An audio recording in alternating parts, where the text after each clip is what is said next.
I've got to mute.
Hi and hello, Bills Mafia, and welcome to another episode of the Buffalo Fanatics Writers Room, part of the Buffalo Fanatics Pre-Game Tailgate show. That's a mouthful, guys. I'm joined by a room full of spicy hot wingmen, including we have Jeremy, we've got Michael LaFave, we've got Zach Vaughn, Mitchell Broder, and Alex Lucci, a.k.a. the Thigh Doctor. Guys, how are you doing today? Doing great. Doing good. Great. Pretty good. I want to know, just on an anxiety level, what's your P scale? Where are you? You guys, 1 being like, you're totally dry, 10 being totally wet, taken from around the NFL, but it does work here. Let's start with you, Jeremy. How anxious are you about today's game? I've never really referenced my anxiety based on like my urine before, so you caught me a little off guard with that. But I mean, I can almost always go, so I don't really know if that really affects my anxiety.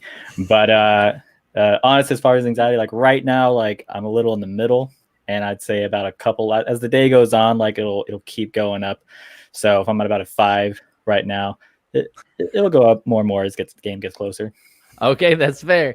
Michael, where's your anxiety level for this game against Baltimore tonight?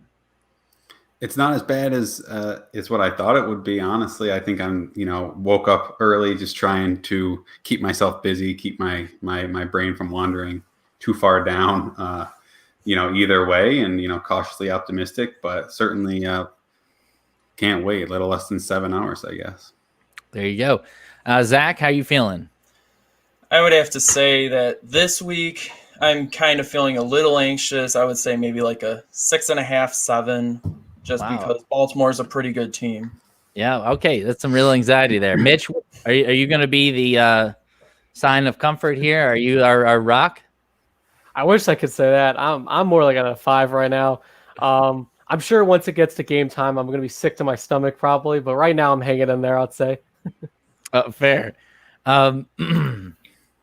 Alex, there we go. Alex, where are you on the anxiety level for this ball? Yeah, well, glad you asked. I'm a little moist right now, but I know a little later I'm going to get so wet so fast. Okay, moving on. Alex, I want to start with you. You write our pregame injury report. We've got some wonderful medical writers on the team, including Gage Aziz. But you write our pregame injury report. Let's talk about Buffalo Bills injuries, about who's going to miss this game. What are things looking like? So let's start right there with the injuries. Yeah. Okay. So I think Daryl Johnson's going to be out. He's the only questionable tag there. He missed practice the whole week. We saw Beasley and Diggs play last week. I think Diggs is less limited.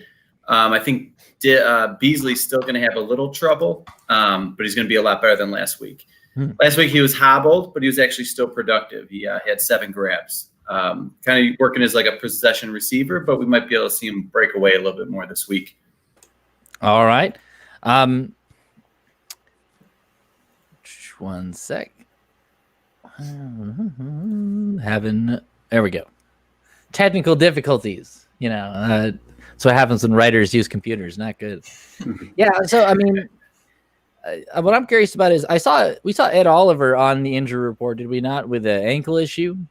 Do you think that will affect him? What do you think that might be? And how would that sort of thing affect a defensive tackle for a game like this? Yeah. So the other guys that popped up on the list, we had Ed Oliver with an ankle. He was a little limited early in the week, but he practiced fully at the end. I think in the trenches, not too worried about Ed Oliver's ankle. The one that did pop up there that I would be a little more worried about would be Tremaine Edmonds. He landed up there with a hamstring injury. Maybe got hurt on the last play of the game, not sure. He didn't miss any snaps. He was a 100% snap count. The only thing I'm worried about is if he, pulls it a little bit more tonight and then has to come off the field. But we'll see. Yeah, I mean, that's pretty big. Kevin O'Brien mentions this, third straight road game for the Ravens. Haven't heard it mentioned yet. I know they don't travel like I do, but hoping it takes a toll and they run out of gas the second half and Bills run away with it. What do you guys think about the impact of that? Do you think that is possible? This being on the road so much is going to affect them? Mitch, what do you think about that? I mean, it certainly could. I mean, let's face it. That's kind of the value of having the higher seed. You don't have to travel. You don't have to sleep in a hotel room. You don't have to get on an airplane to go home and back. So, I'm sure that it's not great for the Ravens, the fact that they've been on the road now for 3 straight weeks. It's not what they want to do. But at the same time, it's John Harbaugh, it's Lamar Jackson. They always come ready to play. So I don't think they're going to come out necessarily looking too flat. It's a big game. And again, we're talking about a Super Bowl winning coach here. He knows what it takes. So I think it could play maybe a small role in it, but I wouldn't put too much stock into them being on the road now for 3 straight games. Yeah, that's fair. Jeremy, I mean, what about being on the road in Buffalo? Do you think there could be any impact there? Well, now that we actually have some fans, most of the season, a lot of people are kind of saying, how much home field advantage really is there? Because there's half the teams haven't had any fans, but now that the Bills actually have some fans in there, I know it's not at full capacity, but that's what I think of. We actually have some fans in there that can probably help a little bit. Again, I know it won't be that loud, but that's my thoughts. All right. We got a fun chat from Josh R. Wouldn't be surprised if Baltimore players just fell asleep on the field. Let's hope for that. That sounds pretty good. Zach, I'm curious, if, for the sake of argument, Tremaine did go down with an injury, how do you think they'd handle that? Well, first of all, I would say that they'd be in big trouble because he is the captain of their defense. He's the play caller of their defense. I mean, that being said, I think A.J. Klein would most likely fill in the role, and maybe you will probably lose a little something in coverage if that happens, but he's very capable of playing the inside linebacker role. Yeah, that's fair.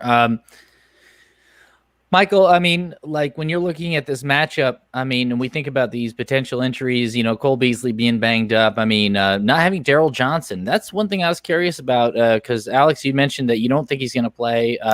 And so, Michael, I'm wondering, on special teams, what do you think about losing Darryl Johnson? I mean, that seems like an underrated impact on the game. It's definitely an underrated impact, especially considering he's a special teams player, but we have to remember that special teams players in Sean McDermott's system are not like other special teams players. They are unique in the fact that he picks them specifically for their strengths. They're not just, it's not just, let's just throw an extra guy out on a special teams unit. These players are specifically fit for their roles, and it's a strong unit. I mean, Roberts as a return specialist. They keep a return specialist, and not too many teams do that, proving the point that special teams means a lot to them. And in these playoff games where all 3 phases have to be clicking all the time, I would hate for a special teams mistake because of an injury to prove to be the difference maker. But in a playoff game like this, it certainly could. Yeah, I mean, I'm with you. I mean, he's fun to watch on special teams. Him and Saran Neal are a lot of fun. I just wanted to say shout out to Rich Temple. Thank you for the super chat, Rich. That's always appreciated. Let's get to Baltimore's injuries. Alex, you looked into the issues Baltimore might have this week, and I'm curious if you could go over that with us, someone that might miss the game or anybody you'd be watching. Yeah, so the big one that's questionable this week would be Marcus Peters. He landed with a back injury, didn't practice for 2 days, and then was only limited participation at the end of the week. Seeing that someone stayed out for 2 days and didn't return to full, I'd say they're going to be fairly limited during the game. So hopefully that's something we can expose. They also had Judon on there for an illness, but he might have been a little sick, but he came back full at the end of the week. But if you look back at guys that they are missing, the big ones would be they lost their all-pro left tackle earlier in the season. That's Stanley. And then they also lost their slot cornerback and their second tight end, in which they were using a lot, about 50% of the snaps before he went out. Okay, fantastic. Tim Vanderclock asked a question which will dovetail nicely into our next segment. Tim asks, how do you guys think the Bills will manage our running back situation with the absence of Moss? I know they've elevated Williams, but McDermott already said Yeldon would dress. We have to assume Tywan Jones dresses because of special teams. Can you see them dressing for running backs? Excellent question, Tim. Mitch, I want to come to you on this. How do you think the Bills are going to handle that, the running back situation with the absence of Zach Moss? So I actually wrote about this in my article that just went up on the BuffaloFanatics.com. So check that out if you haven't yet. But as far as for Antonio Williams, I don't know if I really see it. As much as, he was really fun to watch in that Week 17 game, at the end of the day, it just doesn't seem like McDermott to put a UDFA who has 12 career carries, into a divisional round playoff game against, the Baltimore Ravens. I just don't really see him doing that. I think we're going to see TJ Yeldon, Singletary, and Tywan Jones dress with, Williams inactive. But, I think as far as, how is his backfield going to work without Moss, I just think that Devin Singletary is going to kind of go into that role we saw for him at the end of the season when he kind of became the lead back when it became obvious that Frank Gore just couldn't get it done. So, with Singletary, I'd like to see him get a few more carries. He's only gotten 3 in the last 2 games essentially each. So, I think that they need to, feed him 10, 15, 20 times, kind of like a lead tailback, because Yeldon's certainly a good RB2. And that's kind of all they got. So I think that's probably how things are going to go. But for Antonio Williams, as exciting as he is in that one game we saw him play, I just don't think this is the spot to bring on, an undrafted free agent rookie, in his rookie season. I just think this is a little too big of a moment for a kid like him. Yeah, I think that's kind of been the big question this week. On my podcast, I talked about it with my partner, Nate Asper, about, Antonio Williams bringing more juice, maybe, but TJ Yeldon is the safer pick. Michael, I want to come to you. How do you think if we do roll with Yeldon as the number 2, how do you see him being used in this game?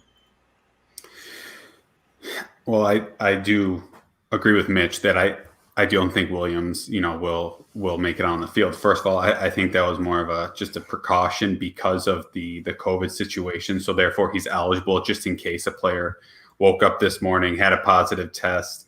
Maybe something happens in warmups weird. So he's there and he's available. So I think McDermott is smart for just having him there just in case.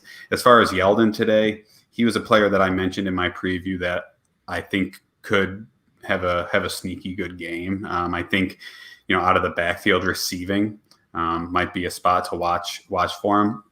But if he is going to come in and play the second running back role, a place where we certainly should see him, and hopefully we'll see him, will be in pass blocking, because the Ravens send an extra man a ton, the most in the league, and we will certainly see if he's not showing up in blocking with some of the pressure that Allen will probably be under. That's fantastic. Jeremy, there's been talk all week about Williams versus Yeldon, and yet every week people ask about Christian Wade, even though they know he cannot play in these games or be called up. Why do you suppose that is? Bills Mafia, they like their players with stories. It's like you give them like a little bit of someone to root for, and they just like to take it and run with it. But as far as Christian Wade, I almost wonder if like Antonio Williams has kind of stolen his spotlight a little bit with his game against the Dolphins. Because I haven't heard much of Wade lately, but I was bummed when I realized that he wouldn't be able to get like that call up maybe at the last game either. But like I said, I love the story. Like Christian Wade, Antonio Williams, Duke Williams. Hell, Justin Zimmer makes one nice play and everybody loves him for like 2 weeks. So actually he had almost 2 nice plays, but I think we're just a loving fan base, like if you're a Bills player and you give us something to love, like we'll take it and we'll run with it. Somebody asked, where's Max today? I think, if you guys haven't heard, Max and Max and Jeremy broke up. Not really, but he's on other shows. He's already got enough screen time. We're taking some time apart this weekend. Yeah, I understand that. Rich Temple asks a super chat question. Thank you, Rich, so much. He says, we may have lost this game at the draft. Dobbins in our backfield and not in the Ravens would be huge. Can you imagine Dobbins in this offense? Thank you, Rich. Really appreciate it. It's a great question, though, about Dobbins. I mean, he was a guy that I know Nate Asper, he does some of our college football writing, our draft analyst stuff, that he looked at and really liked coming out of Ohio State. And I don't want to focus too much on what we didn't do, but this is just projecting forward. Seeing what we did this year at the run game, do you see the Bills going with a higher round running back next year, or do you think they'll trust Singletary and Moss next year? Alex, I want to come to you on that. I know you're a doctor, but just out of curiosity, what have you seen? Do you think that they might, go for another running back next season? No, I think Brandon Beane has a blueprint, and he's going with the method of bringing in a low value running back. He doesn't want to spend a lot of cap on it. I think they're happy with Moss, and I think they're happy with Singletary. The only thing that we don't like is that they don't have the game breaking speed, but we can always bring in maybe a third guy next year. I think they're just going to roll with this. This is the best I can say on that. Well, that's fair. I mean, we've also had questions today about Kenny Stills and Devontae Freeman. Zach, I don't know how many Giants games you saw this year, but did you get any sort of take on Freeman this year, how he's looking? Do you think he, obviously he's not being called up for this game, but should we go further? Do you think we could have a place for him? Well, I didn't really watch much of the Giants this year. I know he had a couple good, decent games, and he looked like his old self. But at the same time, he also wasn't really playing that much. And then Wayne Gallman took over, and he was a fantasy stud at the end of the season.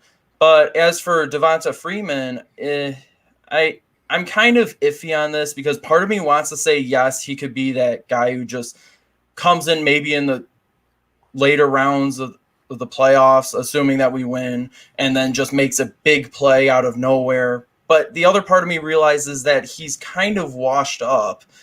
There's a reason Atlanta let him walk, and there's a reason that he was available for this long. And I know that the Giants have him on the practice squad and all, but so I guess I kind of have to say that I think Freeman's more just a veteran depth guy at this time. And for Kenny Stills, I would kind of say the same thing. Okay, that's fair. We're getting a question, I assume, about Freeman from the Spud 1129, creative name, Mr. Spud. Is he active? No, he is not active for this game. Michael, I wanted to come to you. Michael writes our pregame pieces, previews. Does a great job at that. Shows you sort of the history between the teams. If you haven't checked that out, I mean, all these guys have stuff on the BuffaloFanatics.com, and you're going to want to check out their stuff. But Michael, you wanted to talk a little bit about the Buffalo Bills post that Arizona Cardinals game with the Hail Murray, so they say. Wanted to hear what your thoughts were on that and how the team changed following that loss. Yeah, that Arizona game, the Hail Murray, is an interesting point to look back on, and I just for fans to really consider, I kind of want picture yourselves back on that game. That was November 15th, and how demoralized you probably felt after that loss. And in the locker room, we heard all the right things, that this game wouldn't define them, and they wouldn't let the game beat them twice, and they'd come back stronger.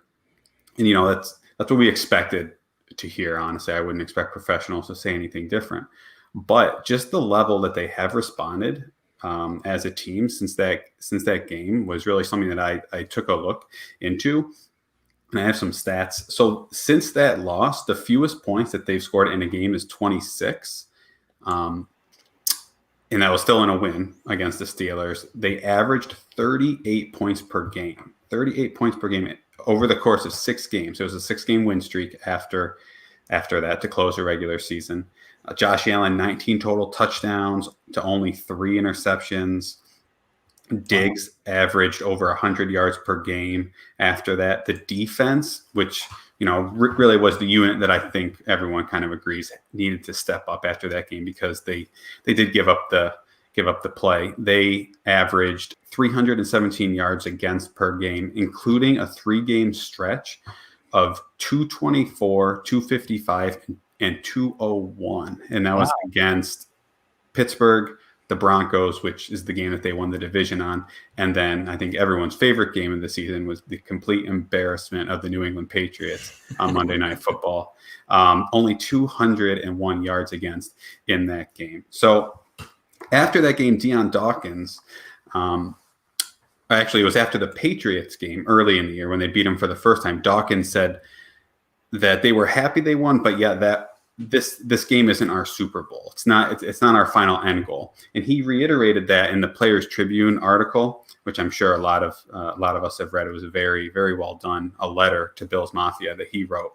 And he said that he had watched the Cardinals were celebrating this Hail Mary as if they just won the Super Bowl. But yet the Bills team back in the locker room on the field, they didn't feel like they had just lost the Super Bowl. And he was wondering why that was, that why are the Cardinals acting like they won the Super Bowl, but yet we just feel like it's just a loss. These things happen sometimes, probably 1 out of 100 chance that pass is completed. And he said he realized it's because that wasn't their Super Bowl. The Bills are destined for more things than a mid-season game in Arizona. And I think that's a message I just want to send to Bills fans going forward, that these things are going to happen now in the course of a season. Now that the Bills are a team that they can survive a midseason loss like that here we are on January 16th talking about a divisional playoff game. I don't think anyone could care anymore about that Hail Mary the way that game ended, because we have much bigger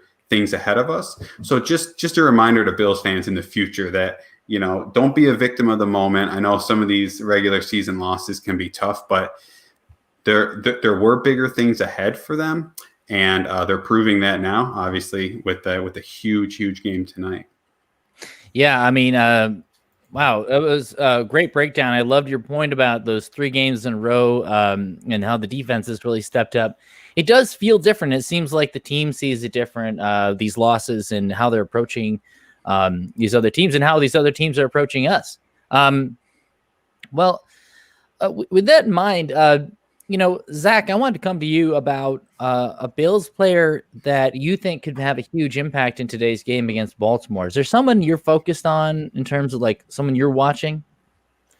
I would say that, and I've heard everything about this week's game where everyone's talking about like Gabriel Davis could have another big game, and yes, I do believe he could also have a big game. However, I feel like the guy that the Bills fans should keep an eye on would be John Brown. We all know last week he was targeted 4 times, didn't have a catch, but he's facing his former team. That was probably arguably his worst performance of the season in that he didn't have a catch. So I think, considering how Baltimore's defense, they have so many good corners, there's going to be a mismatch. And I think the most likely mismatch may be either Jimmy Smith or Marcus Peters on John Brown. I think he could be that guy that could have a sneaky good game this week. And yeah. I mean, John Brown, he's certainly disappointed last week. He looked a little shook. Let's go around the horn real quick with this. Mitch, who who's a player for the Bills you're watching for in this game? Somebody you think might be a real key to a Buffalo Bills victory? I mean, I think, you have to look at TJ Yeldon as a pass catcher out of the backfield. It's not like this team really runs the ball that, well to begin with. So obviously without Moss, that running game is just probably going to be a little less effective. But for the Ravens team that blitzes so much, and not just even in pass protection, but Yeldon kind of sneaking out of the backfield on a little check down, right? With the whole defense behind him, there could be some real chunk plays, out of that. So I think TJ Yeldon's a guy that I'm definitely going to keep an eye on today. And just to see, because honestly, in the games you saw him play, which I think the last one was at the Titans game, I actually thought he played pretty well. So I'm kind of curious to see how he does against, a really good defense today. Yeah, I mean, I think that's an excellent point for against an aggressive defense. That screen game could be big. Jeremy, do you have a player you're going to be watching for this week? Yeah, really quick. We got a super chat from a fella named Steve Mathis. I don't know if I'm pronouncing that last name correctly, but just thought maybe we want to throw that up there. I'm just gonna go off and I'm gonna try to be a little different. I'm gonna go with Dawson Knox. I think a lot of I've kind of been reading how he if he can really come out today, he could be a key to the Baltimore's defense, because as good as their defense is, people have been saying that they do kind of struggle with tight ends. And I'm thinking back to last year's game against Baltimore where Dawson Knox, caught the ball with like his bicep and his like forearm, that awesome like one-armed catch. And it would be awesome if he can make like another play like that today and maybe and have a good game. Yeah, that's an interesting point about Dawson Knox. And, he's so weird about the stuff he does catch and the stuff he doesn't catch. I swear Allen should throw him bad passes on purpose, because I think he's more likely to catch it, I think we should next maybe he tries to catch it with his knees or something. And then, he's got to change it up a little bit. There you go. Maybe catch it in between his chin and his sternum or something, and then bring it in. Just some ideas. If he's watching, maybe he can try those out. Alex, I'm going to come to you at first. Ryan Yell says, I want to see Thigh Doc do his famous thigh shimmy. I'm going to leave that up to you if you want to, but do you have a player that you're going to be watching specifically in this game? Yeah. Honestly, I think Diggs is going to take over. I think we're going to see the MVP connection between Allen and Diggs tonight. I think we're going to see a Marcus Peters who's a little limited, take some chances, and hit some big plays over the top. That's what I'd be looking for today. And I'll shimmy at the end. Okay, we'll wait. You're gonna leave it till the end. Best for last. I got it. Diggs, great point. I mean, the fact is, the guy, even when it feels like he's having a quiet game, he puts up 130 yards. It's pretty crazy. Michael, who's a player you're gonna watch on this Bills team? Well, the two that I mentioned in my article have been mentioned, Brown and Yeldon. So if I were to take a stab at another one, I would say, it's the obvious pick, but I'm always watching Josh Allen, because I'm amazed. I think the whole league is amazed at the jump that he made between last year and this year. Every week of course I keep tuning in, but one of the reasons why I keep tuning in is just to see what Josh Allen can do next, to see how he can take his game to the next level. And I think, we saw him prove it throughout an entire regular season and then in a first playoff game. And here we go with the second round. So let's hope that he can keep his magic going. And, really Josh Allen was a difference maker in a bad way last year. I went back and I rewatched that, the film on that game, and just some of the throws, I almost didn't recognize the guy, because some of the throws he was missing wide open receiver, so many chances in that Ravens game from last year. All that being said, they still had a chance at the end of the game to tie. But he's a totally different quarterback this year, and I can't wait to watch and see what he does tonight. Yeah, I mean, I think you're right, and I think Allen is the key in this one. So we got a super chat from John Gosney. He says, "For the thigh shimmy closeout, is that what you call it?" Apparently, we got to give the people what we want.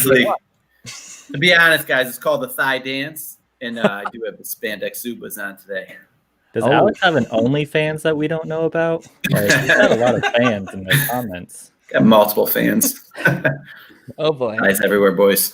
Let's move on.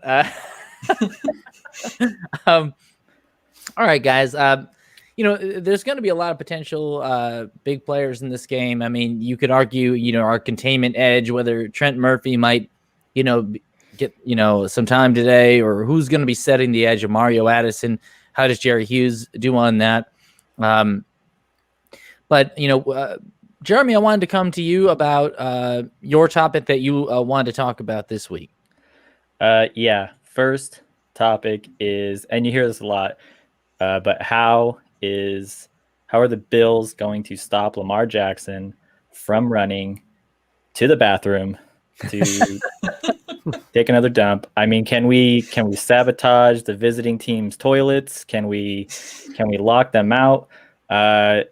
Is that a thing we can do? I don't know. I'm throwing that one out to you guys. But but serious question though. My topic and the thing I'm going to be focusing on is how Josh Allen does against this Ravens passing defense. I've been hearing all week how the Ravens have a great group of cornerbacks. And I, as a Bills fan, obviously we can't help but think, well, we've got a great group of wide receivers and such. And he's just a much better passer this season. And all season, whenever we're going up against teams, my first thought is that as an average fan is how good is this defense that we're going against? How good is this passing defense? And if they were good, I used to kind of worry. But I don't know. I think ever since the second half of that Steelers game, I almost don't worry about it anymore. Going into the Dolphins game and the Colts game and hearing how good these defenses are, I've kind of been a lot more relaxed about it, because you've been seeing all season, or especially the second half, how says Josh Allen has beaten, where he's undefeated against the top 10 defenses. And my first thought was who were those again? Because I mean, he's been playing so well that it's I almost couldn't even tell you which top defenses those were. So that's my topic. My question to you guys is, how well do you think he's going to do against that passing defense today? Yeah, I mean, that's a fantastic question. I mean, because this Baltimore defense does scare me, I'll tell you. And I hear what you're saying about Josh Allen playing against top 10 defenses. I think he has one loss. But mostly he's done very well. Alex, I wanted to come to you on this. The Ravens pass rush and their willingness to blitz. I mean, do you see that as an advantage for them, or do you think that might bite them in the ass? What do you see? It's a good question. And the only way it's going to bite him in the ass is if we can't protect. So Josh has the best stats against the blitz, but the only problem is when he's under pressure, he doesn't do as well. So I think it's going to come down to if the O-line can get in the spots, pick up the blitz, Josh is going to deliver. If they're not picking up the blitz, if they're getting confused, I think he's going to struggle a lot. And that's going to be the story of the game. Yeah, I think you might be right. I mean, Michael, what are you seeing from this Baltimore defense? What is it about it that scares you, or does it? Honestly, the Baltimore offense is what's making me lose a little bit more sleep this week than the defense, because of what Alex mentioned. Josh Allen, his stats against the blitz are pretty strong. I guess the Moss injury, maybe that will play a bigger role than I want to believe in terms of pass protection. But if you get Josh Allen moving, we know he is. He's mobile in his own way. He's obviously not like Lamar, where he's going to, do some of the stuff that he does out there. But in terms of extending the play to then pass, not extending to run, but extending to still find an open man, I think that's when some of his best highlight reel throws. And and I mean, look at last week, those passes to Davis, those toe drag swag, I guess as they call it, of Gabe Davis there. So I have a respectful concern for the defense, but I'm not overly concerned. All right. Mitch, what do you see from this Baltimore defense? I mean, is there anything that is eating you up? I mean, it sounds like we're all or everybody thus far has been relatively, optimistic about how we're going to face it. Do you feel the same way? I think so. I mean, yes, they blitz a lot, and that totally got to Josh Allen last year. No question about it. That was one of his worst games last season.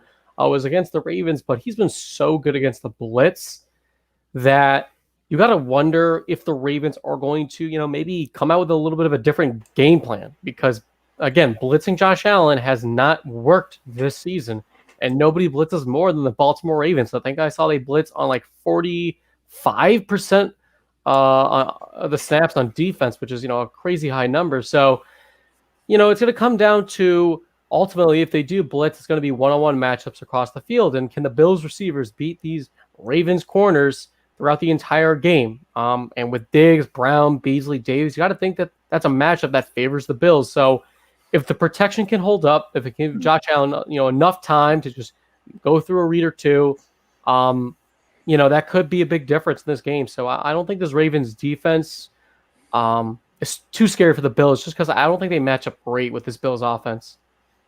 Yeah, I mean, okay. I mean, you guys are way more optimistic than me, I'll tell you. Mike Lasinki, I hope I got that right, Mike. Super Chatters asks, I'm worried about Baltimore, but then I thought, why? Buffalo is the better team. Why the hell are the Ravens so damn special? They got this. I hope they, meaning the Buffalo Bills. I'll tell you what worries me about this Ravens defense. The thing with the Ravens defense that really kind of scares me is their physicality, really. I mean, that's the biggest thing, because if you think about like the early 2000 like Colts and stuff like that and how the Patriots beat them, it was being physical at the line of scrimmage. It was slowing down the receiver routes. It was giving time for the pass rush to get to the quarterback.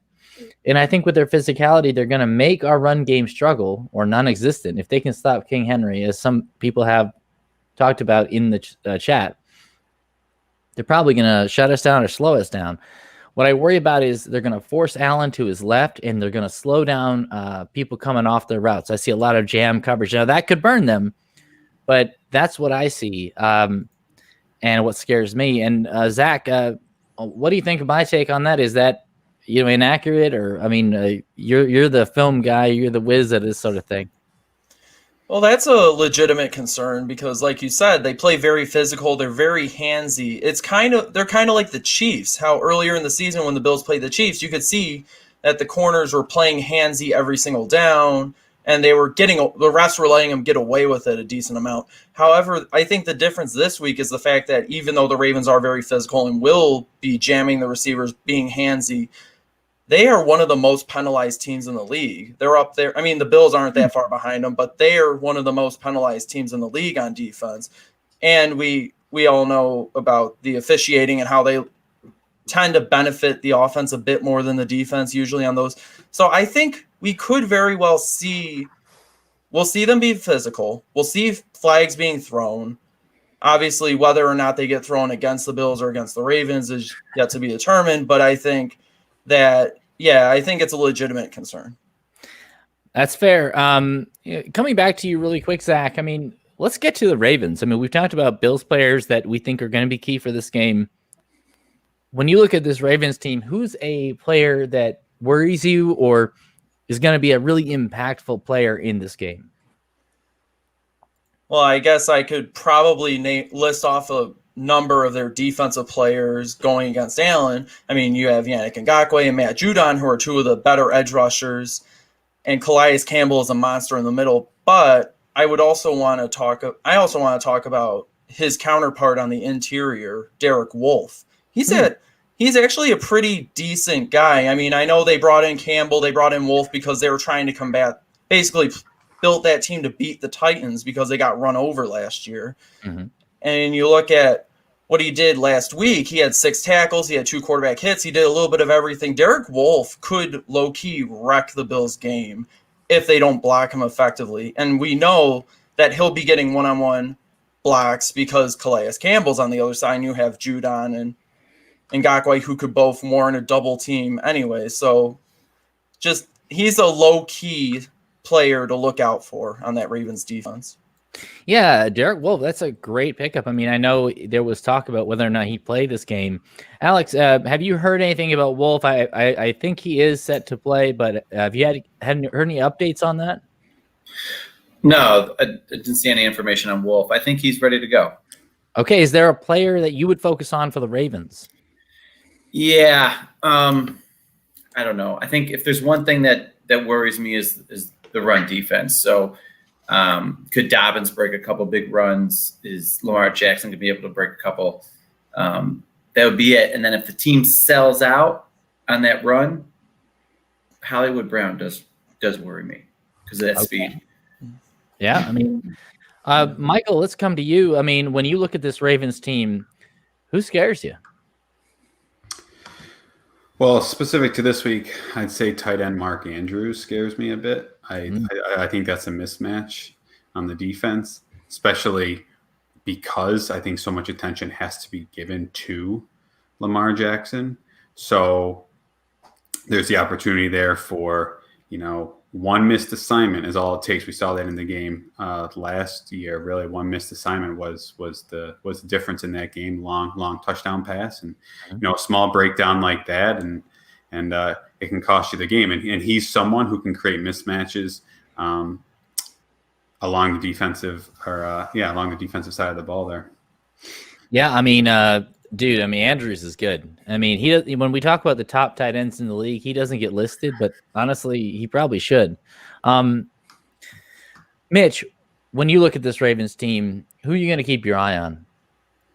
I'm going to go with a little different one here, but I'm actually going to go with Gus Edwards. I just think that type of running back is kind of the running back that gives this defense problems. He's a downhill, physical, between the tackles running back, and the interior of this Bills defensive line, they're a little softer, like they're more pass rush guys from the interior rather than run stuffers. They don't have a lot of those big unmovable nose tackles, and we saw them kind of get beat up the middle over the years with McDermott, and this defense has been kind of always their Achilles heel. And Gus Edwards, he gets a fair amount of those carries. I know a lot of people talk about Lamar and Dobbins, but I'm pretty sure he had like 8, 9, 10 carries last week against the Titans. So they use him a lot. And he's a really powerful, effective runner. So he's someone that I'm actually a little scared about, especially in the red zone. That is something that I think could be a really big key factor in this game. Yeah, I share your opinion on Gus Edwards. What about you, Jeremy? Is there a Ravens player that you're kind of keyed in on, or anything you're watching for with that? Yeah, I'm gonna be basic and just say, Lamar Jackson. And I know he's not having an MVP season this year like he was, but I mean, like, his athleticism, I think, should still make you a little nervous. And with just his running ability and how well, his escapability, that's something I'm gonna watch, and hopefully we can just keep him contained today. Yeah, seriously. I mean, you can't. It's great to bring up the obvious choices, because honestly, it's easy to focus on the lesser known ones. But honestly, he's been playing great. Questions. A lot of people, they want to pick on Lamar because he may not be like the passer that you want in most quarterbacks. But I mean, like, again, the dude will sometimes have more rushing yards than his passing yards, and they're winning. So it's like you can like hit on him for like not being as much as a passer, but it's like they're in the playoffs still. They're making for like the third season in a row. At this time, he actually won his first game. So, that's me. You got to keep, Lamar Jackson. I had a great question this morning, which somebody said, if you could, which would you rather have long term? If you're building a team, would you rather have Josh Allen or Lamar Jackson? And I'm sure everyone in this room here is going to say Josh Allen, and I think that's the right answer. Particularly because you think a running quarterback is going to wear out, but I haven't seen any signs from that guy of wearing down. He doesn't seem injury prone. He seems tough, and he seems to be improving. So Lamar Jackson is dangerous, and he is scary, and he's really, his ability to scare you really makes that whole offense work. So we shall see. So guys, let's start talking about predictions for this game. But before we do that, I want to ask you about the weather. There's been a lot made about the weather going into the game. It's supposed to snow in Buffalo. not a lot from what I've heard, but I don't know all the details. Does anybody have any current updates on the snow and the weather for this game? I saw something. It was someone posted a screenshot, and they said maybe some snow around like 10 p.m. And then everything else it was showing cloudy. Okay. Let's see. Well, John asks, what's the weather right now? Adam, show us your window. I'm not going to do that. I'm in North Carolina, so I'm not sure it would impact the game. It could. Maybe that'd be a fast-moving front. That is a good question, though. Mitch, if it does snow, if it gets a little slippery, let's say there's some precipitation. There's been actually some debate this week about who that favors. Who do you see that favoring, the Bills or the Ravens?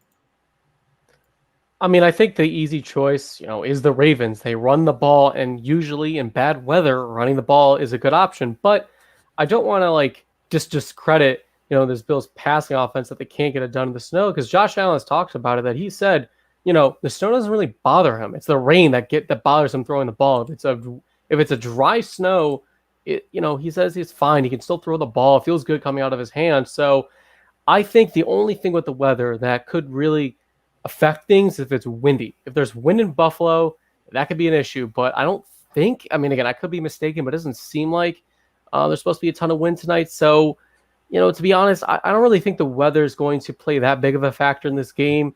I don't really think it favors one team a ton over the other. So, I think it's kind of, a pretty equal battlefield as far as the weather is concerned with this game. Yeah, okay, fantastic. I think you're right. It does seem like it could be advantage either team, depending on how things work out.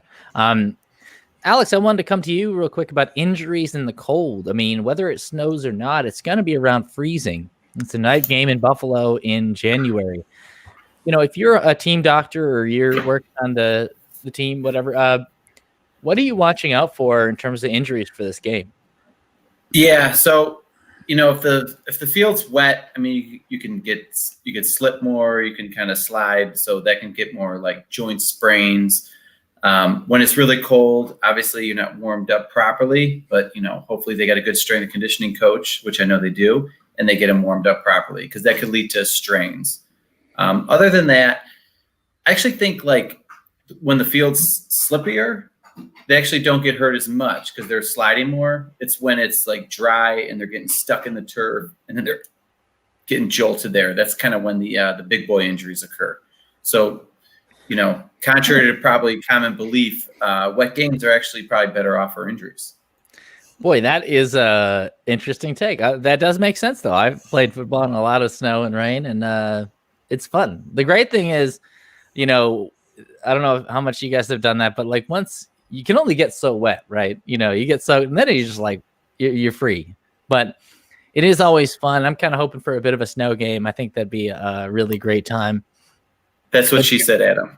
Oh, this is a family-friendly show, Alex. I'm going to have to mute you here. Jeremy, you mentioned earlier Lamar Jackson's need to occasionally, use the restroom. Now, you claim it was him, dropping off some Browns, during the Browns game. But, they said it was cramps, but, that would be technically cramps at some level, wouldn't it? Yeah, I guess cramps would be a symptom. I'm not the doctor here. But when you watch that video of him running to the room, it's the guy, his coach or whatever that's with him is behind him. It's he knows where he's going. And the door opens and somebody's coming out and he's move. He has this urgency to him. And I'm just I don't think it was cramps. And like you said, if it was cramps, it was brought on by something else. Alex, we all know that run. We know that run that he was doing. Oh yeah, I've done that many times. Alex, is it accurate to say that if you're having sudden diarrhea, that would technically be cramps, so they didn't lie? I don't think he had diarrhea. He came out with his arm, his non-throwing arm wrapped, which is pretty indicative of having an IV. However, hey, when you do get diarrhea, you do get dehydrated. So I'd love to know what happened in there. Yeah, this is our new JFK style story here. We've got to do some research. Jeremy, you get on that, bro. All right, guys. we're getting toward the end here. Here's what I want from you. I want your prediction, who's going to win, the score, and I also want to know one bold prediction, like something that's going to happen in the game. Maybe Poyer and Hyde both get an interception. I've seen that as a prediction in the comments. So we're going to go around the room. I want your game predictions and one bold prediction about something that's going to happen. Jeremy, I'm going to start with you, bro. What do you think is going to happen in tonight's game? I'm always going to go for the Bills. I mean, they haven't given us like any reason to not believe in them since the Cardinals game. They've been beating good defenses. I can almost maybe see this similar as like the Pittsburgh game where, maybe the Ravens come out, their defense comes out pretty strong at first, but Josh and our offense and Dable can figure it out and see something like 27-24, which is closer than I like to predict things. I would much rather it be like a 2-score game. And I think Josh Allen has I'm going to say he throws for around 250. That's my prediction, I guess. That's your bold prediction? Josh Allen throws for 250? I'm not a bold predictions guy, sorry. Where are the onions, bro? Come on. That's Max. He's the outrageous prediction. Oh, all right. That's fair. All right. So you got the Bills. Close game, though. Close game. I think the Ravens special teams might come into play there if it's a close game. Tucker is pretty dang good. Zach, I want to come to you. What do you think is going to happen in this game? And what is your bold prediction? Maybe I should have made that more clear. Bold prediction. Well, as much as I want to say that the Bills would go out and curb stomp Lamar Jackson and the Ravens and send them back to Baltimore, I'm going to say that the Bills will win, but I think it will be pretty close. I would say it would be a 3-point game. I would say 31-28 Bills. And my bold prediction is that TJ Yeldon will have a receiving touchdown. Oh, TJ Yeldon receiving touchdown. Somebody's going to have to hit the stats and let us know when was the last time Yeldon had a receiving touchdown? Because I don't think he has for the Bills. It was against the Titans earlier this season. Was it? Yeah, it was in garbage time. But oh, okay. Yeah. All right. Look at that. Zach has his stats ready to go. I appreciate that. Yeldon with a receiving touchdown. I can see it happening. Michael, you are our prediction extraordinaire preview writer on the BuffaloFanatics.com. You're the guy we want to hear from. Tell us what's going to happen in this game. Give us your bold prediction. I have the Bills in this game 36-24. And my bold prediction, gosh, I don't know. I'll say 400 yards passing from Josh Allen, and Bills fans storm the field after the game. Whoa. Double bold prediction. I like it. See, Jeremy, you could learn something from Michael. Just saying. Yeah, Michael, I wanted to come back to you since you do focus on previews. You mentioned a double-digit win, 36-24, correct? Yep. I also like the numbers there, 36-24. That's not a number you see all the time. But, double digits, I mean, how do you see that happening? Yeah, I think we'll see a close game up until really coming out of the halftime break. The third quarter was the Bills' Achilles heel, really the first half of the season until pretty much that Cardinals game that I spoke of earlier. And now the third quarter is really when they've just been putting teams away. We've seen more Matt Barkley than we thought earlier in the year because games are done. I'm not thinking that Matt Barkley will get some time in this game, but I think that we'll see a close game around halftime. Bills will go out to a pretty big lead, third quarter, early fourth quarter, and then we'll get a couple scores at the end by the Ravens to tighten things up a bit. All right, we got a super chat from John Gosney. He asked, guys, predictions for the first game ATS. ATS, should I know what that is? Against the spread, I think. Oh. Against the spread. Well, I would say, so the first game, Josh Allen and the boys will get a bite to eat. And I'm going to say they're going to eat, a fair amount. and maybe get some rest. And, I think that'd be a pretty good bet. See if you can get that one in Vegas. We don't care about other games, just so you know. You're welcome. All right. Alex, let's come to you. Let's get your predictions and your bold prediction. Yeah, so I think fate's coming to Buffalo. I see a magical glow again with this team, and I think it's going to come down, and we're going to see some snow flurries late in the fourth quarter. I think the Bills are going to get close, and we're going to kick a field goal to win with no time left. Oh, boy. And do you think I can make a shout-out real quick? Sure, yeah. Yeah, just got a lot going on family-wise in a sad situation, but it is my sister's birthday, and I know she's watching. So I wanted to say happy birthday, Emily, and I want to give her a little present. Is that all right? Yeah. The Bills make me wanna shout. Kick your heels up and shout. Throw your hands up and shout. Throw your head back and shout. Come on now, the Bills are making it happen now. Stand up now, come on and shout. Yeah, yeah, yeah. Shout it right now, baby. Okay. Too much side dancing. Come on and shout. Yeah. We're going to get banned for that. I know. And Alex, when you were describing the snow coming down and everything, and, it just sounded romantic when you said it. I don't know what it was, but it was really good. And that's quite a thigh dance, I got to say. This is why the ladies watch over here. And us fellas. So getting back to predictions, I like the last second field goal. Tyler Bass has really come up big in the second half of the season. Let's get to you, Mitch, real quick. What is your prediction and bold prediction? So I think this game is going to be a little, low scoring than maybe people think. I'm going 24-20 Buffalo in this game. I think it's going to be kind of a physical back and forth game. And, my bold prediction, I kind of want to focus on a matchup. This is going to be, a little weird, but kind of bear with me for a minute here. So the Ravens, number 4 cornerback, I think his last name's Averett, from what I understand, is he's a smaller dude and has been picked on a little bit by bigger physical receivers. He's kind of had a target on his back. So, the Bills' number 4 receiver, Gabe Davis, he's a bigger physical receiver. So my bold prediction is Gabe Davis will be the leading receiver for the Bills tonight, and they win for the Bills. Okay, I like that. Gabe Davis. We got a couple super chats real quick.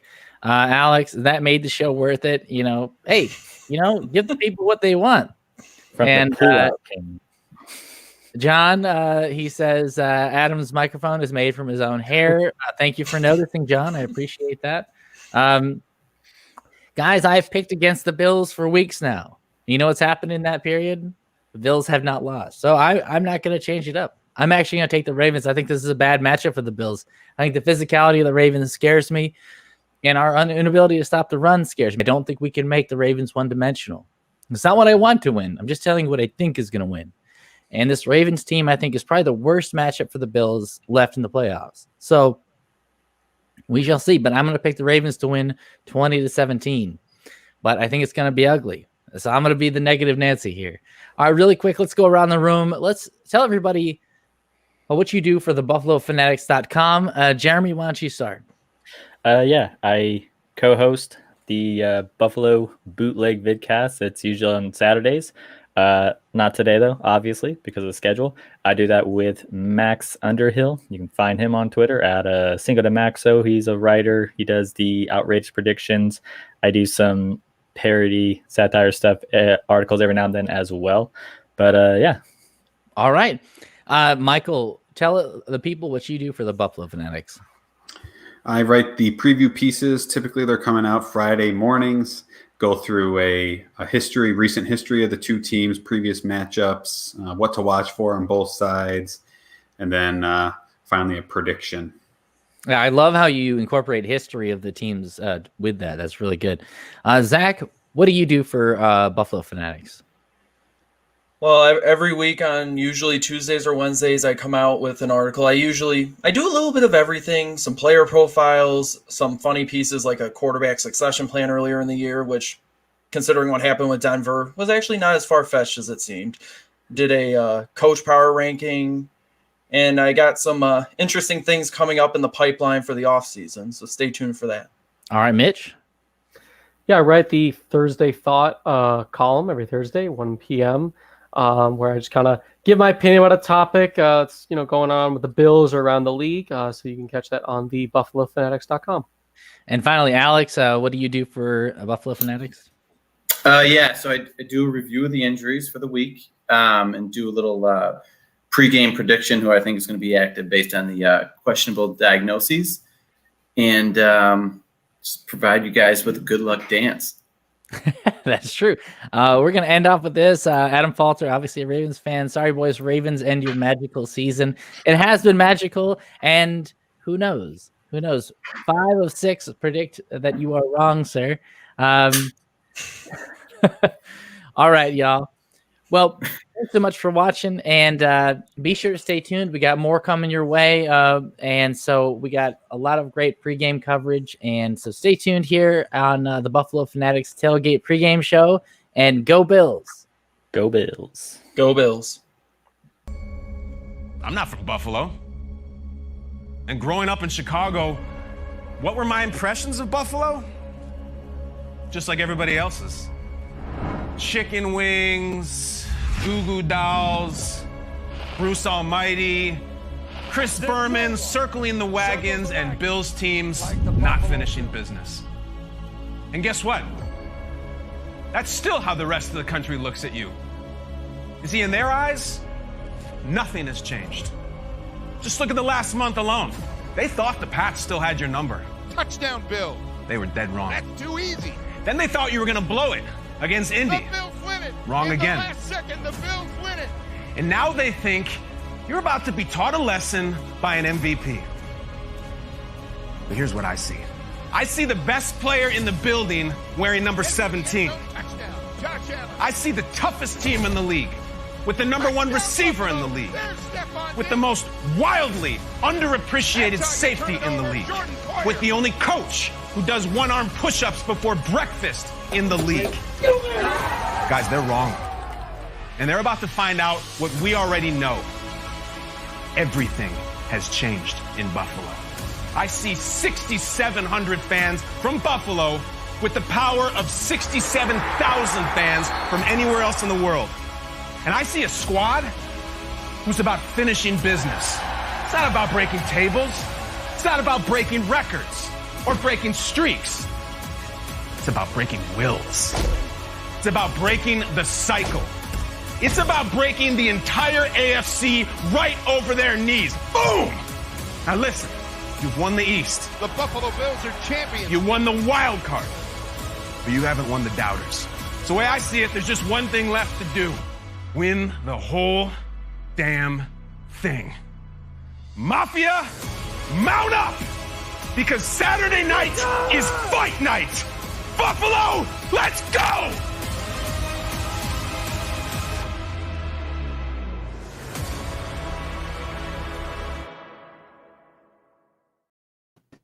Well, what is going on, everybody? Welcome into the BF Tailgate. We just lost Jeff Landers. He's just now coming back. Clay, there he is. Hey. Is that why you bounced out on us for a second?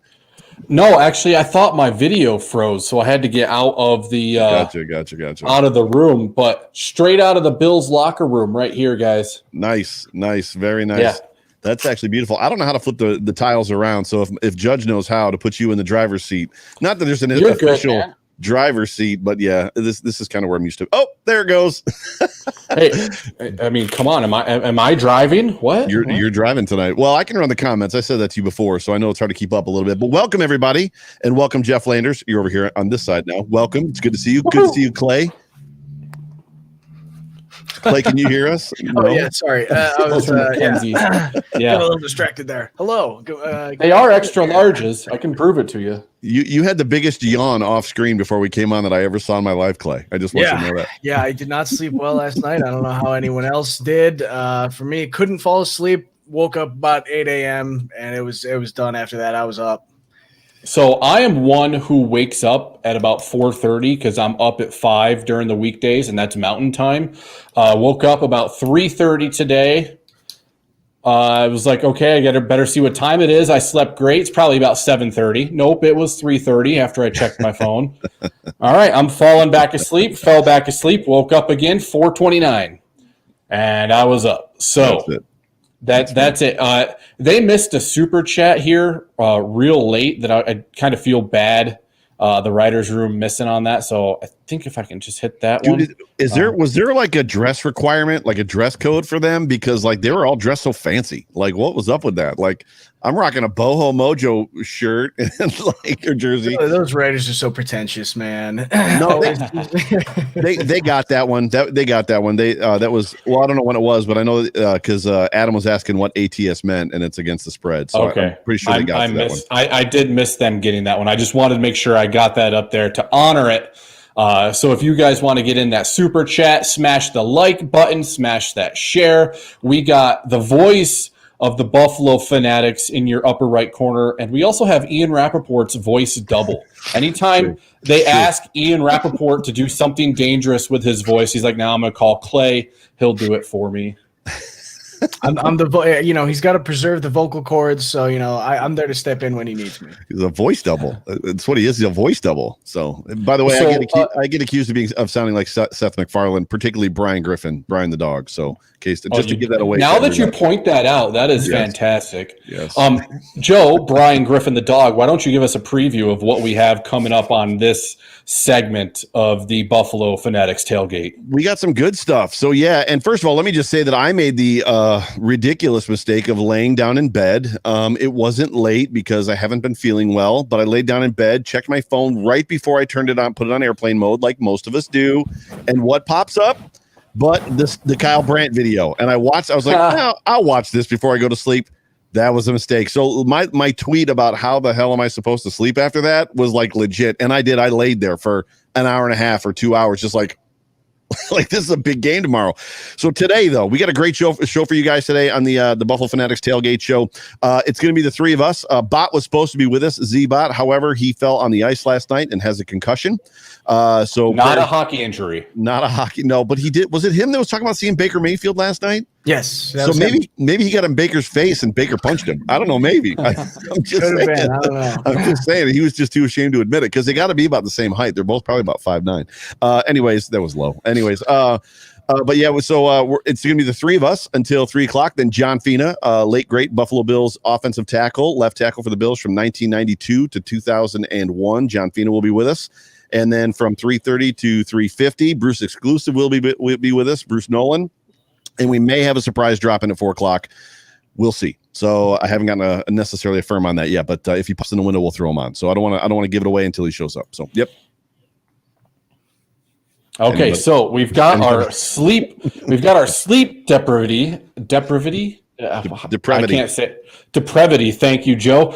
We've got that out of the way. How are you feeling today? I mean, are you nervous? Are you on a small watercraft about to storm Omaha Beach? Is that how you're feeling? The shaky hands, like just you know what's coming. How are you feeling? If you could give me a movie scene, how are you feeling today? Go ahead, Clay. That's a tough one. I mean, a movie scene, I don't know. For me, my general feeling kind of right now is I think it's going to be a close game no matter what. It's two of the best, most exciting teams right now, two of the hottest teams right now. Both of these teams are just playing incredible football over the past 6 or 7 weeks.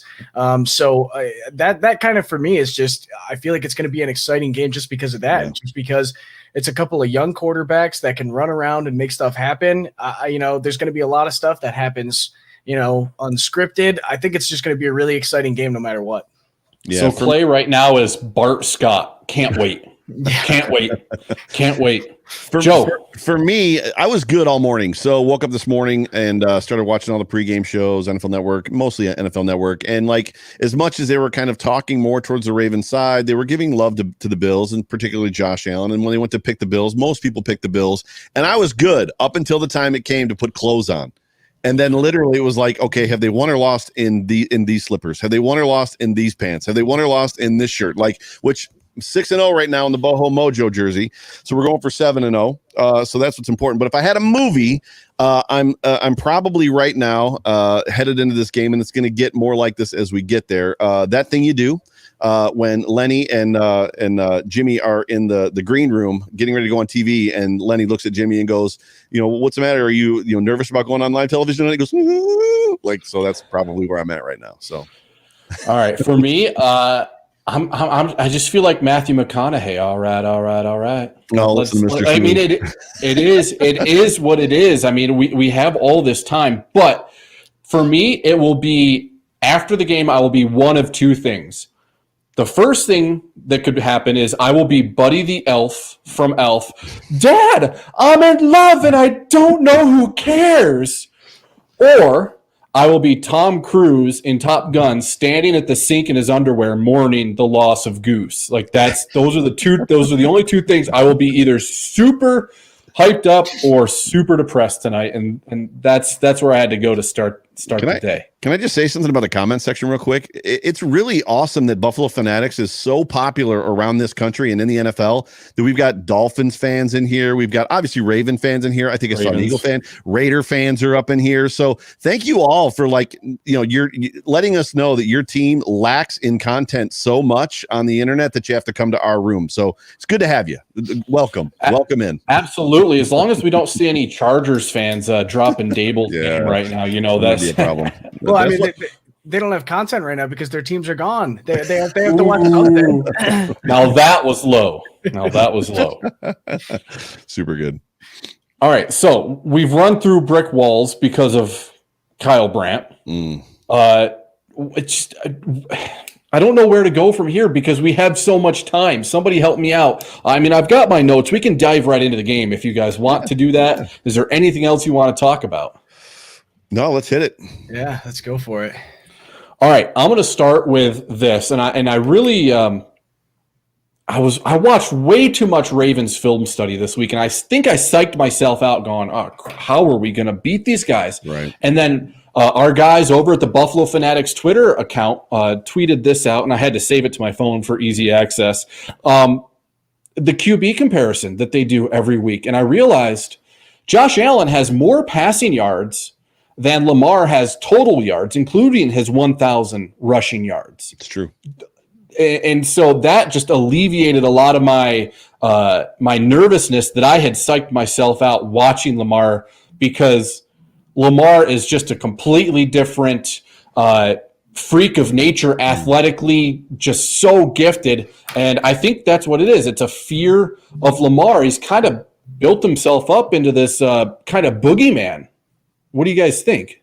No, I agree. Clay, go ahead. Yeah, I mean, he's a former MVP. So, I mean, obviously last year he had a great season, and they were winning games because of him. And I still think they are winning games because of him. Rushing yards are harder earned than passing yards. So to compare the two is difficult to do. He's a great quarterback. He's very athletic. But I think as far as these two guys go, these two young quarterbacks, I think they're very kind of even as far as their firepower ability, their big play ability. They're both guys that can make these wow plays. It might be a little bit different the way, Josh Allen does it as opposed to Lamar. Josh is more of a zip it in a tight window, throw it far down the field type of a guy, whereas Lamar can do amazing things with his legs, and he can also hit those deep shots as well. So, he is a good player. I think he might be a little bit overhyped just because of everything last year and all the accolades that he earned last year. But even still, this year, like I said, over the past 6 weeks, he's been playing really solid football. Yeah, I would agree. It was funny because on the NFL Network today, they asked, which one of these quarterbacks would you take for the next 10 years, whether it was Lamar or Josh. And the panel all picked Josh Allen just because he's more of a complete passer at this point. He's more of a complete quarterback, except for Michael Irvin. And Michael Irvin picked Lamar. And the reason that he picked Lamar was, to Clay's point, he said, you're not telling me who the cast is, who the supporting cast is.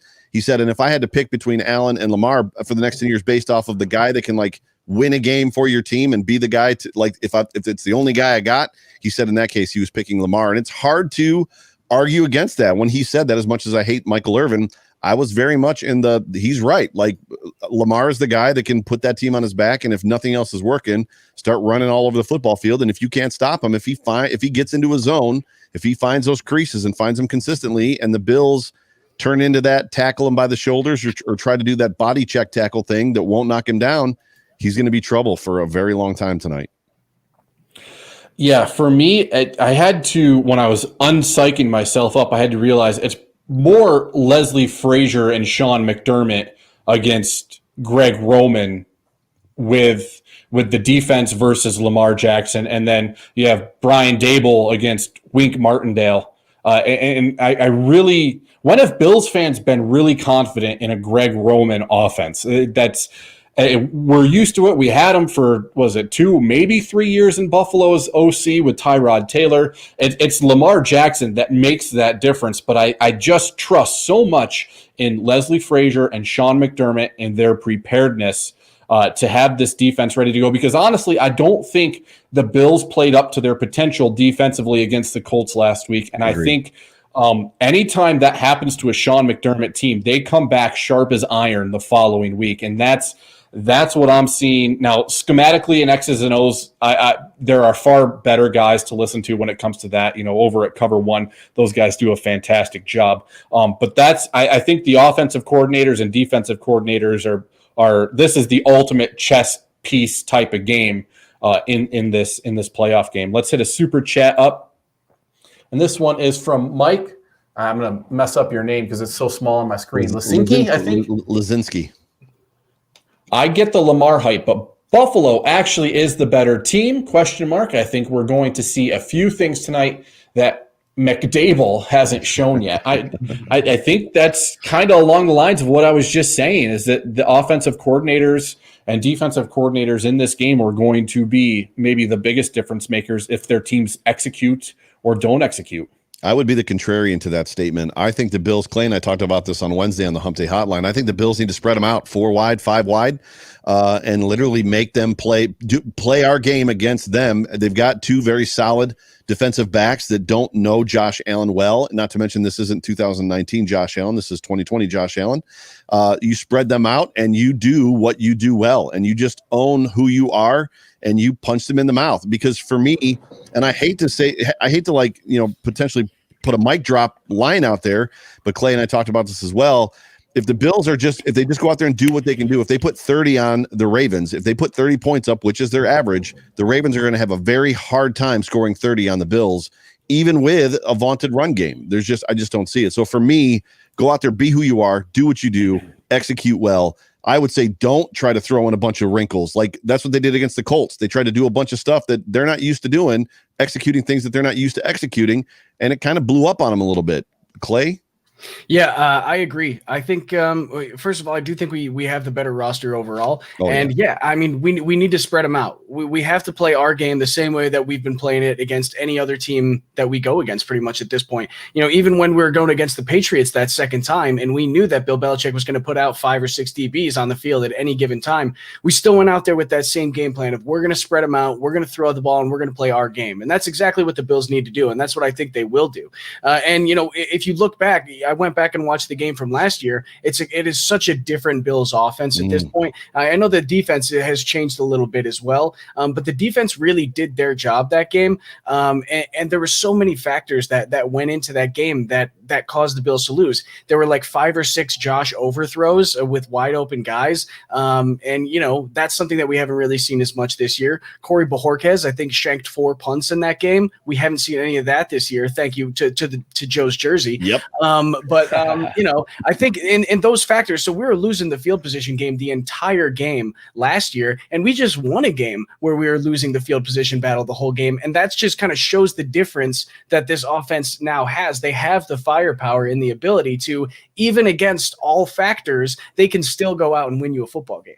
Yeah, I think, Jeff, if I had to ask you the question, end of the game, Bills, we'll just say worst case scenario, the Bills lose. And regardless of how they lose, would you rather be in the locker room and say, well, they beat us, meaning they beat us, they shut down our offense, right. They shut down who we are, they lined up and they just beat us, or would you rather be in the locker room and go, maybe we should have just played our game?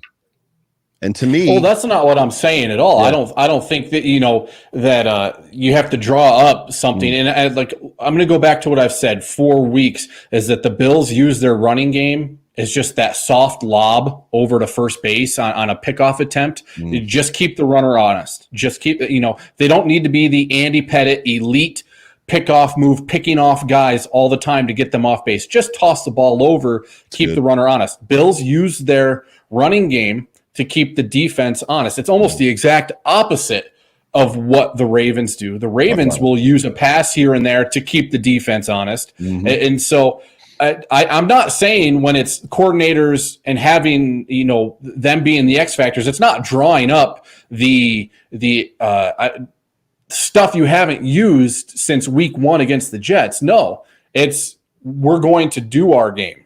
If they line up and beat us, like that's tragic. That's fine. I would rather that than we should have played our game because if the movie Moneyball has taught us anything, it's play our game to the best of our abilities and go out there and wave your flag and see what gets done. That's good. Yeah, and the Bills are an analytics team, right? That's what we were told. Like the staff would use analytics.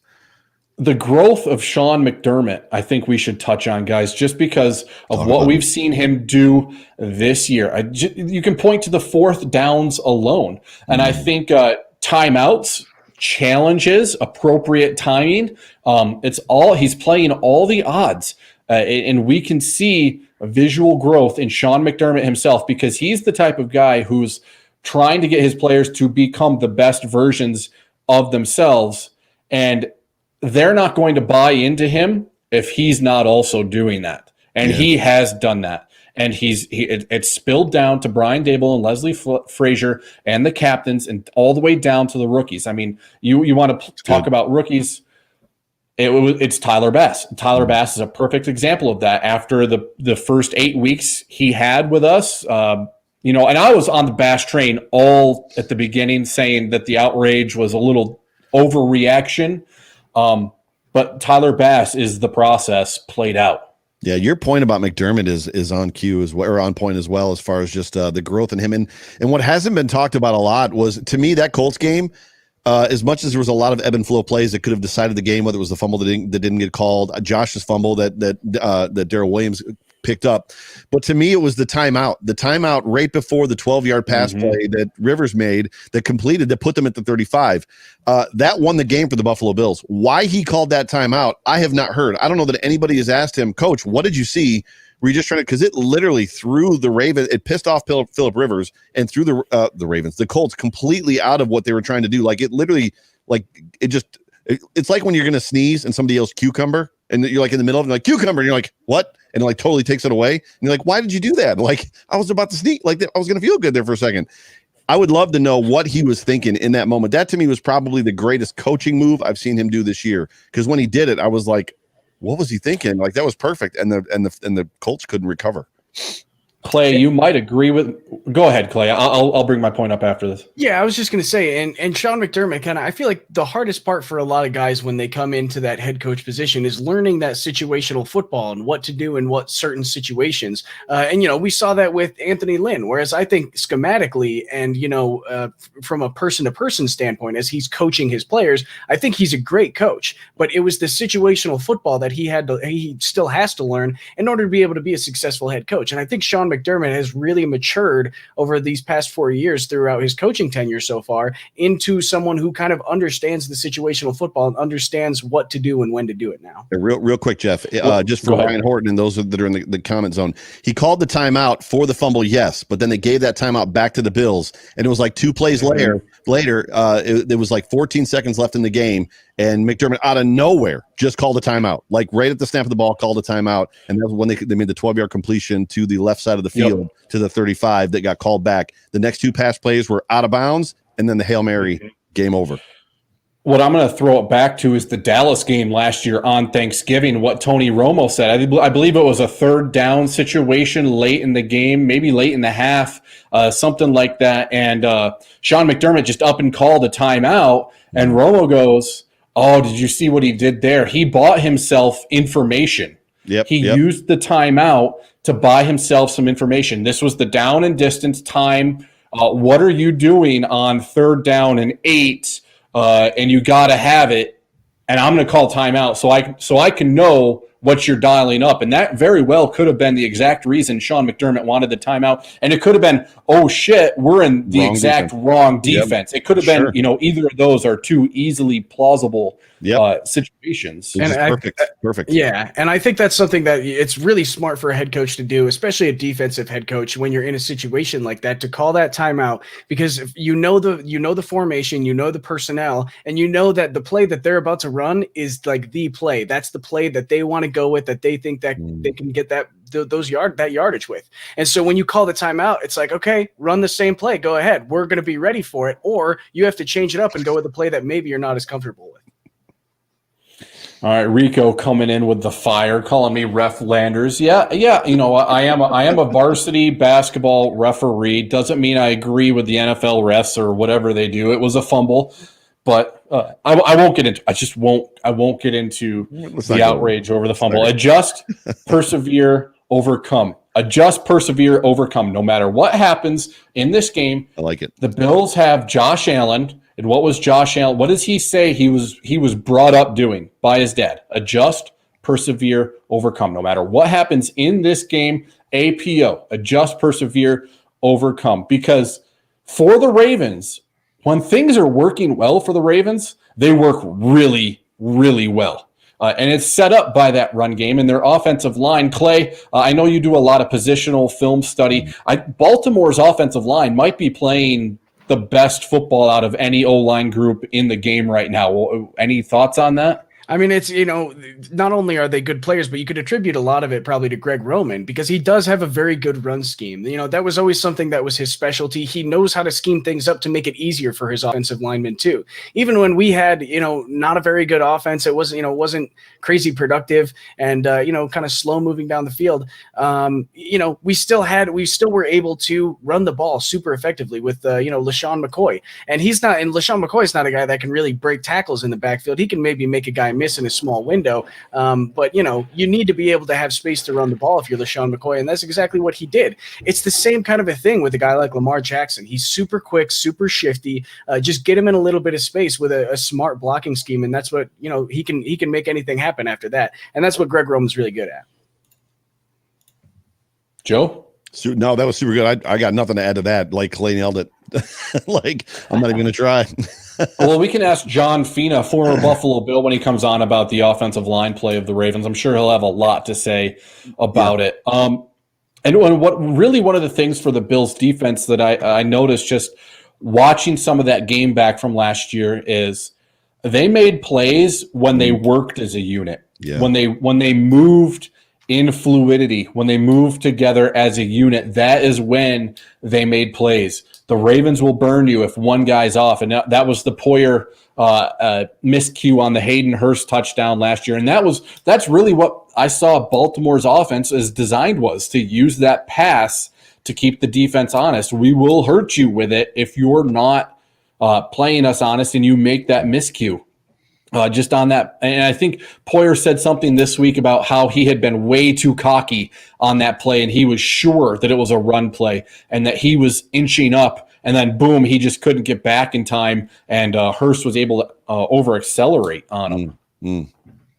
No, I was there for that football game. Clay, were you there for that game? I was there, yep. That play happened right in front of me. I'm on the visitor side, tunnel end zone side, 27-yard line, first row of the upper deck. And yes, that play, the way that it developed, and the touch pass that Lamar threw was perfect. And as much as Poyer wants to take credit for making the mistake on that play, excuse me, it was a perfect throw. It was a perfect setup. Lamar drew him in. He snuck out the backside, and he just laid it over everybody brilliantly. And then you're not catching a dude that big that fast. It just is what it is. But I'm interested in seeing just how the Bills defense play them, because for me, it's been wildly reported in the last couple of weeks that the longer that Lamar Jackson is in the pocket, the worse of a passer he becomes. So if you let him scoot around, if he gets the ball out fast, if you give him a reason to get the ball out fast, or you give him a reason to get outside the pocket, he's not like Josh Allen. Josh Allen is great outside the pocket. Lamar Jackson is great outside the pocket. Josh Allen is great inside the pocket. Lamar Jackson is not. So the longer he's there, not only does his completion percentage drop, but so does his quarterback rating. So for me, They need to create the perfect horseshoe. Use those 4 rushers, create a horseshoe, keep him contained. The ends need to hold their positions on the field so they can't get outside of them. Keep him in there as long as possible and make him a thrower as much as you can and literally stop the run. I think the Bills will have – I'm not saying he won't get some runs. He's going to have 4 or 5 big chunk yardage runs that he's going to get. But I don't see him going off for 200 yards or 150 yards or anything like that. I think the Bills contain him pretty well. But I'm excited to see how the defense plays him. So. Yeah, and the defensive line, the bench press is going to pay off this week. And because when they get around there, it's really going to have to be hold your position and just keep that contained. So really what they're going to have to be doing a lot is just bench pressing these offensive linemen, grabbing inside those pads and just keeping them, keeping their hands inside and don't let them get inside your hands because you want to have to be able to control them if you want to go either which way to try to keep Lamar inside that pocket. Or if he tries to escape, you can just kind of shuck him off and go get that tackle because that's really the best way that you can, like Joe was saying, you got to keep him inside the pocket. So bench press is really going to pay off for those upfront big guys this week. Absolutely. One of the things I wanted to get into as well as I see John Fina in the waiting room backstage getting ready to hop on. Just give us a thumbs up whenever you're ready to come on. Get that guy some blue M&Ms. Give him some blue M&Ms. Has his rider been fulfilled? It's a rock and roll joke. Sorry. All brown M&Ms. Was it the Beatles or the Rolling Stones? It was blue. It was Van Halen. It was blue. All blue M&Ms. But yeah.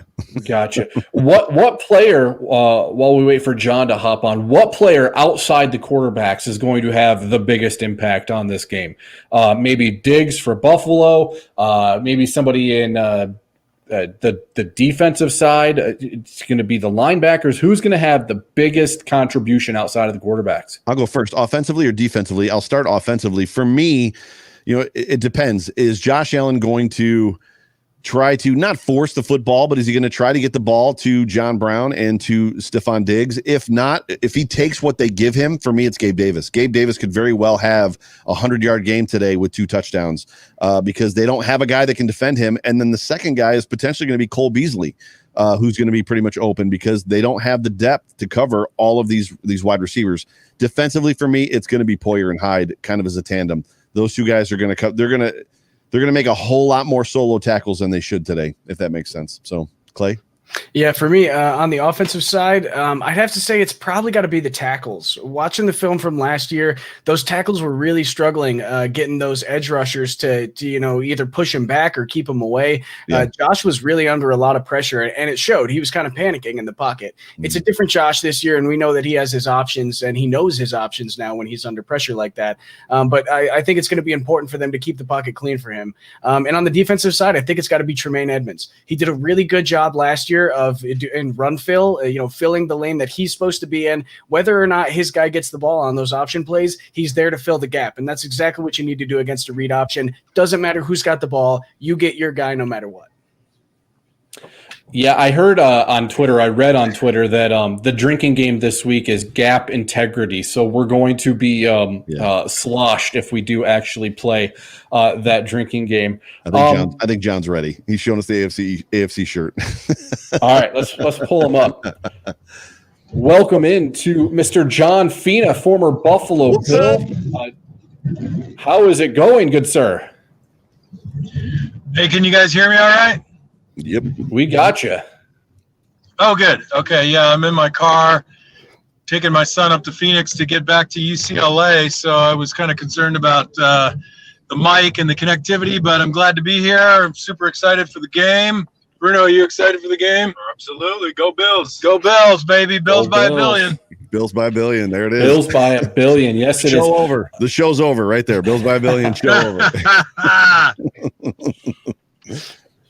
So, John, about maybe 3 or 4 minutes before you jumped on here, I asked Clay if he, in his film study, if he had seen the Ravens' offensive line. Are they playing maybe the best football out of any offensive line in the game right now? They're playing really well.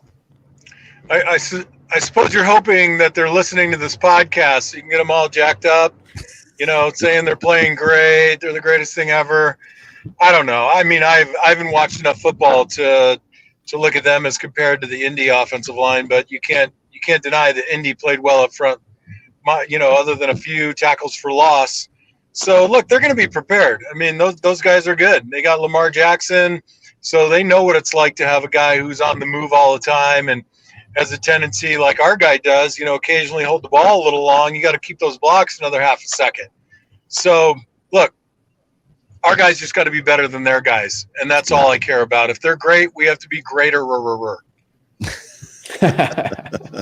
That's good. Simple. Nice. John, you I heard a segment that you did on Jay Spence's show, which I thought was really, really great, where you had been talking to Bruno, who's sitting next to you, who plays offensive tackle or will be playing offensive tackle for, I think you said UCLA. That's correct?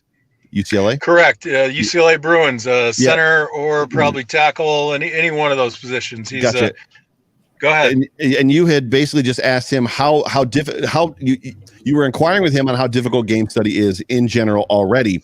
Now imagine having to game study or film study for potentially 3 guys that are going to be rotating in front of you, as the Bills do. So the Bills rotate these guys a lot. None of them play 100%, 80%, even 80% of the snaps. However, this is my question. The Bills have not been super successful with that rotation. What do they need to do to be successful? Like, from what you've been watching, what is the hitch in the giddy up, if you will? Because your theory is right. It should be incredibly difficult, like to block these guys just on that premise. What's the problem there?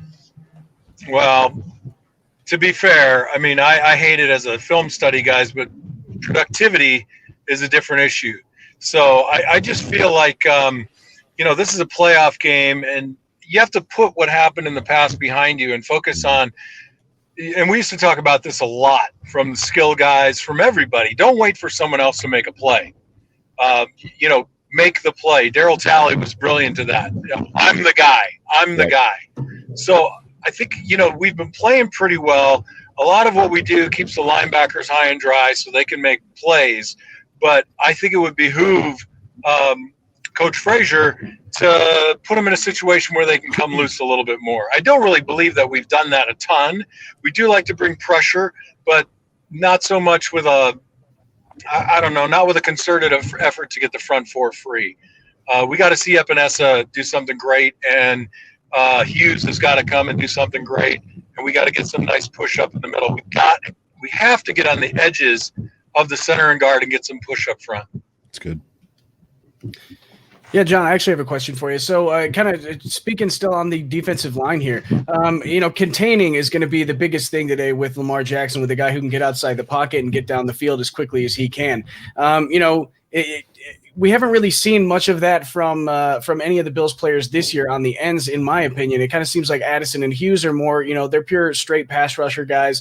Who do you think anyone has the ability to step up and be able to kind of stay in that with that outside contain integrity, kind of like a Shaq Lawson was last year for us?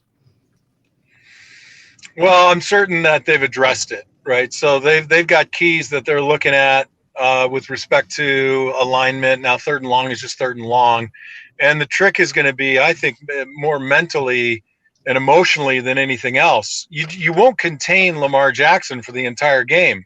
So if you keep that in mind, then you have to be in a mental position to accept the fact that he's going to break off a couple of runs or 3. But they can't be at the wrong time. And you can't let it be mentally debilitating for you. If you think you're going to keep him at every rush under 5 yards, then you're setting yourself up for failure. So I'm sure the plan is in place. I mean, I'll try to diagnose it during the game, just like every one of us in the Bills Mafia is going to. But, we'll see. And I think that is a huge key to the game. That's good. Hey, John, I joke with people that I was born to be a Bills fan because I was born on the same day the organization named Marv Levy as the head coach, November 3rd, 1986. Do you see similarities in Sean McDermott and Coach Levy? And maybe because we were talking earlier before you came on, the progression of Sean McDermott, that self-awareness to grow and ask his players to grow with him. Do you see the similarities between the two? Yeah, I mean, obviously he's a little bit more animated on the sideline. It's hard to know what it's like in the locker room other than the very few snippets that we get. How he, sets the day, sets the meeting times, all that stuff really matters. People don't think it does, but when it goes poorly, I mean, it's not good. But, from my perspective, I'd step on babies and octogenarians to be in the locker room and hear that go like the real deal before the game. That's good. We could probably imagine that McDermott swears less than Marv as well if rumors are true on the sidelines, because wasn't that always what we were told as fans, that Marv had a potty mouth? Do you remember that? Well, I'll promise you this, man. If you weren't playing well, you stayed as far away from people who were going to be up in your grill as you could. So if Marv was shooting off some expletives, I wouldn't have been anywhere around it anyway. That's funny. That's good stuff. So here's my question: when it comes to offensive play versus this Ravens defense, and we've talked about it here, and it's widely being talked everywhere as well. Do the Bills go into this game and do they try to do things maybe that the Ravens haven't seen on film, similar to what we saw them do against the Colts, or do they just line up and they understand that, you guys are going to blitz us? We have the best blitz quarterback in the NFL. You have two very good cornerbacks. However, we're 5 deep, wide receiver wise.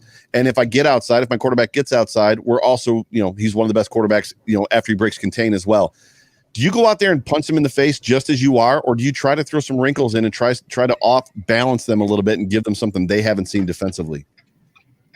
No, I think you stay with who you are at the outset of the game. You might have a special play in there, try to catch them off guard if they're lined up correctly for it. Maybe you call it at the line. But what I'll say is this, you go with the plan that got you there in the first place, and I expect they'll do the same thing. So I can't imagine, especially the success that the receivers and Josh and Dable have had diagnosing defensive plans, whether it's zone or man, that they would come out and strip themselves of their pressure identity. So I don't see like some glorious new reinvention of either team. And I think it's going to be a little painstaking in the first 20, 25 minutes of the game, barring, crazy odd turnovers and things of that nature. But I expect sort of a low scoring first half. And then in the second half, you're going to see maybe, I don't want to call it desperation, but maybe creativity, and scores will go up and dramatic plays will increase. That's good.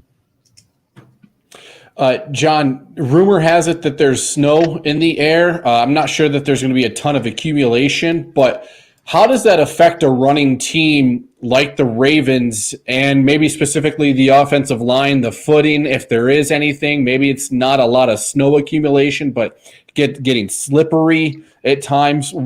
How do you have to counter that, and is that advantage defense getting after a running team? No, it's advantage offense. It's always advantage offense in the event that the ground is slick or I don't want to say unstable. It makes it sound like, a Marvel movie with explosions and the ground bursting and everything like that. I think blowing up a stadium. Right. This is not Avengers Endgame. But what I'll say is, as offensive linemen, we are so balance oriented in our training. 2 feet on the ground. You're not flying off. Head out over your skis. You want to keep your base underneath you, and that always benefits the offensive line if we're looking at conditions like that. So honestly, I mean, I'd prefer no snow because Baltimore's running game. That's just my opinion. That's good. Yeah, it's and everybody, just so everybody knows, you're listening or you're watching the BF Tailgate on the Buffalo Fanatics Multicast Network, and our guest, he's down there, is John Fina, former Buffalo Bills left tackle from 92 to 2000. Is that correct, John? That's when you played left tackle for the Bills, 92 to 2000 or 93 to 2000? 92 to 01, right? That's 10 years. Yeah, I had it right the first time. So that's what I said before you came on. So, let's talk about this. Let's talk about like stitches and superstitious. And so this morning we got the chance to talk about it a little bit. And I was good all day until I had to get dressed. And then it was like literally, and I think I said this to you on the phone, but when we talked before you came on, like I was like, have the Bills won in these socks? Are these the right slippers? I know I'm 6-0 in the Bajorquez jersey, but what about the undershirt? And what about the pants? What do you have for pregame rituals and superstitions?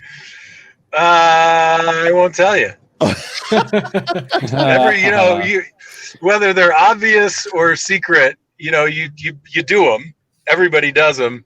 You could talk about them or not, but as a player, I don't reveal my superstitions, my habits, the way I had everything laid out. Some things specifically and some things not. I'll never share. It's good. I'm going to be the Sphinx on that one. So would you say that there are a lot of players then, or is it basically every player that has these routines and these superstitions that they do on a week-to-week basis? I don't know, man. I was too busy making my ABCs 1, 2, 3s all lined up to pay attention to what anybody else did. But there were a couple. Like every week, a couple of guys had to say something that they always said before. There was a pretty funny. I'll tell you one story.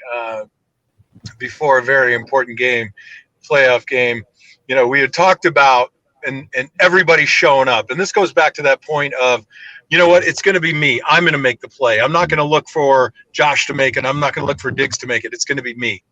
So everybody was like, show up. So that was the mantra. So then somebody got this idea that we're going to put a sign-up sheet on the wall. Like literally like sign up, right? So, people be circulating around the locker room going, come on, show up. Everybody sign up. And I'm like, yeah, we're like, yeah. And then it kept going on and on and on. And then about 25 minutes later, Glenn Parker comes over to me because our lockers were, the old locker room, still the locker room, shaped like an L, and we didn't have line of sight to a specific area of the locker room. So Glenn Parker, who happened to go get up and go do something, left our locker area, comes back and he's like, dude, they keep yelling at us because there's an actual sign-up sheet. You gotta go over there. I'm like, are you kidding me? I like hightailed it over there with my pen, like print name, sign, date of birth. I mean, it was hilarious because it just kept going and people were like, Fina, Parker. We're like, yeah, we're in. And then like literally ours were the only names not on the list. The one superstition that Kent Hall gave away was Jim Kelly throwing up before every football game. I was going to ask about that. Talk about that one. Talk about Kelly. 12's ready. I think that was the line, right, from Hall. 12's ready. Yeah. 12's ready. That was. I never experienced that before, but having your star quarterback give the signal that he was going to have a good game by kneeling at the porcelain god and vomiting was kind of surprising to me. But after a while, you're like, wait a minute, it didn't happen. What the hell's going on here? And you're like thinking maybe I'm gonna slip like an emetic into his Gatorade, make sure he vomits before the game. Now, was I said emetic? Is that too highbrow for you, Joe? No, I'm good. Go ahead, Jeff. Was when our Lord Jim Kelly was at the throne of the porcelain god, was it full pads? Was it pregame shorts and shirt? I mean, was it like, okay, I'm running out the tunnel here in 30 seconds, I got to get this out? When was that? That's a great question. Honestly, guys, I didn't catalog it. I mean, I was too busy making sure that my cleats were in the proper spot as compared to the distance between my shoulder pads. Damn, if I can't find my lucky mouthpiece or something, you have no superstitions. You have none. Yeah, no, none at all. None at all. None that I'll share. We do have a super chat. We do have a super chat I want to get up here from Will Adams. Ravens fan here. Go Ravens. If Bills win, I'll be rooting for Josh Allen. Kid has got a great story. Humble. I like it.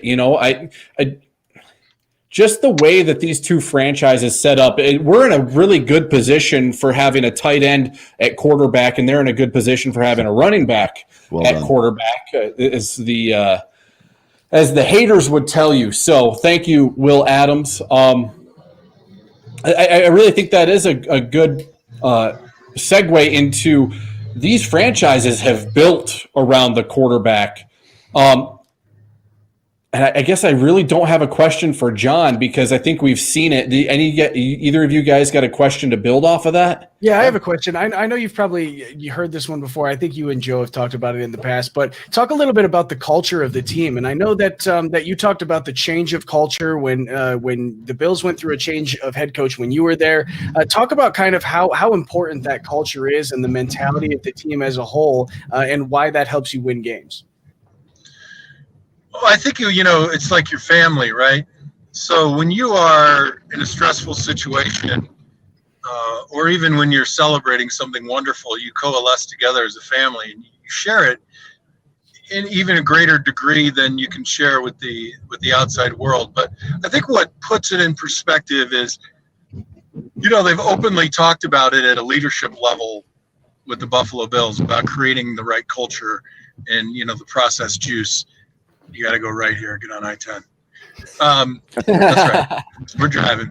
So, the one thing that it takes for corporations to be successful, exactly, is being able to say it out loud.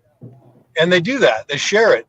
And then obviously, the players, you can see that there is, there's belief in one another. Why does it matter? Because you have to believe in the guy next to you. And I mean, I can't stress it enough. Even if you have to fake it a little bit until you're fully ingrained or brainwashed or bought in or whatever the expression is, it's got to start. And I think the coaching staff and several leaders on the team have created that environment that allows it to grow. And I'd be surprised if guys like Hyde and Poyer and Hughes and Feliciano and Dawkins weren't, 5 or 6 of the most important figures in that. And you need those figures, and it has to grow. So that's my long answer to a short question. John, it's been great having you on. Real quick before we let you go, prediction for this football game? Man, I just love the expression. He froze up. Baby. Wait, back only up, just back, one back, point back to me. You froze. Hang on, you froze up on us. Back up. You love the expression. I think you said just win, baby. Do it again. Hey, listen. You got me now? Gotcha. Yep. Bills by $1 billion. Bills by $1 billion. And that includes a 1-point victory. Bills by $1 billion. Nice. Very good. Thank you so much for joining us. Any final words, Jeff? Any final words, Clay? Oh, I think I'm good. I'm kind of a fanboy over here because the first game I went to, I do believe that you played in October 1995 against the Jets. The first game after the OJ verdict had come out, fans were wild with the juices loose. Boomer Esiason got a concussion. I was 9 years old. Andre, I believe, tore his hammy up in that game. So that was the first game I went to at 9 years old, and glad to get a chance to talk to you, John. Hey, it's my pleasure. I'm always available. I like to interact on Twitter. I love having fun with the fan base. This day and age, levity and wholesomeness and just, guys wanting to have fun, gals, of course, wanting to just express their love of our team and the excitement. I mean, God, it's been so long. I mean, I can't even imagine what people are feeling like in Buffalo right now. Clay, one game down, it's been so long. That's insane. It's a full lifetime for some people who've never experienced it. I'm just so happy for the fans. I'm so happy for the fans. John, thank you for being here. Go Bills. Go Bills. Go Bills. Thank you awesome. to Mr. John Fina. That was awesome. Joe, you got the connections. I don't think he's ready yet, by the way. I didn't pull him up. I think that might have been Judge. Oh, gotcha. Yeah, he's not coming on for another 7 minutes. So so I'll text him to make sure he knows he's coming on at 7. So we just gave it away. So we just gave a hint out to the watchers, to the listeners, that Bruce Nolan is coming up next. So what was your guys' while I'm texting Bruce real quick, just give me your guys' feedback as far as just that conversation. I love talking to John. He is a great follow. He's a great listen. Like he's just one of us. It's awesome. You guys can talk. Yeah, I think it's awesome just because so many things are going on in the players' heads that we're never going to know unless, someday years down the line when I'm 50 years old, I'm talking to one of these guys who was playing on the field at the time. We're never going to know what's going through these guys' heads. So it is nice to be able to talk to someone who's been in that situation. And he was on teams. He was on the team the last time, in 95, the last time they won the division and the last time they won a playoff game. So he's been in the same situation and he kind of knows the feeling. And, I think it's funny that even the players have their superstitions that they do, just like Bills fans, which we have to be the most superstitious fan base. I can't imagine anyone else is, but it is really cool to kind of see that. Browns. Yeah. Browns might be one of the most superstitious fan bases as well. It might be something in the water in Lake Erie, but it is always cool. I wanted to ask him, but I didn't know if it was a touchy subject or something about the big 90s glasses that he had. You've seen those pictures, wearing the glasses under the helmet maybe. But yeah, that's I'd like to talk real quick just about his comments about culture, because culture has been one of those things that I have beat the drum on for the 2 years that I've had a podcast, just because, we've heard the jokes, we've heard the comments, we've heard the radio station, we've heard the pundits in Buffalo talk about culture. We're going to change culture because every time we have a new coach, they talk about it. And it gets to the point where, like, the media people that don't know a damn thing about culture think it's a joke and think it's just words that coaches use. And I've never really gotten super deep into it. John just texted me and said there actually was a sign-up sheet. We didn't get super deep into it, and I didn't press for just basically the easiest way to say it. And he said that when Greg Williams and Donahoe came in, when Wade got fired and Butler left, he said when those two new guys came in, he said the culture literally got flipped on its head, and it went from being a great place to be, a great place to play, a family atmosphere, to very much not, and just not just a place that you would not want to play. And it really, in his opinion, sunk the franchise and sent the franchise on the 17-year run that it went on from then on out. So I've had this conversation about culture and organizational culture, about the infighting and the power moves. How did Russ Brandon become the general manager? And it was really, honestly, I think my kind of theory or thesis on this is because Mr. Wilson was aging and was not able to control the franchise, that created a lot of that power struggle within the organization. And that really makes a lot of sense about what he says about the early 2000s with Donahoe coming in, because I've talked to Bills writers, one specifically who was there through the late 80s and 90s and in the 2000s. Power struggle within the organization is really kind of what hampered and caused the 17-year playoff drought. Yeah, there was a lot of control issues, and I can name names, but I won't. A lot of guys that were in positions that they shouldn't have been in. You just named one. Another part of it was, Ralph was old, and I don't want to say that he was asleep at the wheel, but there was a directive given to ownership or to management, which was, to keep the costs down, because Ralph Wilson knew that this team was going to be sold. He'd been told, just like we were, by everybody in the media and the NFL, that Buffalo can't support an NFL franchise. So he expected the team to sell for not very much money. Never in his wildest dreams, he rolled over in his grave when the Bills sold for $1.4 billion. I promise you, they did not expect that number. He was expecting probably mid, right, to just over mid $100 millions, which is amazing. But for him, there was a great deal of managing this till the end, until new ownership comes in. He wasn't going to sell it before he passed, and blah, blah, blah, blah, blah. But it was a train wreck. And I'm just so glad. If there's something for me to be most proud of, it's literally the culture. And that's what I try to tell my listeners this week in the preview pod was we have come so far, and we have met every test we have either passed, and if we failed it, we've grown from it. And we're looking at a situation now where all the boxes this year have been checked. Josh Allen becoming the AFC East champions, winning a playoff game, everything from here on is gravy. But not only that, the way this team has responded to losses, to the Cardinals game, to being on primetime, to having challenges on primetime, to facing a team coming in here, the Dolphins, that needed to win to make the playoffs, and we're going to play our backups. And they throttled them, and then really overcoming adversity, even in the Colts game. For me, they are ready for this stage. This game, the Bills, and I don't mean they need to get hyped up and sign the sheet. I mean, literally mentally, from what they've been through, where McDermott has brought them, the process, if you will, this team is ready. Rant over. I could run through a brick wall after that, Joe. Yeah, I mean, I really could. I mean, you're just a smidgen below Kyle Brandt on that, but I still could do it. And that's one of the things, like, you basically have to amp up your offensive linemen, your defensive linemen, your running backs, your receivers to run literally through brick walls. Or I think the saying is you're getting in 35, 75 car accidents every single game with how smash mouth the game of football is. If you can't build up a culture to make players want to do that, you're not a leader.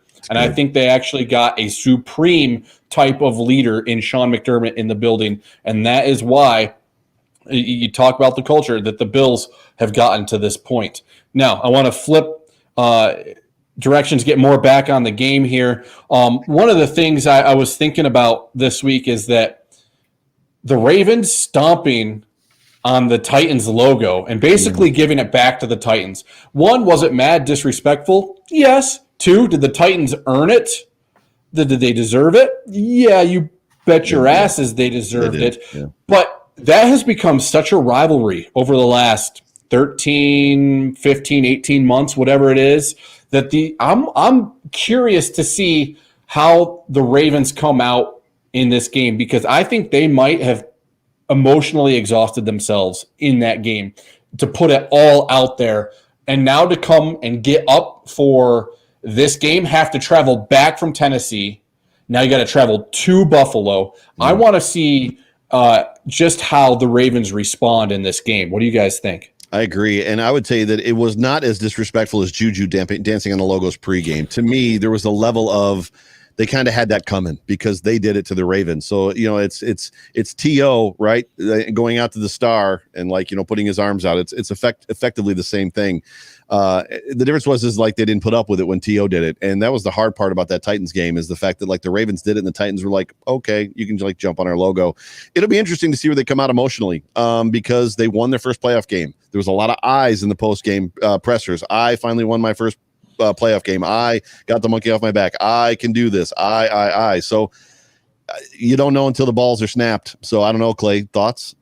Yeah, I kind of agree. I think, you know, last week for the Ravens, it was a very emotional game. And that always creates a certain amount of fire, a certain amount of, energy and motivation to go out and beat the team that you're playing when you've been disrespected like that. So I think as far as from a mentality standpoint, I feel like the Bills have the advantage just because they're not just trying to prove one team wrong that's disrespected them. They're trying to prove everybody wrong. Everybody. And I feel like the Buffalo players really encompass the Buffalo versus everybody mantra into how they feel, because they really do feel like they've got no one on their sides. And I know the national media has come around. It's been if you look around, it's a pretty split decision on who's picking the Bills and who's picking the Ravens. That I think that should still feel disrespectful to the Bills. As if I'm a Bills player myself, I'm still going to feel disrespected by that, because they're in my opinion, people were saying that they could beat the Chiefs, and now they're saying that they're going to lose to the Ravens. So, I think the Bills are going to come out with a lot of fire. They finally got the monkey off their back as a team to get that first playoff win, and I think that now they can kind of settle in and relax a little bit, and that's when they play their best football. That's right. And right now we've got joining us, Bruce. No, sorry, Jeff. Do you want to take it? You can take it. Sorry, I was going to ask Bruce the same question. Go ahead and introduce him, and then I'll give him the train horn to celebrate Bruce joining us. So go ahead. No, so ladies and gentlemen, joining us right now is Bruce Nolan from Buffalo Rumblings, the pod host of the Bruce Exclusive. Go ahead, Jeff. Now it's got to load. Oh. This is like it's not going to play on my phone. It's connected to a Bluetooth. I don't know what Bluetooth it's connected to. This is like the Savers somewhere in your house, Jeff. There's a train horn going off, and you're like, "What's going on?" Yeah. Yep. Well, that was a big old dud. So Bruce, I'm sure you were listening to that question and our answers. What are your thoughts on just the emotional situation of this game for the Ravens coming off that Titans win?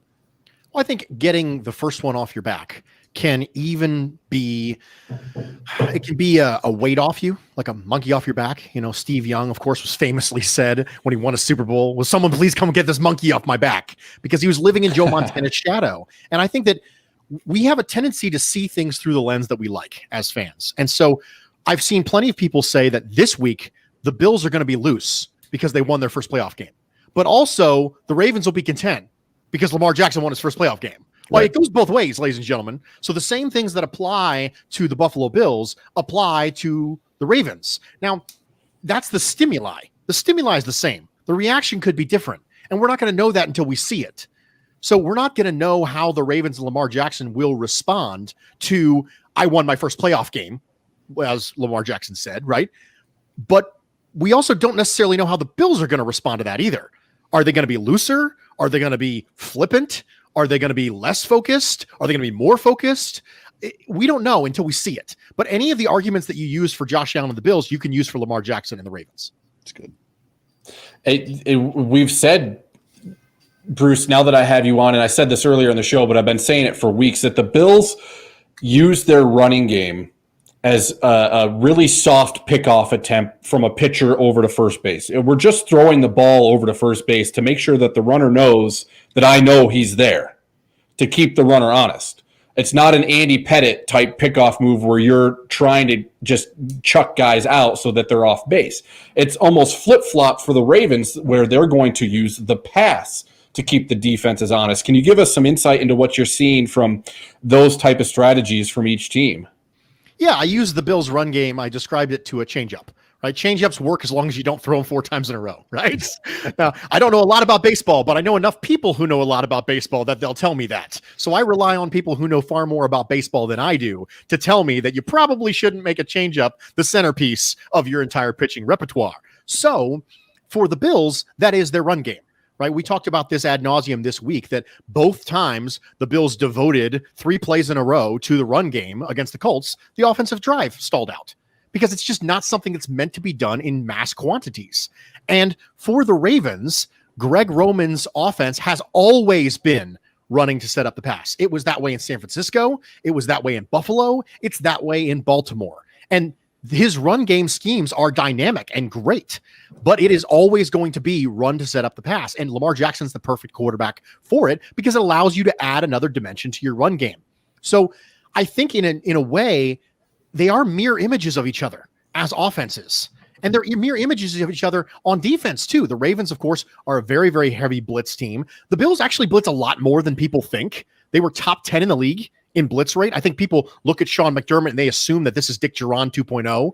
They think he's a cover 2, rush with 4, keep everything in front of you. And it's not true. But as far as the splits, when it comes to cover 1, cover 2, cover 3 quarters, the Ravens do look markedly different than the Bills do. So they are kind of mirror images of each other, which is what makes this such a fascinating matchup. Yeah, that's super good. So that actually brings up a really good point, which to me, and we talked about this a little while ago, and I brought it up that it's been widely reported, maybe wildly as well, that Lamar is not great if he's forced to stay in the pocket as a passer. What do you think? Do you think the Bills should blitz him in this football game even a couple times, or should they literally just try to create the perfect horseshoe pocket and keep him in there for 4 seconds and make him throw the football? I don't think blitzing is a bad idea because blitzing is not just about getting free rushers on Lamar who can then make them miss and make a big play. It's also about allowing your upfront linemen to get one-on-ones they otherwise wouldn't get. And so blitzing allows you to do things in the matchup game that you might not necessarily always be able to do. If Ed Oliver is constantly facing double teams, and if we have a blitz that's designed in the A gap where you have Tremaine Edmonds and Matt Milano who are mugging the gaps, you can get Ed Oliver, you can manufacture him a one-on-one. And you're doing that without opening up additional gaps for Lamar to rush out of. It's almost like a run blitz.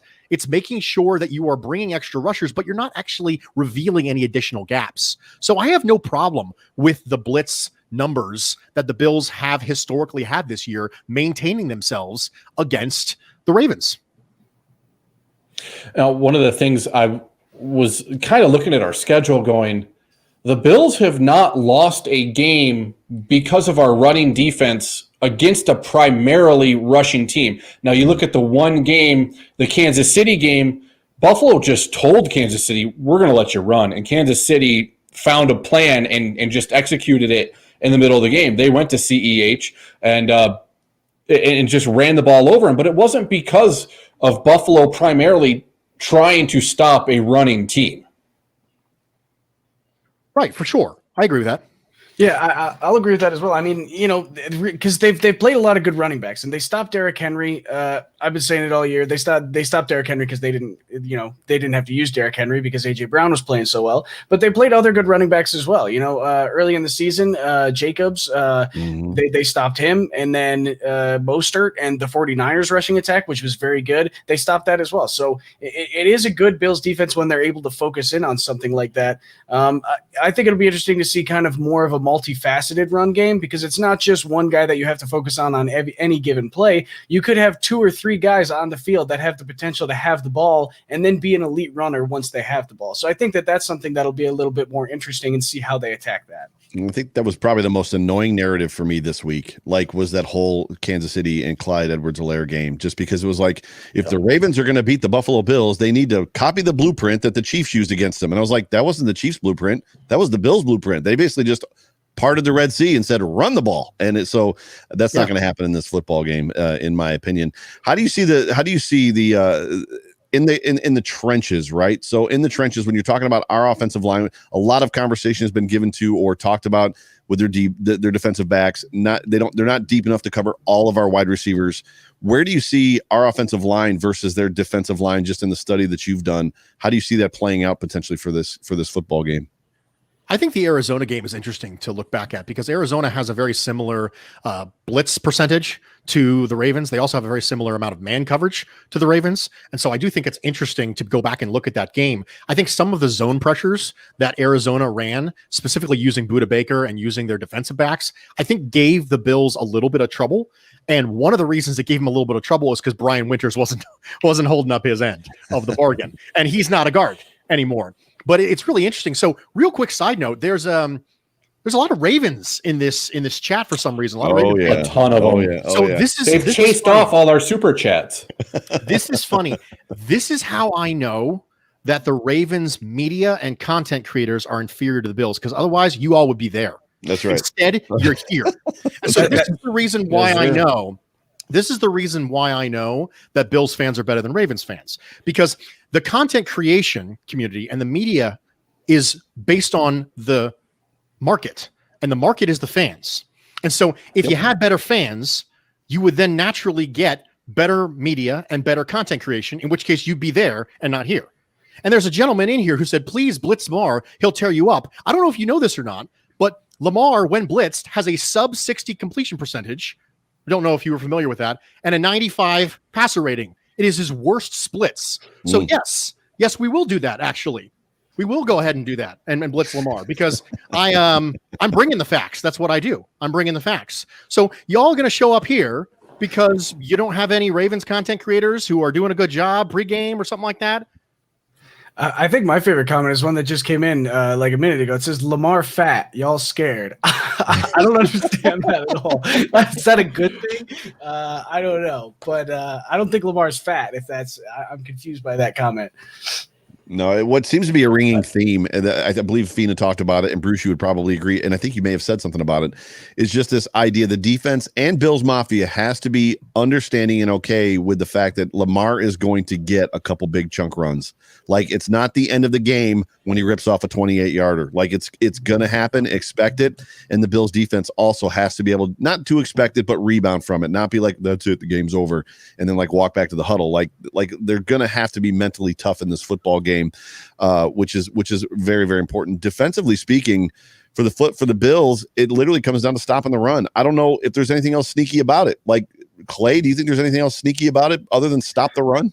No, I mean, it's you stop the run, but also you got to stop the big shock plays, because Lamar can throw it down the field. And if Hollywood gets past the last guy, if you're running a cover zero, which you could potentially get in a couple cover zero situations if you're really trying to stop the run against Lamar, you want to avoid it at all costs. But, if you're in a cover zero, if you're in a cover one and the guy's on the other side of the field, Hollywood can get past the last guy. And if Lamar throws it deep, they have connected on those throws before. So you got to watch out for those. And, we had the Hayden Hurst throw last year where you're trying so hard to defend the run that you forget that they can beat you over top in the pass game as well. So they need to be careful of that you don't want to overcommit to the run, but stopping the run should definitely be the top priority. That's good. Bruce, we talked about this a little bit earlier on. I had this question: has this fear of Lamar turned into kind of a boogeyman that people have maybe? Because I had watched a lot of Ravens film study leading up this week, and I said I kind of psyched myself out on the belief, and because Lamar is this freak of nature athletically, he can get the job done, and I kind of psyched myself out watching all this film. Is there a fear? Has he kind of become this boogeyman that you kind of got to watch out for that psychologically? Both of the extremes on Lamar are wrong. The extreme that says he's the boogeyman and that he's completely unstoppable is clearly wrong. The extreme that says he's a running back is also wrong. Yep. Both of those are wrong. Lamar has proven at this point he's a quarterback, and he's an effective quarterback in the NFL, and he's going to get a big-ass contract extension this offseason, and it's going to be fine. And he has an MVP under his belt. Lamar is a good player in this league. He is neither the boogeyman, nor is he a running back. He is a completely reasonable quarterback who happens to be an elite athlete and can create plays outside of structure in an impressive way with his legs and throwing the ball down the field in the scramble drill. So he is neither mythologically good or mythologically bad. He's just a really good player. Yeah, and to bounce off of that, his stats look really good. If you go take a look at his stats, he's a very efficient thrower. He throws the ball. He doesn't really, his completion percentage good. His passer rating is good. He is a good quarterback. He just doesn't put up those same numbers because he doesn't need to throw the ball as much. They can use his athleticism, and especially in a Greg Roman system, they can use his athleticism to run the ball because he is an elite rusher as well. So he doesn't need to put up the elite throwing numbers, but when he does throw the ball, he is efficient. He is accurate. Yeah, I know there's a super chat, Jeff, but to that point, Clay, that's a problem though today, because one of my questions that I have, like that I wrote down, that I just jotted down, that I want to talk about, and we can get to the super chat before I ask it, is just about the fact that like this is a game where they may need him to throw. If the Bills get up by 2 possessions or 3 possessions, they're not built to come back. Like they are not built to come back. Go ahead with the super chat first. Yeah, I totally agree with you there, Joe. Super chat coming in from, my screen is so small. I got to adjust this somehow. Protect our dirt. POD, protect our dirt. Which Bill throws a pass this game? I mean, we've seen. This is a great question. Obviously, he means outside of Josh Allen on this question. I'll open it up to our guest first of all. Bruce, if you're going into your bag of tricks, if you're Brian Dable, who gets to throw the touchdown today? I'm going to go Stephon Diggs. And the reason I'm going to go Stephon Diggs is because we saw a little bit of wrinkle in the red zone not too long ago with Stephon Diggs lining up in the backfield and Josh Allen faking it to him and then rolling to his right. And we have seen in the past Brian Dable pull out the most unique plays in the red zone. That is historically where you see the weird stuff from Brian Dable, either in the red zone or immediately after. Obviously, we take a lot of shot plays between the 20 and the 30, but also you see the weird stuff at that point. And we've already seen Beasley do it. We've seen McKenzie do it. We saw John Brown do it a couple times in the last couple of years. I'm going to just go a little weird, and I'm going to say Stephon Diggs. That's good. I'll be honest, like that's a great question because it seems like in more really big games than not, Dable has done this. Like he has pulled out some kind of a weird trick play. So that's actually a great question. I bet it happens. I don't know who's going to do it though. It might be McKenzie again. It could be Diggs. It could be somebody that we haven't seen. Clay?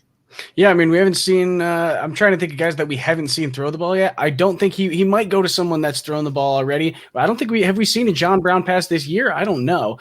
Dawson Knox, I don't know what his arm looks like. I would say high school quarterback. Was he 2 years varsity? 2 years varsity. Maybe might be that guy. I mean, there you go. So, could be Knox. That would be interesting to see. But in order to, it'd be kind of difficult to get him the ball unless you're doing it on a reverse. But I suppose it could happen. But we haven't really seen anything that sets up a Dawson Knox reverse at any time. So usually when he does his fun stuff, he sets it up before. One of the coolest things about Brian Dable is sometimes you'll see something where it's like that was a really weird motion, and then a couple weeks later, it's like, I get why they ran the really weird motion right now. It's because they did something cool out of it. And one of the reasons to go back to Bruce's point is, Stephon Diggs lining up in the backfield. Well, that throws off the defensive counts as well. So you can get a sight and a visual on how does the defense react to, okay, well, there's 2 receivers on the field, but we're not really, it's actually 3 receivers. It's not 12 personnel, it throws off the defense because you got one defender going, no, that's a wide receiver that doesn't count, so we should be playing in this. So you do see Brian Dable completely set up those things and go to them weeks later. We got another super chat coming in. Mike, thank you very much. And it reads, that's exactly what I meant when I said we'll see things from McDable that we haven't seen yet. Jeff, I think there was one before that, Jeff, if I'm not mistaken. Let's get it up there if I can find it. I'm not seeing if there's one before that. It was this one. It was this one. That's the one. You ain't what it is. We got the digs. This is why I need Clay to have driving responsibilities on Wednesday nights, because Clay's always like, you missed a super chat. I'm like, where is it? I got your back, though. You know, when you're doing your thing, it's hard to keep up. And right. Whenever you're talking, I'm looking at the comments for you. And since I stand Dawson Knox, I am an absolute Dawson Knox stan. We're going to throw this one up. Knox will catch a TD today. I'm a believer as long as he doesn't drop it wide open, because that would just. That's funny. Bruce, we have asked every guest, and we've also talked about it as well. So we're going to ask you now. Pre-game rituals, superstitions. Do you have any pre-game rituals or superstitions before Bills games? Not a single one. Not one? Not one. I am not superstitious at all. I think superstition is dumb. Too logical. That's too logical. Okay. It makes no sense. Superstition is the idea that somehow what I'm wearing or what I ate has some sort of butterfly effect through the world and impacts the game of the team that I prefer to root for. It's completely illogical. There's no reason for it. It's what I keep telling my daughter. My daughter loves stories about magic and stuff. I just keep telling her, sweetie, magic is nothing but deceit and lies. That's all it is. But how old is your daughter? Are you ruining magic for her? She's 3. Yes, she's 5, and I'm totally ruining it for her, so she doesn't fall for deceit and lies. Bruce, this frozen stuff is totally fake, honey. Don't enjoy any of this. Well, that is one of her favorite movies. But Bruce, when we first came on, I told these guys, for me, and I tried to get them to reference a movie scene, so I guess I know what movie you're going to pick. But for me, at the end of the night tonight, it will be one of two things. Either it will be, for me, Buddy the Elf coming in, I am in love and I don't know, or I don't care who knows, or it will be Tom Cruise as Maverick standing at the sink in Top Gun, Morning Goose. Like that's the two directions I can go, and it will be one of two. Give me from your movie the scenes of what you can be tonight. Well, I think the obvious thing is BEA Beautiful. I think is probably the obvious choice. I think that makes the most sense of anything else in the world. And I really think that Smite Me Almighty Smiter kind of works a little bit. I think Smite Me Almighty Smiter definitely works for sure. Listen, the reason I'm not superstitious is the same reason why I don't trash talk. It makes no logical sense, right? The Ravens are a good team. They have a good quarterback. They deserve to be here, and they can make a run at this thing, right? They kind of had a lull in the middle of the year, and then they had the COVID issue, and then they came back, and Lamar's been really good, and the offense has been really good since they decided to come back from COVID and really commit differently, right? Lamar Jackson flat out said, I just need to be more of myself. I need to get out there and play more of my game. And they've been great since then. So I don't trash talk teams and try to minimize them and say they're terrible, because they're not. At this point in this game, there are no terrible teams left, and it doesn't make any sense to me, just like superstitions don't make any sense to me. I'm sorry, Steve. I'm sorry that your Lamosse jersey and lack of bathing are not somehow I don't know, celestially connected, I suppose. Have you heard about this? Have you heard about the tattoo Steve needs to get, Bruce? I have heard about that, yes. One of the other reasons why I'm not much of a betting man. So yeah, because it could go wrong. It can go horribly.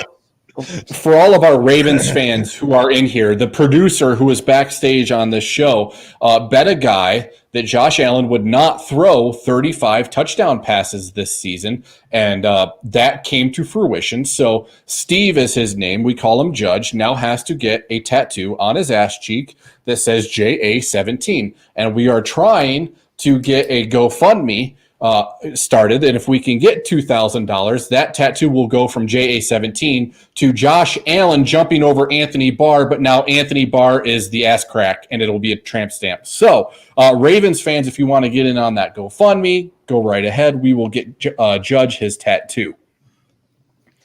Bruce, thank you so much for joining us. Real quick before we let you go, tell us where we can find you or where the listeners can find you, and then give us a quick score prediction, and we'll drop you off.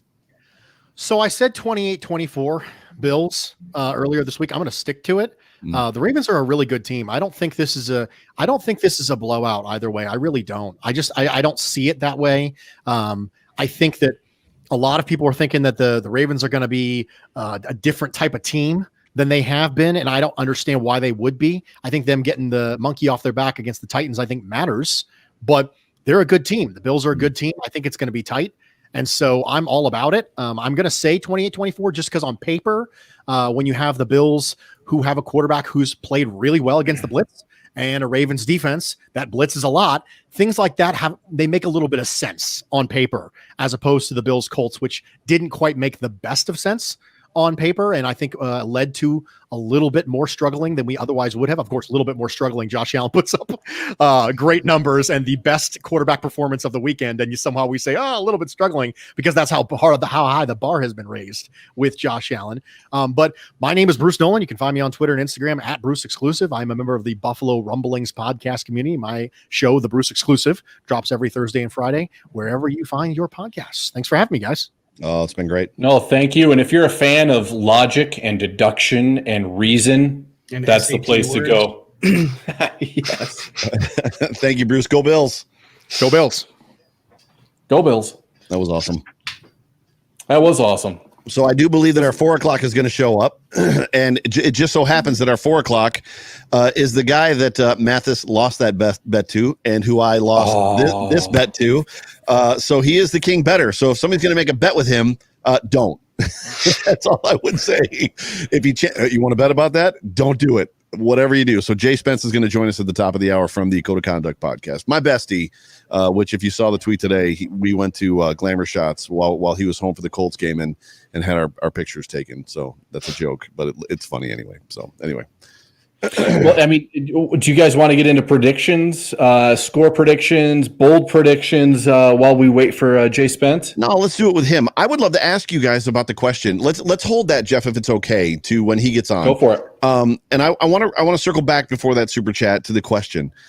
Because clearly Lamar Jackson is and I don't think we've dogged him. I don't think we've disrespected Lamar Jackson. I mean, to talk numbers, to talk about the fact that the longer that he's in the pocket, the worse of a passer he becomes is not disrespectful. That's who he is. Just like if you talk about Josh Allen not being a pass first quarterback in 18 and having a rough year in 19, and then what he's become this year, that's just facts. However, Lamar's first go-to, Clay talked about it, is not passing. He doesn't pass because he doesn't really have to. In the wins that they generally have, they're up early, or they're up enough that they can just literally smash you in the mouth and pound it down your throat. My question is this: if the Bills are leading at halftime by 8 points, 9 points, so just over 2 possessions, so not a touchdown, 2 possessions, do the Ravens have the ability to get back into that football game? If Lamar is now relegated to being a pass first quarterback, do they have the guns? Jeff, take it.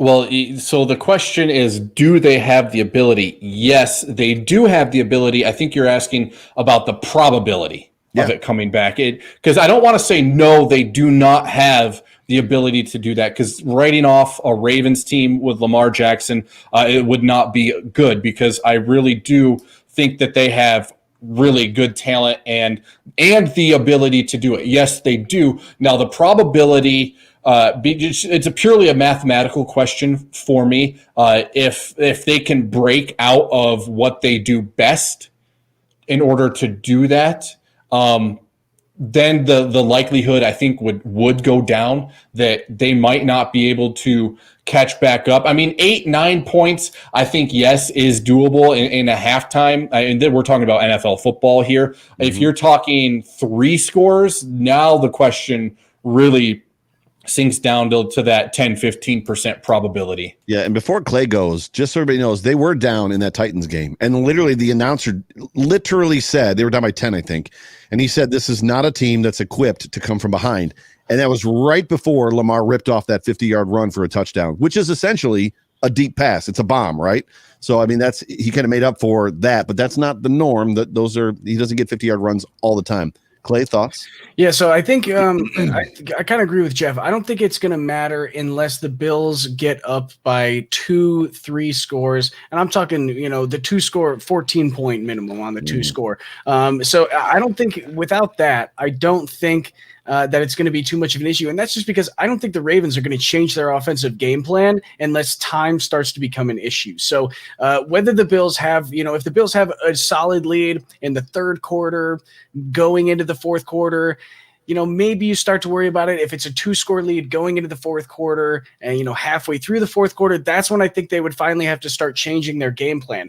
If they do have to change their game plan and go away from that run-heavy offense, which they feel so confidently in, that's when I think they get in trouble. And that's not on Lamar. I think that's on Greg Roman mostly, because I don't think he has the play calling ability, the schematics to be able to design up plays where you can come back and with a full passing attack to make a late comeback like that. So for me, I think it's more on the schematics and on the coaching, but really until time is an issue, and which it won't be for a very long time with this team because they can hit the home run plays in the run game, they're going to stick to their game plan. So even if the Bills get a lead, they have to make sure that they're still playing the same defense and not backing off from the run and trying to defend a pass game that probably isn't going to show up.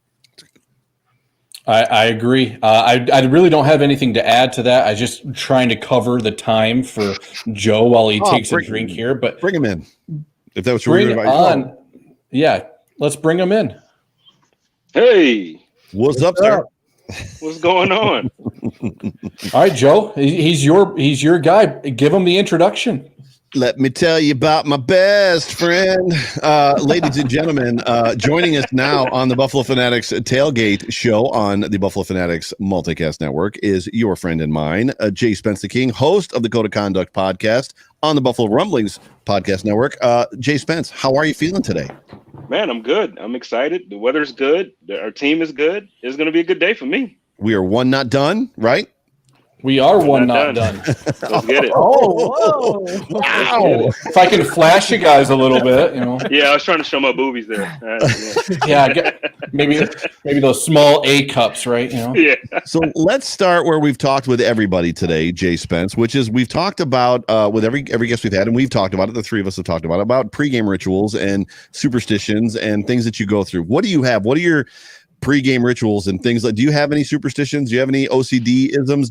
Fina wouldn't give us anything, just so you know. No, I don't really. Well, I wear the same socks every game, so I don't have any rituals or anything that I do. But I do wear the same. That's a ritual. That's a ritual if you wear the same socks. Well, no, ritual to me is like like having for instance, Brother Bill has rituals. Like he goes to do something and punts it every week. That's a ritual. Me, I just I just do the socks. But no, I try not to be too superstitious. I just wear them because I've worn them for years. Well, can we see them? Yeah. Not right now. Somebody! Judge is jumping in. Yes, sir. Let's get it. Let me tell you about my best just so you know, those shirts will be for sale soon. I just want you all to know. Well, then we're gonna have to get a better Photoshop job. No, that's the point. You want the Photoshop bad to be you want it to be horrible. Oh my gosh! So, we've talked at length also, as well as you were the person to not bet against because Judge Mathis, we just got talking about the champ stamp, lost a bet, and I lost a bet, but we just want to talk. I think questions. Go ahead. No, you're saying not to bet against him, and now that makes me want to figure out something that I can get into the exclusive club of having lost to Jay Spence. I gotta check out all your takes to see one that I disagree with, because that's how it comes out. Like Judge was basically just trashing my quarterback, and I'm like, nope. Preseason. It's important. Yeah, preseason. Right. It was preseason, and then Joe. I don't really do the fire takes. I'm more about Sean McDermott, the process, adjust, persevere, overcome. And now we could go this route because last week, it does turn out that I am a varsity high school basketball referee, and I had to go on a little bit of a diatribe on how the refs did screw up the process of refereeing, but because that play on the fumble that was not a fumble but really was a fumble, it happened so fast, especially at the NFL level, that it was really just a screw up in mechanics, that it wasn't instead of letting the play go like they're taught to do, they made the mistake by blowing it dead. So if you want to go a referee route, I may be willing to jump in on that, but I don't know. But I mean, and we can go to referee route because here's the thing: they had a chance to make that right. When you go back and you look, and I'm sure whoever you've debated that with have said the same thing. You had a chance to go and look, we could see it in the stadium on the big screen. So if you're in the hood like this, and you don't even get the peripheral light. It's just you like this, and you still can't see it. I need them to get LASIK like I did, man, because something didn't happen there. Yes. Well, while we think of a bet, one of the things, and I know I'm repeating myself, is tonight after the game, I'll be one of two movie scenes. The first one is Buddy the Elf from Elf, who busts into the office and goes, "Dad, I'm in love, and I don't care who knows." I don't care who knows it. Or the other one will be Tom Cruise as Maverick, standing at the sink in Top Gun, mourning the loss of Goose. What movie scenes are you going to be tonight? Either or.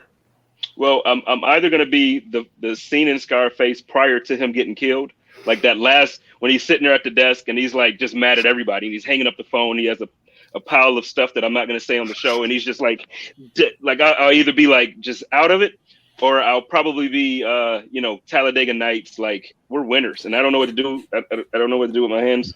I'll be there. American winning machine. Yeah, that's one of the morning I piss excellence. I wake up in the morning I piss excellence. That's right. Yeah, I'll be there. I'll be there. Actually, you know what? Tomorrow, I guarantee if we win, that will be. I'm going to make a huge post about that. We're going to piss excellence for the rest of the season. I don't know about this one because he did drop the Cleveland Browns off at Lake Erie. Bet Lamar need a dump mid-game. Johnny Blue SL. No, I don't know what that Johnny Blue SL meant. I don't know what that means. And now my mouse is acting up. There we go. Got that one off. Well, I imagine I don't know. Lamar's probably been wearing Depends for the past few weeks. I'd imagine he's safety first out there. He can't be taking a break around halftime. I still think it's funny that he won't admit that it was a poop. He's like, no, I was really cramping, man. No, Lamar, I know that run, man. I had that run all the time. You eat Chipotle. I know that run. You didn't have cramps, man. Come on. I was gonna go Japanese steakhouse, home of the $50 enema, but Chipotle I guess works. So I love Japanese steakhouse. Taco Bell. No, I know I love Japanese steakhouse. We all do, but let's just be honest. It's a $50 enema, is what it is. Yeah. So right. Yeah. And Jeff, Taco Bell or Mighty Taco, man? Both. I grew up in Central New York, so we did not have Mighty Taco out there. So I do have an appreciation for what Mighty Taco represents to the community. I graduated with 75 kids in my high school. And when I was a little kid, a small town, when I was a little kid, there was a Taco Bell inside our one gas station. Okay. So I grew up just grabbing $2 out of the jar and just going to get tacos. But I do like me some Mighty Taco. So I don't have a preference on that one. I'm Taco Bell all day. How come you can't like both? I mean, This and not this or this and. Yeah, you get a super mighty and a nacho buffito every once in a while. Go get a crunch wrap and a chalupa every once in a while. I think why can't you have both? That's right. I'm in. So let's talk football. Let's talk about this football game. Jeff, you've got some questions, right? You want to talk about predictions and players and just first of all, Spence, we brought you on, so let's get your thoughts on this game. What are you thinking about Buffalo, Baltimore, Orchard Park, Saturday night, NBC, Al Michaels on the call? Let's go. What are you thinking? Well, first I have to ask, because I'm not there, unfortunately, like I was last week. What is the weather? I know all week they've been hyping the weather as far as it is going to be like this. I don't feel like it's going to be like that. But now, Joe, you're not too far from the stadium. Is it sloppy? Is it going to be sloppy at all? It's 36 currently in Hamburg in Lakeview, and it's going to be hourly. It's going to be about 36, 34 all night. It's not. There's no outlook for snow. As far as a weather band could always drop in. The real feel is supposed to be, I think, 28 or something like that, or 26. So it's going to feel colder because it's a wet cold. It kind of rained last night. And for those of you that lived in the Midwest or who you lived in Indiana over here, Jay Spence, sorry. Wet cold is different than dry cold. So Buffalo, a lot of times in January, February, we get a dry cold and you can stay warm in it. Whereas a wet cold, Missouri, Indiana, where it's real humid, you can't stay warm. It just blows through, hits your skin and makes you freezing cold. So it's going to be more of a wet cold, no snow. Okay. Well, with that being said, then with the weather really not being as much of a factor as the media has tried to make it seem this week, I tried all week. I've been on all these different shows with Ravens, host and all this stuff, and I've been hungry and humble all week, or humble and hungry, the way McDermott has said it. I'm gonna be honest. Today I woke up and I'm just hungry. I'm not humble no more, man. Like, I feel like all of the film that I've watched and all of the shows I've been on and all the things that everybody is telling me that, well, this is how the Ravens are going to beat the Bills. When I look at it, I think everything that everybody keeps talking about is these top 10 defenses, and they're the best defense that you're going to face. They have 2 cornerbacks that are awesome. We destroyed basically every single top 10 defense we've played all season, and we've done it when they actually had an offense. I'm not saying that they don't have an offense as if they can't score points. Yeah, they scored 36 points and this, blah, blah, blah, blah. They've also played against the Giants. They also played it like that winning streak. I would give them the game against the Titans. They played very well to win a playoff or a wild card game. Those games heading up to the playoffs, I'm not giving you credit for playing against the bottom of the league to make the playoffs. You're supposed to win those games. So at this point, I do think Lamar is great. If you've listened to the Code of Conduct this week or anything that I've been on, I've given them all the props in the world. I've been as humble as possible. Today is game day. Screw that. It's going down. I'm going Buffalo Bills 35-17. Nice. Ooh. Wow. Ooh. Let's get into ours. What do you got, Jeff? Yeah, so I'll give you my bold prediction in the bold prediction segment, which we will get after this. But I'm thinking 27-26 Buffalo. Like, it's going to be that close. I mean, you heard Phillip Rivers talk about, NFL is a game of this many inches, and in the playoffs, it's this many inches, and that's why they did not get the 2-point conversion last week. So 27-26 Buffalo. Let's do it. Nice. So my prediction has stayed the same. For me, as much as everybody's like, oh, this is a matchup nightmare for the Buffalo Bills, I disagree. I think defensively we're going to be challenged, but I have seen enough from our defense, even when they were bad, to know that they can stop the run. So they can stop Josh Jacobs when they're playing awful football.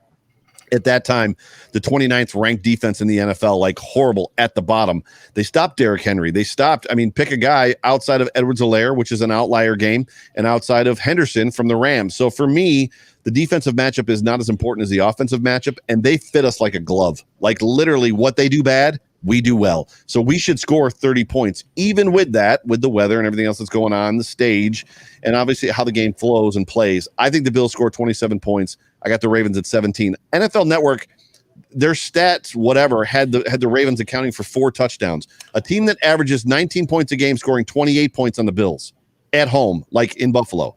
I don't see that. So 27-17. What were you going to say, Jeff? Sorry, no, I go ahead. It was a wrong reference because the guy you have beef with is Trey Wingo, and I thought about something about Rich Eisen. So, oh yeah, no, it wasn't. Yeah. Go ahead, Clay. Your turn. For me, I still think it's going to be a close game. They're 2 super hot teams, and I think that's what it comes down to is momentum and confidence. And both teams have both. Past 6 weeks, they've been playing crazy football. Both of them are red hot. So for me, I think it's going to be close, but I still think the Bills come out on top just because they have a more high-powered offense that can score. That can score easily. And that's the big difference. We saw how they played against the Chiefs, and the Chiefs they kept on throwing the ball, and the Ravens just couldn't keep up with it. So I think it's going to be a similar thing. But for me, I think it's going to be somewhere around 27-20 Bills. So, Clay, the level of competition to you doesn't play into what you and I agree that they have been hot over the last 5-6 weeks of the season, but the level of competition doesn't play into that for you. Like, it's easy to score 36 points against teams that aren't in the playoffs. We're doing this against, teams that were supposed to be that we ended the season off against good defenses and teams that were supposed to be in the playoffs or at least fighting for that position. Whereas that's not what I saw from the Ravens. So, I just want to ask you, that part. I mean, as far as the Bills not getting to 30 points, is that kind of what you're? No, I'm saying, well, you're in my mind, you're saying the Ravens are a little bit better than I think that they really are. The Bills, I agree with you. I feel like it's not as close as a lot of us think it is, because if you're comparing it to the games that the Ravens ended the season on, yeah, they look hot, they look great, but who were they really playing? And that's what I'm saying. Like Cincinnati, who other they played? We mentioned it was like 4 or 5 of them in a row. Yeah. The Giants, Cincinnati, just teams that are not good or teams that are not winning. I just don't see them being as good as the media thinks they are right now. Yeah, that's a good point. But I mean, I guess 20 points. The way I'm thinking it, 2 touchdowns, a couple field goals. Because I think they can absolutely score 2 touchdowns against us. I don't think that's going to be too much of an issue at all. One big Lamar run, one big Lamar pass, that's a touchdown right there. And then you put a good drive together, that's another one. And then a couple field goals, you got Justin Tucker. Get him inside the 40, and you got a field goal right there. So for me, I don't think 20 is too outlandish. I just think that they're a team that can drive down the field, and against a Buffalo defense that has struggled against the run. I know that we stop the guys in the run when we need to. We've done that in the past when we needed to. But I think I still think that you can't hold a team that's as explosive and as confident as the Ravens to less than 14 points. If they can give less than 2 touchdowns to this team, I will have so much confidence in this team heading forward. I think that the matchup against whoever it is the following week, if the Bills are able to do that, it's going to be a great conversation at that point, because the Bills, if they can hold them to less than that, that'll be showing out. For sure. And what you're saying, I think, Jay Spence, is that I have the Ravens end of season schedule right here: Cowboys, Browns, Jags, Giants, Bengals. One playoff team in that final stretch, being the Browns because it's in their division. But the Bills, on the same flip side, Miami, New England, Denver, Pittsburgh, San Francisco, Los Angeles, one playoff team in that stretch. So to challenge to challenge, I get your point, but the challenge that look at the defenses. Yeah. Those were top defenses. San Fran has a top defense. Miami was actually going into week 17, they were considered the best defense in the league. You look at who else did you mention there? Because those were good defenses. Miami, all the defenses they played were good. That whole list of temes he mentioned were great defenses. So then you Pittsburgh, they at one point they thought they had the best defense. So when we played them, they were 11-0 or 11-1 if I'm not mistaken. 11-1. So you go into that game and it is a playoff team. They're not live right now because they took an L, but that's a playoff team. So you look at on the flip side, those defenses. It's easy to put up 36 points when you're playing against bottom half teams and defenses. Yeah, it's true. I got a super chat coming in. Thank you, Phil Lawson. In the past, I watched every single playoff game. The game's starting now. I don't even care about. So pumped and nervous about our game. Time to play our game and shine. LFG. Let's LFG. Go. LFG. Let's get it. Let's get some bold predictions on this Ravens game. What's the bold prediction? Let's start with Clay. Stephon Diggs has over 120 yards. Boom. Love it. I don't care who the corners are. I know I've talked about how they're good corners and everything. I don't think it matters. You can try to double him if you want, but that's a bad idea because you're going to open it up for everybody else. So if Stephon Diggs is not getting that 120, someone else is, because you can't stop everybody. And if even if it's just Stephon Diggs man to man against either one of those guys, Marcus Peters or Marlon Humphrey, I feel pretty confident that he can still get open against those guys. His route running ability is so good; it's second to none in the league. So second to none. He's top 3 in the league in route running, in my opinion. So he can get open against anybody. And Josh Window's got the arm where he can fit into tight windows. I think he's still going to ball out today. Jay Spence, bold predictions. My bold prediction is that my guy, who I've been pounding the table for all year to get his extension, he's going to take one to the house. My man Andre Roberts is going to take a punt return or a kickoff to the house, and it's going to be such a dominating performance that everything is going to click. But that one in particular is going to happen. Nice. See, I thought he was going to do it last week because he got a little jealous of Isaiah McKenzie doing it against Miami. So I thought he was going to have that a little extra juice to do it last week. So I like the pick. Joe? You want to bet on that one? So is it Andre Roberts houses one versus doesn't house one. Yep. If he takes it to the house, you got to get a jersey. I'll give you. I would be down for that bet, but wait until my bold prediction. Don't get sucked in. Okay. Wait for my bold prediction, and we'll see if you want to bet on that one too. Joe, go for it. So I think the Ravens are going to sell out to the blitz enough that TJ Yeldon is going to have a very long touchdown reception off of a screen. So call it 35 to 45 yards. 35 to 45 yards. We just got this one right in. Hello from Alaska. Who gets more touches, Freeman or Singletary? I don't think Freeman will be active for this game. He is a break glass in case of emergency player for next week and for the Super Bowl. True. And my bold prediction, it's a two-sided coin.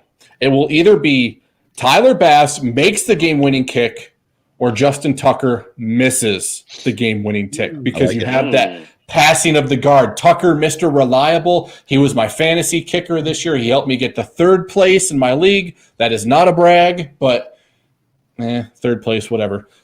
Mr. Tucker, Justin Tucker, Mr. Reliable back there. I think he will either miss the kick or the rookie, Bass-O-Matic, will make the game-winning kick. I like it. Well, what's the bet, missed one Jay last Spence? week. Well, Tucker missed one last week. Yes, he did. So, as reliable as he is, hey, it could be the start of the end, like Hauschka. Like we could see the greatness start to fade. I'll go with that. What would you want to bet me? For the Roberts. Roberts or Bass? Well, I'm betting you as far as Roberts, and then so whatever you want to do for Bass, because I don't think the game will come down to a game winner. Okay. If Roberts houses one, I will get a Roberts jersey. And if Bass makes a game-winning kick at any point, does not have to be in the final minute. If his kick results in the game-winning score, it's a Bass jersey. It's a Bass jersey for you. I already have one. It should have been here like last week. Joe and I had a bet, same thing. But I'll tell you what I'll do. If today does the same thing, I'll order his color rush. Oh, two. Okay. I got you. Okay. 2 number 2s. So the programming is going to end. We got that's what Lamar's going to have to do at halftime. 2 number 2s. The programming is not going to end for Bills Mafia. Mathis is going to be sticking around with I think is it Casey and him? We're going to watch the game together. Yep. So very cool. Nice. It's been fun. This has been a blast, guys. Yeah, it's been great. Yes, it has. Thanks for having me, fellas. Thank you. Yep. Any final words, Jeff? Go Andre Roberts. House one, baby. Go Bills. Go Bills. Go Bills. Peace, guys. Hey.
I will be flying muted. Hi, ladies and gentlemen. Welcome to the BF Tailgate. My name is Steve Mathis. You can find me, as always, on Twitter at Judge Mathis. And I am here to take you through this Packers-Rams game, which will be starting in about 15 minutes. And yes, I know I'm muted. There is about a 10-second delay, but I think I am back now. My apologies. I've been in the background all morning producing this show, so had that mute button on. So I do apologize for that. Ombre Lob coming in saying, let's go, my man Judge. Tilt better be here with you. Tilt will be coming in around a 6:45. 6:45. It'll be me. It'll be Tilt. It'll be Nap, and it'll be Eric Schmidt taking you up to kickoff. But until then, we are here for a Packers-Rams watch party where I don't know about you guys, but I'm just going to be one eye on the game, and I'm going to be talking Bills-Ravens because that's what I'm all about today. I noticed we had a big significant drop in the number of people watching, but that's to be expected because I think a lot of people do want to watch this football game. However, I know a lot of people want to continue talking Bills-Ravens. So that is going to be the purpose of this next hour and a half, 2 hours. I will be joined shortly by my main man, Casey Reed, and we will be talking throughout the game. If you guys want to join the show, take a little peek at the bottom here. It says Bills-Ravens preview, Packers-Rams watch party. Your questions, comments, jumps the line with a super chat, but it also says this. Want to join the show? I'll be keeping my eyes on Twitter all afternoon. And if you want to join the show, DM me at Judge Mathis on Twitter for the link, and you can come on here and you can spend 5-10 minutes with me chatting it up. So whatever you guys want to talk about, if you want to join the show, hit me up on Twitter and I will send you the link. All right. So, ladies and gentlemen, is there anything that you guys want to talk about as we're about 10 minutes until kickoff? Is there anything that the people in the chat section want to talk about? Pullout King says this. Do we know what order our running backs are going to be? Yeah, it should be pretty interesting. If I'm going to say this, I know someone's coming in here. Ombre Lob says Singletary, Yeldon, Williams, more than likely. I don't know about that. I think you're going to see Devin Singletary be the starting running back today. I think that you're going to see him get a bulk of the load of carries, and then it's going to be TJ Yeldon coming in that Zach Moss role. Sean McDermott even said this week that TJ Yeldon would be filling that Zach Moss role. And then I think Tywan Jones will be active because of his special teams ability. That leaves Antonio Williams, and it's a great question to ask. The Bills obviously elevated him from the practice squad. Is Antonio Williams going to play? Is he not going to play? A lot of people are speculating right now that he is just there as like a COVID emergency. If somebody would have tested positive this morning, they would have had him there on the back burner, all these different things. Who knows what Sean McDermott and Brian Daboll have up their sleeves with Antonio Williams. Sean McDermott even said during his press conference, like, listen, this dude flashed. He had his opportunity and he flashed. So anything is possible, especially with Daryl Johnson possibly not playing in this game. He's questionable with an knee injury. He was DNP all week. So there is a open roster spot that is typically used by Daryl Johnson. Now, is that more likely to go to Trent Murphy? Probably. But, in a game where you're going to need to set the edge against the Baltimore Ravens, could the Buffalo Bills kick out Quentin Jefferson to defensive end, opening up a roster spot that could go to a guy like Antonio Williams, and you could have a guy like Antonio Williams on the bench ready to go if you're, up in the fourth quarter or you feel like you need a spark in the run game. So it's possible that Antonio Williams could go for the Buffalo Bills today, but he'd be the third option as a runner and he'd be the fourth option on the roster. So it should be really interesting to see, what the Buffalo Bills have planned for the running back position. But if I was a betting man, I would say more than likely, I'd say 80% chance it's going to be Singletary carrying the load, followed by Yeldon, followed by Tywan Jones, with Antonio Williams likely to be inactive. A couple people have mentioned this in the last hour, and I want to talk about this a little bit. Ravens 28th strongest schedule. I don't see the hype. I'm not against you. Person whose name I can't pronounce. Cabaloja. One of the perks of being by myself is I have no one to help me pronounce things. So I do apologize. But they have played a very weak schedule and they wrote a very weak schedule into the playoffs, but it's still the playoffs. And once you're in the playoffs, anything goes. And this team is on a heater, but guess what? The Buffalo Bills are on a heater too. So people think like, oh, it came down to a Hail Mary versus the Colts, and the Baltimore Ravens beat the Tennessee Titans, so the Ravens should be favored. Both teams are just as hot coming into this football game, and the Buffalo Bills weren't any worse for wear against the Indianapolis Colts than the Baltimore Ravens were the Tennessee Titans. I mean, I don't really think the Baltimore Ravens won that game last week as much as the Tennessee Titans lost it. Arthur Smith was running on first down almost the entire game. And I know your running back is Derrick Henry, but when you're making it so predictable like that, it's going to be easy for a team like the Baltimore Ravens to shut you down. And, the Tennessee Titans just couldn't put up anything in the air. They were really struggling. I know Corey Davis was a little banged up. Jonnu Smith was banged up. So the receiving core was playing, but banged up. But at the same time, I think that the Ravens' victory, yes, it's nice for them to get the monkey off their back, but I don't buy the hype as much as a lot of other people as well. So it'll be interesting to see. I'm not for 1 second underestimating the Ravens. When 6:45 rolls around and we do our game time predictions, you're not going to see me. You're not going to see me go, oh, Bills 48, Ravens 13. Like, I'm not that confident. This Ravens team does a lot of things that could possibly lose the Buffalo Bills a football game. They are good on the ground. They can pick up first down. They can milk time of possession. The more you keep Josh Allen off the field, the better chance you have of winning a football game. They have a very good defense with a lot of big name players. However, what that defense does well, blitzing and man coverage, is some of the things that Josh Allen has been best against this year. But if Josh Allen and the offense don't show up and execute to the best of their abilities, this is a defense that can take advantage of them.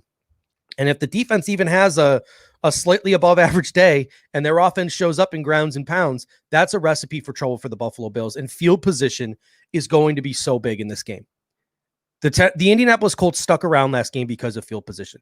If our average starting field position in the first half is our 15-yard line, and we are struggling to start possessions at around the 35 or the 40 or around midfield, I think it could be a long day for the Buffalo Bills if the field position is the same in this game as it was last week. I can't picture the Buffalo Bills beating the Baltimore Ravens the way that they beat the Indianapolis Colts. I just can't. So the Buffalo Bills have to be really mindful of field position in this game. I think the Buffalo Bills have to be mindful of the opponent that they're playing, and there's a lot of things that could play into their hands in this game. But at the end of the day, the Buffalo Bills are the better football team. Josh Allen is the better quarterback. Brian Daboll is the better play caller. So it's going to be an interesting game. It's going to be a really interesting game. And honestly, I think it ends up coming down to Brian Daboll versus Wink Martindale. If the Buffalo Bills offense goes out and does what the Buffalo Bills offense does, and Josh Allen continues to shred man-to-man defense and play really well against the blitz like the Bills have done all year, and they can put up, north of 35 points, I don't see the Baltimore Ravens being able to play catch up, being able to stay in a shootout. If you're a fan of the Buffalo Bills, you are hoping for a shootout. That is what you are hoping for. So if it's a low scoring game, advantage Ravens. I mean, straight up advantage Ravens. I think we can all admit that as Bills fans. But if this game gets into the 20s, it gets into the 30s, there is a very good chance that the Buffalo Bills not only win, but beat the spread as well. Because I just can't, even though they can pick up chunk plays on the ground, I just can't picture the Baltimore Ravens. And I know you say both teams have averaged 30 plus points a game, but the way the Baltimore Ravens are getting it is different than the way the Buffalo Bills are getting it. The Buffalo Bills get out to these huge, quick leads. The Baltimore Ravens very much depend on those big chunk plays. So it's a different way of getting to those 30 points. So, I feel pretty confident that if the Bills are putting up those quick points and the Ravens play a 4-quarter game, and they're able to put up those 30 points, because they're dominating teams at the line of scrimmage. And a lot of those touchdowns and things come on the ground. So if you're the Buffalo Bills and you start tossing touchdowns, get out to a quick 2-score lead, 3-score lead, and Lamar Jackson has to be a quarterback, I'm sorry. I trust the Buffalo Bills in a shootout more than the Baltimore Ravens, because it makes Lamar get into uncomfortable situations where the Buffalo Bills don't have to worry so much about the run game. The edge rushers can pin their ears back. Lamar Jackson has not been this season hasn't fared well against the blitz. If the blitz gets there effectively, and I just don't trust him throwing outside the numbers. So can he do it? Is he capable of doing it? Hell yeah. Like, I've had conversations with people. I've said, I think Lamar Jackson is a legitimate quarterback. I think the number one thing holding Lamar back is Greg Roman. I think it's about time that John Harbaugh looks for a different offensive coordinator in Baltimore and tries to modernize that offense, because I think Lamar Jackson is capable of doing the things that Patrick Mahomes and Josh Allen do as a quarterback. I just don't really think he's given the chance. I think they baby him a little bit in a system that, yeah, sure, it does cater to his strengths, but it doesn't let him improve, in my opinion, in other aspects of his game. So you're keeping him in the shell and you're not letting him, in my opinion, grow as a quarterback. He can be very effective what he's doing. But I do think that this Baltimore Ravens offensive coaching staff is holding him back a little bit. And I know there's a lot of Ravens fans in this comment section. So if you disagree with me, let me know. But, anyone else want to have a conversation? I see a bunch of people coming out here in the chat section. Anyone else got any topics they want to talk about as I wait on my main man, Casey Reed, in this football game to get underway? So we can really start hosting this watch party thing. I mean, I've got a whole bunch of notes. I could talk for 2-3 straight hours, but I want to talk about what you guys want to talk about. So if there's anything you guys want to talk about, let me know and we can start talking about it. But I want to talk about the injury report a little bit. I've already mentioned you guys don't understand Lamar's style. He's not limited. I'm not saying he's limited. He can make the throws outside of the sticks, but he can't do it consistently. And neither does your offensive coordinator ask Lamar Jackson to do it consistently. That's the issue I have. What the Baltimore Ravens do is they run the football and they try to get chunk plays down the field when everyone's pulling up to run the football. And a lot of those chunk plays come over the middle of the football field. Very few times can Lamar Jackson be effective outside of the sticks. He's not an effective quarterback outside the sticks. Can he make those plays? Is he capable? Yes. Is he effective? No. He's not the most effective quarterback in the National Football League outside of those sticks. So if you're living in some delusional fantasy land, go for it. That's fine. Your quarterback is a very good quarterback. He's won an MVP in the National Football League. Greg Williams calls an offense that caters perfectly to every single thing he does. But to say he's not a limited quarterback is just a fallacy, because this offensive coordinator and Greg Roman is holding him back. He's capable of doing so much more than he's doing, yet they're turning him into a glorified running back who makes big plays down the football field off of the run. That's what they do. Okay, that's what they do. So whether you want to admit that to yourself or not, that's fine. But, I think Lamar Jackson is a very good quarterback, and I'm not sitting here trying to disrespect him, because I have nothing but immense respect for Lamar Jackson. I think him and Josh Allen are going to be two very good quarterbacks in this National Football League for a long time. I just think it would be really interesting if the Baltimore Ravens decided to treat him more like a quarterback instead of treating him more like, a runner who throws. I really do think that might behoove the Baltimore Ravens to look into, because it might tack some years onto his career. All right. Do you think if they double Diggs, can Davis have a big game? That's a great question here from Ronald Bryant. Do you think if they double Diggs, can Davis have a big game? John Brown was held to a big old goose egg last week. 0 catches for John Brown. And the way I see it is this. Stephon Diggs is probably going to be shadowed by Marlon Humphrey most of this game. Marlon Humphrey is a very good corner. You still have to feed Stephon Diggs the ball. In my opinion, Stephon Diggs should still see 8 to 12 targets. He should still go for 100 plus. If the Buffalo Bills are scheming things up correctly, you got to get the ball in his hands. He's the best wide receiver on your team. But that being said, there's a couple of things here. Number one, Marcus Peters, questionable to play. John Harbaugh expects him to play. But he is dealing with a knee injury, which might slow him down a little bit, and he's going up against John Brown. One of the things that Wink Martindale did last year was he sent a lot of pressure to whatever side of the field John Brown was lined up on. So he forced Josh Allen to stand in and look at the pressure and try to get that ball to John Brown. And when Josh Allen couldn't throw into the pressure that was coming in his face, he was forced to roll to the other side of the field and look for his other options. Unfortunately, last year, it was Cole Beasley and then nothing. The Buffalo Bills really didn't have that third threat. This year, if Wink Martindale tries to have that same approach and he tries to blitz from this whatever side of the field Stephon Diggs is playing on, and Josh Allen is forced to look to the other side of the field, John Brown and Gabe Davis will be over there. And John Brown and Gabe Davis are capable of getting open, especially on a Marcus Peters who is playing, on one hobbled leg with a bad knee. So John Brown needs to have a big comeback game. And it's also a revenge game for him, because when he was in Baltimore, he was a one-dimensional wide receiver. You know what they did with him in Baltimore? They ran him in a straight line and tossed him up the football. They didn't treat him like a real receiver. And that's why when he came to Buffalo, Brandon Beane and Sean McDermott said, you want to be a number one receiver in this league? You want to be respected like a number one receiver in this league? We'll treat you like a real receiver. You're not going to be a linear athlete here. We'll let you run actual routes. And that's why John Brown came here. And John Brown has been dealing with injuries the last couple of weeks, but we saw in that Miami game, he's now capable of getting open down the field. Yes, he had a bad game, that goose egg against the Colts, but the Colts were doing a lot of things to confuse the Buffalo Bills. Cole Beasley said it was the best defense they faced all year.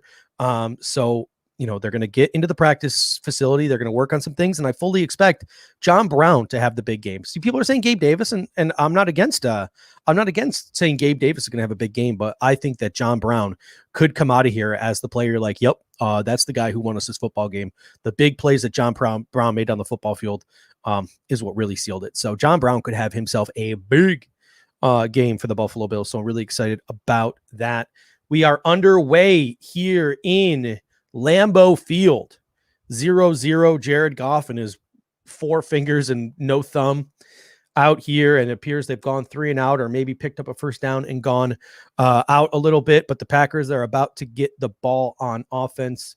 Ooh, there's actually fans in the stands there in Lambeau, so that's interesting. So, all right, ladies and gentlemen, Will Adams says, what about the Buffalo Bills running game? It's a question we're getting a lot from a lot of people. My biggest reaction is, who cares? That's my biggest reaction. Like, who gives a shit? Like, why do we care about the Buffalo Bills running game? They are a passing football team. I want Josh Allen to throw the ball 50 times this game. What I want the Buffalo Bills to do on offense is I want them to spread out this team, go 4 wide receiver, go 5 wide receiver, even if it means bringing in Dawson Knox and using Devin Singletary and TJ Yeldon and motioning them in and out of the running backs and the fullback positions and the tight end positions. Spread this Baltimore Ravens team out. Get that quick passing game going. If they try to switch up to zone, beat them underneath. If they're playing man-to-man, pick up those blitzes like they've been doing all year and take some shots down the football field. Stephon Diggs can get open in man coverage. John Brown can get open in man coverage. Gabe Davis is a guy who's open even when he's not open because of his ability to go up and catch a football. Cole Beasley can get open against man coverage. The Buffalo Bills have what it takes in offensive weapons for Josh Allen to spread them out and carve them up if they're going to run man-to-man defensive blitz all game. Josh Allen is capable of doing. He's the best quarterback in the National Football League this year against the blitz. So if that's what Baltimore is going to do, spread them out and throw the ball all over the football field today. Throw it all over the football field. Like, why would we even need to consider running the football other than just to keep them honest? A couple of RPOs here and there. The weather updates for tonight, somebody just asked. From what I've gathered, and I looked about an hour ago, around 32, 33, 34, so around freezing. Some decent winds, which aren't expected to pick up until late, so they shouldn't be too big of a factor. But again, the Buffalo Bills Stadium is built a little bit underground, so the winds are always deceptive there. Everyone who kicks there and everyone who punts there says the wind in Orchard Park is like no other in the National Football League. And there's supposed to be a little bit of snow, but I don't expect any to accumulate. So it really shouldn't be that big of a deal. The weather really should not be that big of a deal tonight. It'll be very similar to what we dealt with the second half of the Steelers game. And last week in Indy, just at nighttime instead of during the daytime. So, back to the passing game, talking about running backs. Here's where I think the running backs can be effective, other than those RPOs, just to keep people honest. The passing game. Nate Geary from WGR, he said he was looking back at the New England game, which the Baltimore Ravens lost, and he was trying to figure out what New England did to the Baltimore Ravens that was so effective. And I think we've seen Cam Newton twice this year. We know that Cam Newton can't throw a football more than 10 yards without it bouncing 3 times off the ground. So what the New England Patriots did that was really effective was they were, hitting running backs, in the flanks on like delayed passes. So, Cam would look down the field, he would scan down the field, he would dump it off to his running back, and they would make a guy miss and they would make a play. And that's what happens when you're going up against man-to-man defenses. When people turn their backs to you, you can dump the ball off to a running back. He beats one guy and he's going to have some open field.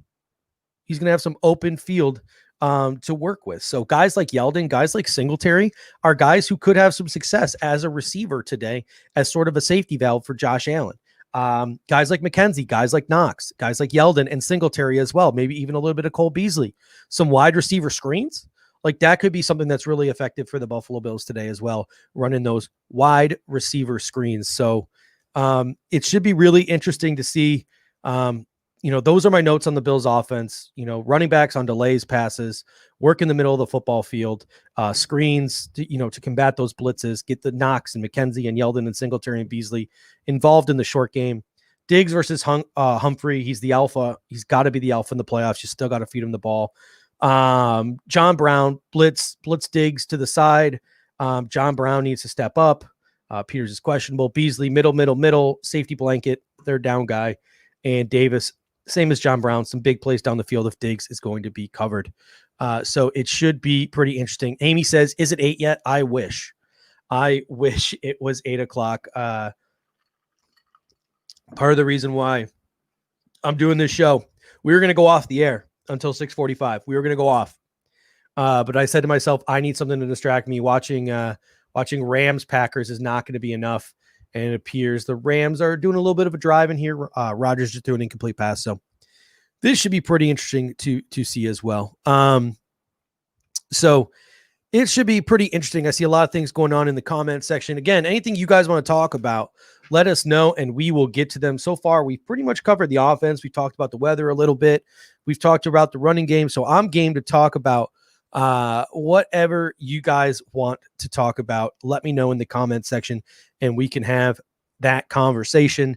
I should be joined any moment by my man Casey Reed to take some of the pressure off my vocal cords, give me someone to jive off of. And again, if you are interested in joining the show, hit me up in the DMs on Twitter. You can find me at Judge Mathis, and I will bring you on the show right on here with me, and we can have a conversation. So if you're interested in joining the show live in person, you could show your face. You don't have to show your face, whatever you want. If you want to join the show and have your voice actually heard, let me know. So David's coming at me.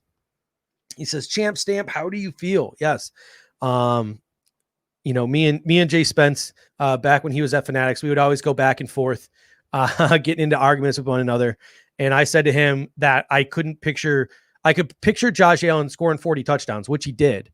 That was my prediction before the season started, that he would go over 40 touchdowns, but I didn't think he had it in him to get it in the air to break Jim Kelly's passing record and throw for 35 plus touchdowns. And I, hot-handedly told him, like, hey, if Josh Allen throws for 35 plus touchdowns, I'll get a Josh Allen JA17 tattooed on my ass. So I will be getting that this summer. I plan on getting a couple other tattoos as well. So I'm going to hold off until I get the game plan on my other tattoos, and I'll just get them all at once. Kill two birds with one stone. D Handsome in the house. He says, "Sup, Judge? How you doing, D Handsome? Hopefully we are enjoying this game." I see Steve Wetzel's in the house as well. Let me know what you guys want to talk about, and we will talk about it. I see here that the Green Bay Packers are driving. Green Bay Packers are driving here on the LA Rams. I expect them to make quick work of the Rams today. I know that defense is good, but I just don't think Matt LaFleur is going to make the same mistakes Pete Carroll made last week. And I think the Rams are going to the Packers are going to put up just too many points. Valdez-Scantling just dropped a touchdown, so that's unfortunate for the Packers. My Super Bowl prediction was Bills Packers before the season, by the way. So still looking good for me. While some of you are out of it, my projection is still alive and well.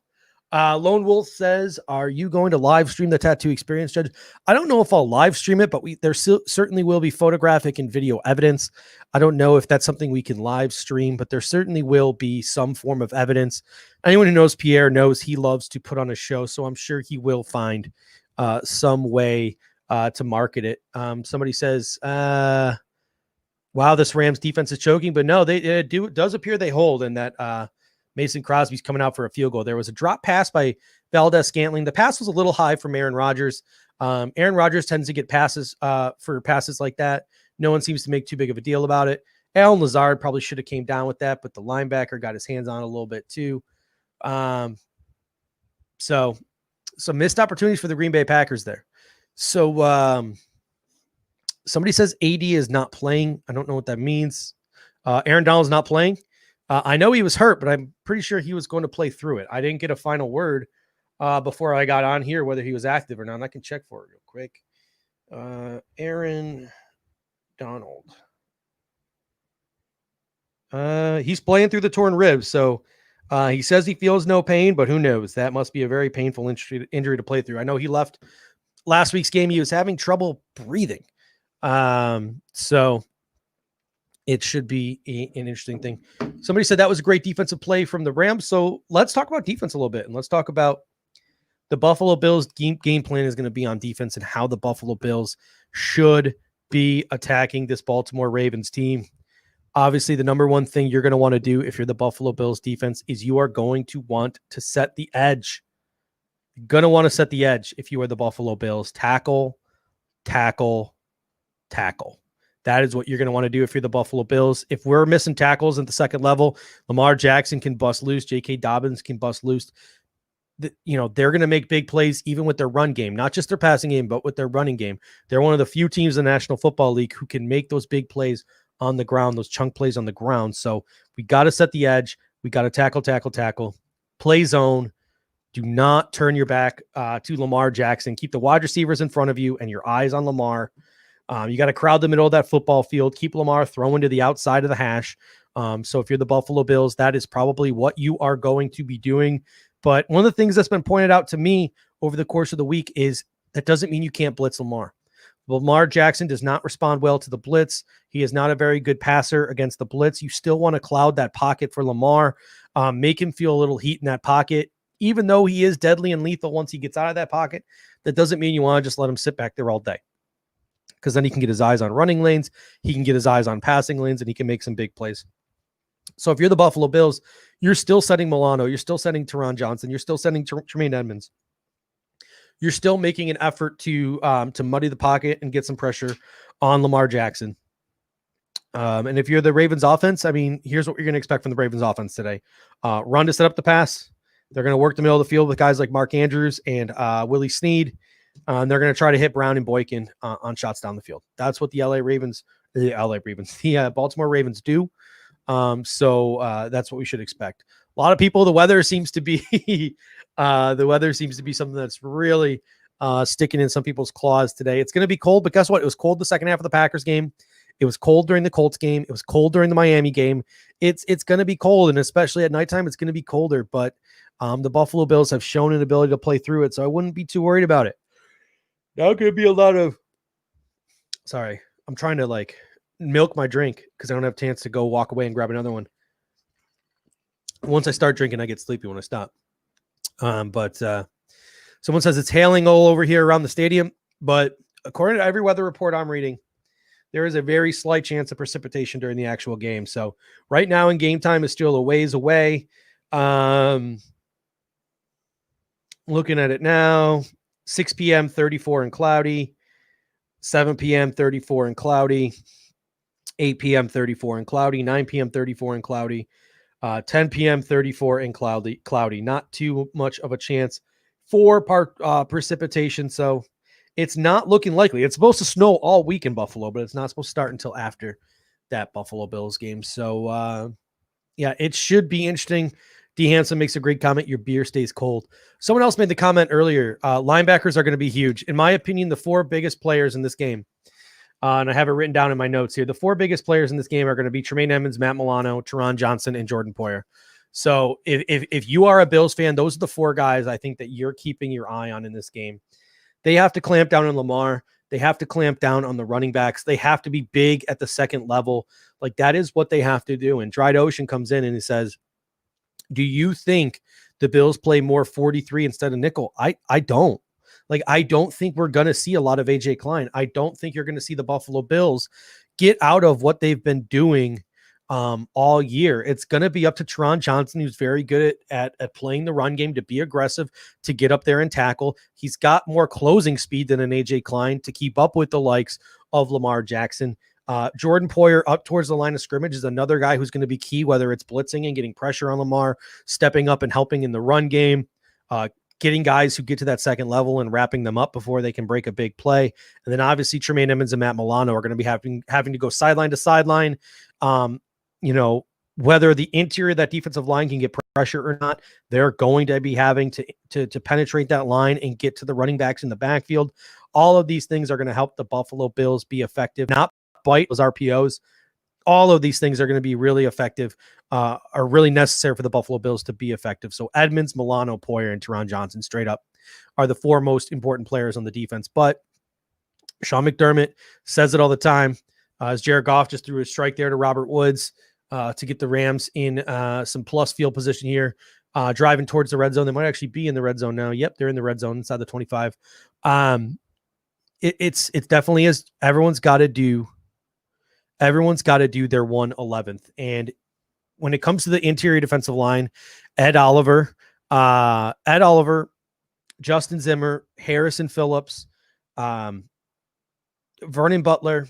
I'll even throw Quentin Jefferson in there. Listen, the Baltimore Ravens interior offensive line is better than all four of those players. Straight up. Ed Oliver might be the only exception. Baltimore's interior offensive line is straight up any day of the week better than our interior defensive line. It's just a fact. They are better. So if you're the interior of the Buffalo Bills defensive line today, you need to sit there and you need to look at yourself in the mirror before this game. You need to sit and look in the mirror before this game, and you just need to want it more than the inside of the Baltimore Ravens offensive line. Ed Oliver, Vernon Butler, Quentin Jefferson, Justin Zimmer, Harrison Phillips, you are going to have to show up and show out and have the game of your season. Like, they're just going to have to play above their heads against this interior offensive line because they're better than us. Straight up, through the middle, they are better. It's a fact. There's really no denying it. And the Buffalo Bills are just going to have to come, and they're going to want to mentally, they're going to have to make themselves better physically by just going and playing with a reckless abandon and just wanting it more than the other side of the football field. And the issue I have is we far more see it often this season that they don't want it more than the other team's offensive line. We see the offensive line of the other team want it more than the Buffalo Bills interior defensive line a lot this season. They have their games where they flash. I'm thinking back to the San Francisco game. They have their games where they flash. Do not get me wrong. They have the talent, but just more often than not, they run cold more than they run hot. So they're capable. And then when we talk about the edge, obviously you need to be more concerned, I think, about setting the edge than you are maybe getting to the passer. But you still need to muddy that pocket. You still need to cloud that pocket. Mario Addison could be one of the keys to this game. Daryl Johnson's out. So it's going to be really interesting to see if Quentin Jefferson plays the edge, or if they activate Trent Murphy. So that's going to be something that I'm really keeping an eye on. I've only seen Quentin Jefferson play the edge once this year, and that was late in the Miami game when they were playing their backups and they didn't want to injure their starters. But I really do believe Quentin Jefferson was brought here to play defensive end.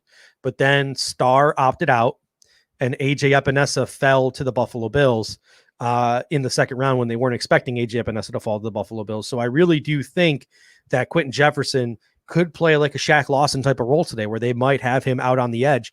He's built for it, 6'3", 6'4", 280. He's built to play that position. He's capable of doing it. He's done it before on that Seattle front. So he's definitely a guy who can rotate between the 3-tech and the edge. So it'll be interesting to see if they go the Quentin Jefferson route, which they haven't really done this year, or they put Trent Murphy. And I would say most likely they go for Trent Murphy, but there's still a chance that Quentin Jefferson could see some time out there on the edge. Either way, you need to still be mindful of rushing the passer, but you really need to set that edge. But it's really all up to that interior. When I look at the secondary, Trey White, you could trust Trey White. He's good in run support. He'll be good against Hollywood Brown. Micah Hyde, you could trust Micah Hyde. He's got to be a ball hawk today. He's got to be all over Mark Andrews. He's got to be the guy in that middle of that defense. I really do feel like the concentration of this defense is going to be up at the line of scrimmage. So there's going to be a lot of pressure on Micah Hyde to hold it down in center field. So Micah Hyde's got to do what he does in center field and hold things down. And then there's CB2. Levi Wallace and Josh Norman. Dane Jackson was activated off the practice squad. So Dane Jackson was activated off the practice squad. And one of the things that Dane Jackson does better than Levi Wallace, even though Levi Wallace has gotten better this year, and especially Josh Norman, is he's better in run support. He's more physical. He's more aggressive. He's better at the line of scrimmage. So even though Dane Jackson might not be as good of a down the field, corner, he definitely is better up towards the line of scrimmage. So I wouldn't be shocked if Levi Wallace starts at corner and Josh Norman is inactivated for Dane Jackson. Either way, CB2 is going to be a big problem for the Buffalo Bills today. If whoever it is there can't be physical and support in the run game, because if Lamar Jackson or J.K. Dobbins, they break one to the outside, they break contain, and Levi Wallace lays an absolute dud going for a tackle, or Josh Norman lays an absolute dud going for a tackle, that's a 60, 70-yard run. That's a touchdown. That's a game-breaking play. Like, we see Josh Allen break the backs of defenses with big plays to Stephon Diggs and John Brown and Gabe Davis all the time. Lamar Jackson and J.K. Dobbins do it with their legs. The Baltimore Ravens, they're capable of doing it in the air, but they do it with their legs. That's what they do. You saw the Tennessee Titans game. You know, the announcers were like, I don't know if the Ravens have enough to get back in this. I don't know if the Ravens have enough to get back in this. But sure enough, Lamar busting off big runs. Why? Because the Titans cornerbacks couldn't tackle for shit. So if Levi Wallace, can't step up, can't do it, it's going to be a long day. So a lot of people talking about food in the comment section. So let me know what you're doing here. I'm stuck in Phoenix, Arizona. I made myself a nice flatbread pizza earlier. I try to load up before the game because I don't know about you guys, but I can't eat during the Bills game, even the regular season game. I can't eat. Like my stomach is so in knots. I'm so anxious. I literally physically can't eat during a football game. So I mostly just drink. And even then, sometimes I have to stop myself because if I get too drunk, I get too anxious. But yeah, I eat before. I'm with D Handsome. I eat before. I made myself a nice little, flatbread pizza earlier. I'm out here in Phoenix, so if you want good pizza, if you want good wings, you gotta make them yourself. Ombre Lob says Teron Johnson can tackle. That's why I don't think the Bills are gonna go 43. I love AJ Klein. I love the second half resurgence that he had, but can you guys imagine J.K. Dobbins or Lamar Jackson in a phone booth with AJ Klein out in space against AJ Klein? That's not something that I want to see. So I think you're more likely going to continue to see J.K. Dobbins. Somebody said ribs. Ribs were very popular. I saw a bunch of people cooking ribs on Twitter tonight. Chicken chowder. As long as it's not clam chowder, Spud, you're good. No clam chowder. At least not till the off season. I refuse to eat clam chowder in season. Love clam chowder. Refuse to eat it in season. As long as the Patriots are playoff eligible, I don't eat chowder. That's a thing in Baltimore, right? Seafood. Was it this Jimmy Seafood place? We got a couple of Ravens fans in the chat. These Jimmy Seafood guys are talking a big game. Is that like the big seafood place out in Baltimore? Anyone have any knowledge of the greater Maryland area and can speak to Jimmy Seafood? I've heard good things about their crab cakes. But Jimmy Seafood has been talking a lot of smack. I believe they have a bet with Dave Portnoy. And I believe they also have a bet with Del Reed. But that was through, what's his name? The Jerry Coleman guy. So Jerry Coleman bet like Duff's Wings for Jimmy Seafood. So they must be big.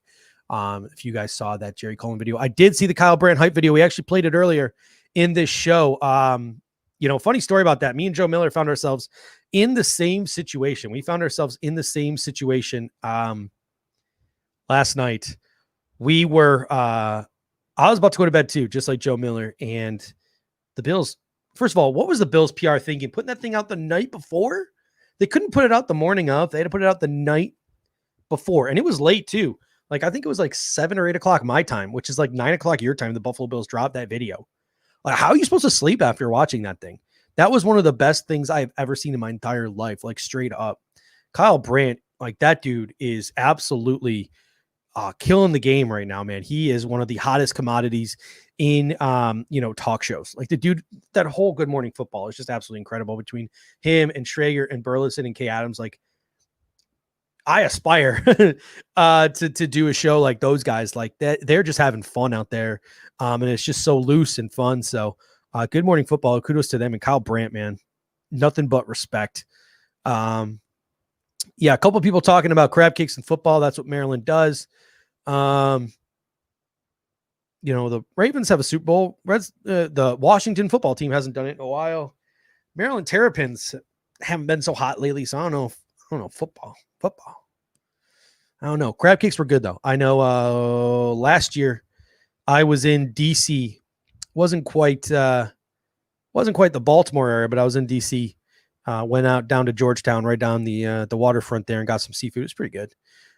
So Nick Giangreco says, what about Ingram? So Ingram is going to be a healthy scratch today.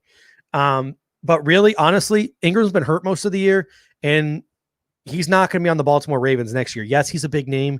Yes, he's played some big-time football for the Baltimore Ravens. But right now, J.K. Dobbins is one of the best players in the National Football League. I made this comment before the last game, and I don't think I've made this comment yet. So I'm going to make this comment now. Heading into the Colts game, I was like, Josh Allen, Aaron Rodgers, J.K. Dobbins, Jonathan Taylor are the 4 hottest players in football right now. They were the 4 hottest players the last month of the season. And Jonathan Taylor, we faced last week, he's out. Aaron Rodgers, Josh Allen, and J.K. Dobbins still in. We're going to be facing J.K. Dobbins this week. Hopefully, we'll be facing Aaron Rodgers in 3 weeks, but that's another story. I don't want to get too ahead of myself. But J.K. Dobbins is playing some really good football. So the combination of J.K. Dobbins, Lamar Jackson, Gus Edwards, who he plays no games. If you guys remember Chris Ivory back in the day, lowering that shoulder pad, just running over people, that's what Gus Edwards does. He's kind of stiff. He doesn't have breakaway speed. He's not the shiftiest player in the world, but that dude does not take anyone. Like, he is going to lower his shoulder pads and make you regret trying to tackle him. So the combination of Lamar, Gus Edwards is a great complimentary back. J.K. Dobbins and then Justice Hill are going to be carrying the load for Baltimore. I know they like to use Devin Duvernay as well, kind of like the Buffalo Bills use Isaiah McKenzie in some of those jet sweeps and jet motions and stuff. So the Baltimore Ravens are set at running back. They're not going to miss Mark Ingram at all. I know a couple people who are Ravens fans who were telling me they thought Mark Ingram was holding them back, and they were trying to be too respectful to Mark Ingram. So the Ravens fans in the chat, let me know what you think. They were saying that the Ravens might have been too respectful to the veteran in Mark Ingram, and if they had cast him aside and let J.K. Dobbins get his carry and get in a rhythm and get in a flow, they might have gotten off to a better start, and they might have had a better record than they did this season. I know COVID hit them mid-season pretty hard. So Gus Edwards is a better version of Moss then, says Lone Wolf. Right now in the stage of their career, yes, but a lot of people are off of Zach Moss. Combination of seeing guys like A.J. Dillon a couple of weeks ago, seeing guys like Jonathan Taylor, seeing guys like Gus Edwards. A lot of people are down on Zach Moss, seeing guys like Antonio Williams. A lot of guys have been down on Zach Moss. All I'll say is this. Zach Moss is one of my J.K. Dobbins and Zach Moss are my 2 favorite running backs coming out. I really love J.K.'s all around game. He went a pick after us. I really would have liked us to use that pick on him, but in my opinion, Zach Moss wasn't a bad consolation prize. I think you just got to give Zach Moss a little bit of time. There was no preseason. There was no, and D. Handsome says Zach Moss is still his guy. There's no preseason. All right. The Buffalo Bills offense has philosophically made a huge change. The game is faster in the National Football League. I think that once the game slows down for Zach Moss, I think you're going to see a lot different and a lot better Zach Moss next year. So let's give it 2 years before we judge them hard.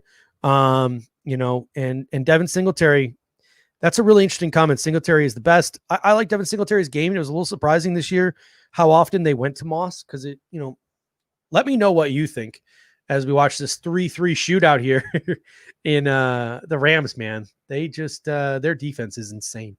But it seemed like this year Devin Singletary would start the game, right? He would play for the first quarter or whatever, and then Zach Moss would come in.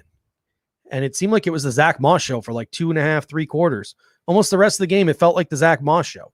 You get a little sprinkling of Devin Singletary in here and there, but it felt like after the first quarter, it's always been the Zach Moss show this year. Now, that's just completely me going off the top of my head and just the optics of watching the game, not going back and actually looking at the data and seeing who played what snaps. I could be dead wrong here, but that was just the optics I've always gotten watching the games. It almost feels like the Buffalo Bills favor Zach Moss a little bit to Devin Singletary. So it's really interesting. A couple people in here saying Devin Singletary is not the future. Zach Moss is not the future. Running back isn't the future for the Buffalo Bills. Like, straight up. Guys, Devin Singletary, when his contract up, is going to leave. Zach Moss, when his contract up, is going to leave. And the Buffalo Bills are going to draft another guy in the 3rd round and another guy in the 3rd round, or sign another TJ Yeldon to a minimal deal. I don't think Brandon Beane and Sean McDermott, when they construct this roster, really give a damn about running back other than it's a guy who doesn't embarrass themselves. Now, that's not to saying we can't, have a guy fall to us in the draft. That's a game breaker that we can take advantage of for 3-4 years on his contract. But I don't see the Buffalo Bills really being in the market for a running back. They're just going to ride their rookies. They're going to bring in, the TJ Yeldons of the world, because this is a pass first offense. They just need running backs that can pass block, catch out of the backfield, get between the tackles and not embarrass themselves. So whether it's Devin and Zach continuing to develop, whether it's going out and getting another TJ Yeldon type in free agency, we'll have plenty of time to talk in this offseason about what the plan is at running back. But if you guys are expecting the Buffalo Bills to, consider, trading up for Travis Etienne or something, I don't think that would be in the Bills' plans, and I don't think you're going to see them chasing any running backs in free agency either. It's just not going to happen. I just don't think it's something the Buffalo Bills value. But speaking of the running game, Devin Singletary, Zach Moss is out. I mentioned, getting back to what I was talking about, it seemed like Devin Singletary would come out of the game and Zach Moss would go in the game, and it always appeared like Zach Moss had a chance to get into a rhythm. Like Zach Moss would play like the second and the third quarter, and you would get a lot of consecutive snaps, and he would get a chance to get into a rhythm and find his flow. Maybe it's just me, but it seems like Devin Singletary hasn't had that chance this year. Like, is anyone else with me? Like, they feel like Devin Singletary gets yanked before he gets enough carries to really get into a flow, get into a rhythm. So it could be really interesting to see in this game how quickly they go to TJ Yeldon, because if they play Devin Singletary more, so instead of being like a 50-50 split or a 60-40 split or a 40-60 split, if Devin Singletary goes out there and gets 70% of the touches and gets more consecutive drives than he was getting with Zach Moss out there, maybe he can get into a rhythm. Maybe he can start to do some more things, and see sort of that Devin Singletary of old. I think one of the hot projections this week is that Devin Singletary has a quietly good game. I don't think that means Devin Singletary is going to run the ball for 20 times and 100 yards, but you could see like 6 catches out of the backfield for 40 some odd yards and 10 carries for 60 yards. Like that's 100 all-purpose yards.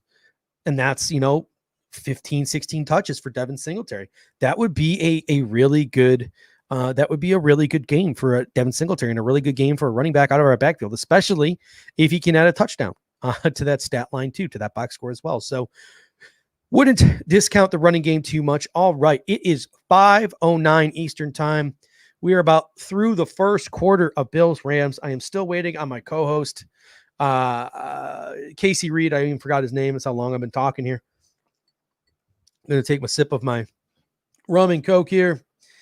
Look for some messages, seeing if anyone wants to hop on board with me here as we watch this football game. Doesn't appear anyone wants to be joining me here in the DMs. So could continue to ride this thing solo dolo. All right. So let's talk some more about this game. Some under the radar players. Who do you guys think are going to be some under the radar players? I see Tebow 1997 coming in. He says, I think Yeldon has a big game on the screenplays, and if we play him enough, he's a good player. He's made some really good catches for us this year. So I think TJ Yeldon can be one of the sleeper players. Who else do you guys think can be a sleeper player in this game? I want to hear what you guys think. Someone says Devin Duvernay. Let's hope Devin Duvernay is not. Let's hope he is not a sleeper player, because that would not mean good things for my Buffalo Bills. But obviously, if you are a Ravens fan, you would like a big game. How many touches will Antonio Williams get? Again, we had this conversation. I think it's about 20% chance he plays. The only chance he plays, in my opinion, is if Trent Murphy is not activated for Darrell Williams and they use Quentin Jefferson as an edge setter and a defensive end. That would leave open a roster spot for a guy like Antonio Williams.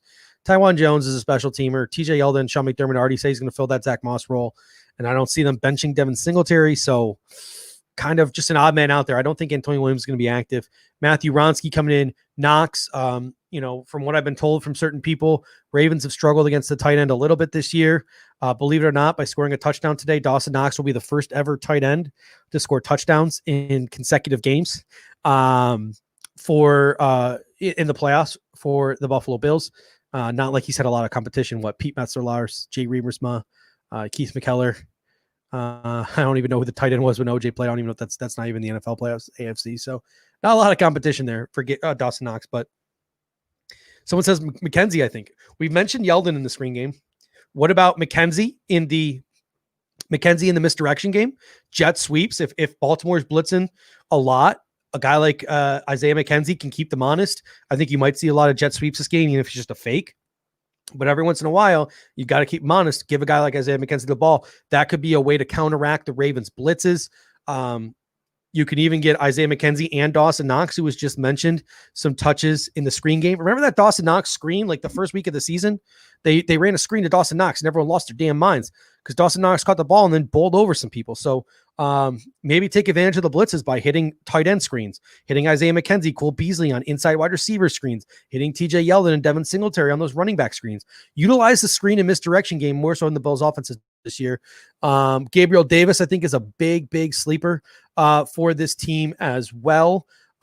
So I think that, and Elliot, I see you. I'll get to you in a second. I think that Gabe Davis and John Brown. So if you look at it, Humphreys versus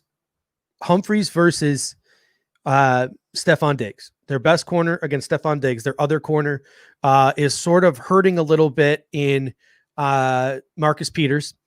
Last year, you saw Wink Martindale send the blitz to the side. The Bills had their best receiver on to make either Josh Allen throw into a traffic or look the other way. And this year, when he looks the other way, if they're blitzing from Stephon Diggs' side, it's going to be Gabe Davis and it's going to be John Brown. So Josh Allen could be in some favorable one-on-ones with a injured Marcus Peters and John Brown and Gabe Davis. So if he can make plays down the field to those two guys, some chunk plays down the field, that could really be the difference in this game, is if Josh Allen can look off of Stephon Diggs one way, look off the blitz one way, and look the other way and find those two down the field. So that could be really big for the Buffalo Bills. So I definitely buy Gabe Davis and John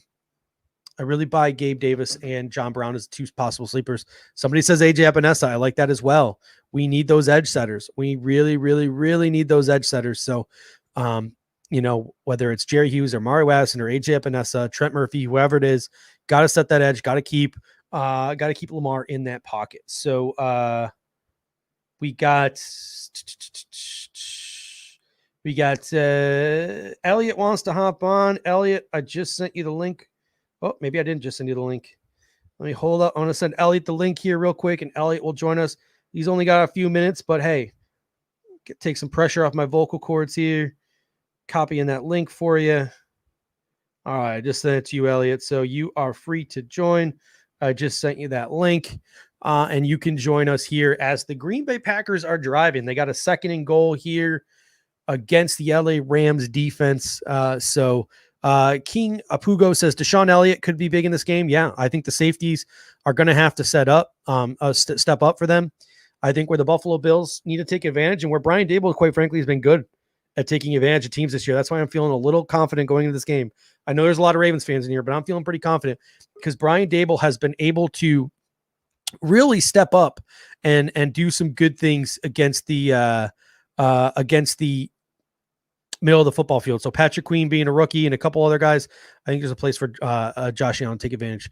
All right, we got our man in here. It is Elliot Eisler. How you doing, Elliot? Doing great, brother. How you doing? Not too bad. First of all, what is your level of anxiousness heading into this game? Like, how are you feeling? I know you said you're heading to a gig. You got to play some music, take the pressure off. Yes, sir. Honestly, I feel like I'm way less stressed than the average Bills fan right now.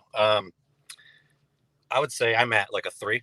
You got to respect the Ravens, but we have Josh Allen, who's been playing at MVP caliber. We have a coaching staff that has this team ready. We got the home field advantage. We got 6,700 fans. Like Kyle Brandt said, it's going to sound like 67,000. That's going to give us the edge on defense. We're going to be able – we have a game plan. We gave Lamar the worst game of his season. Bills fans have to have some confidence. Yes, it's right to respect the Ravens. Lamar is special, but you know what? He's an average thrower. He's a special athlete, and we have some athletes too. And we're going to be able to shut these guys down. Bill's going to go out there. We're going to do what we're supposed to do. We're on a run. And I have just the utmost confidence that we have the right game plan. And fun fact, Bills are 9-0 when Josh Allen throws for 300 yards. And I feel like we could throw for 300 yards on this team. We have the capability to do it. So my stress level isn't that horrible, other than the fact that I can't sit there and ride the roller coaster. We're going to be playing some music. So. We got DW Cromartie coming in and says, my opinion on Daboll is he'll be cemented with this game. You think Brian Daboll and the Buffalo Bills offense, like what are you expecting from this offense this game against this blitz-heavy, star-studded Baltimore Ravens defense? Well, we know Josh Allen has been pretty spectacular against the blitz, so I really don't see I see it. Yeah, they're going to come, They're definitely going to come, but Josh Allen's going to do what he always does: either step up in the pocket, sidestep, roll out to his right, make some amazing throws, and things that just not many quarterbacks in this league can do. So I'm really excited. We've seen it all year. Have confidence that he's going to do it again. We may even see some crazy shit like we have in the past, but you know what? We have the team and the organization to overcome all of it. And it's like I said before, it's going to take our 111.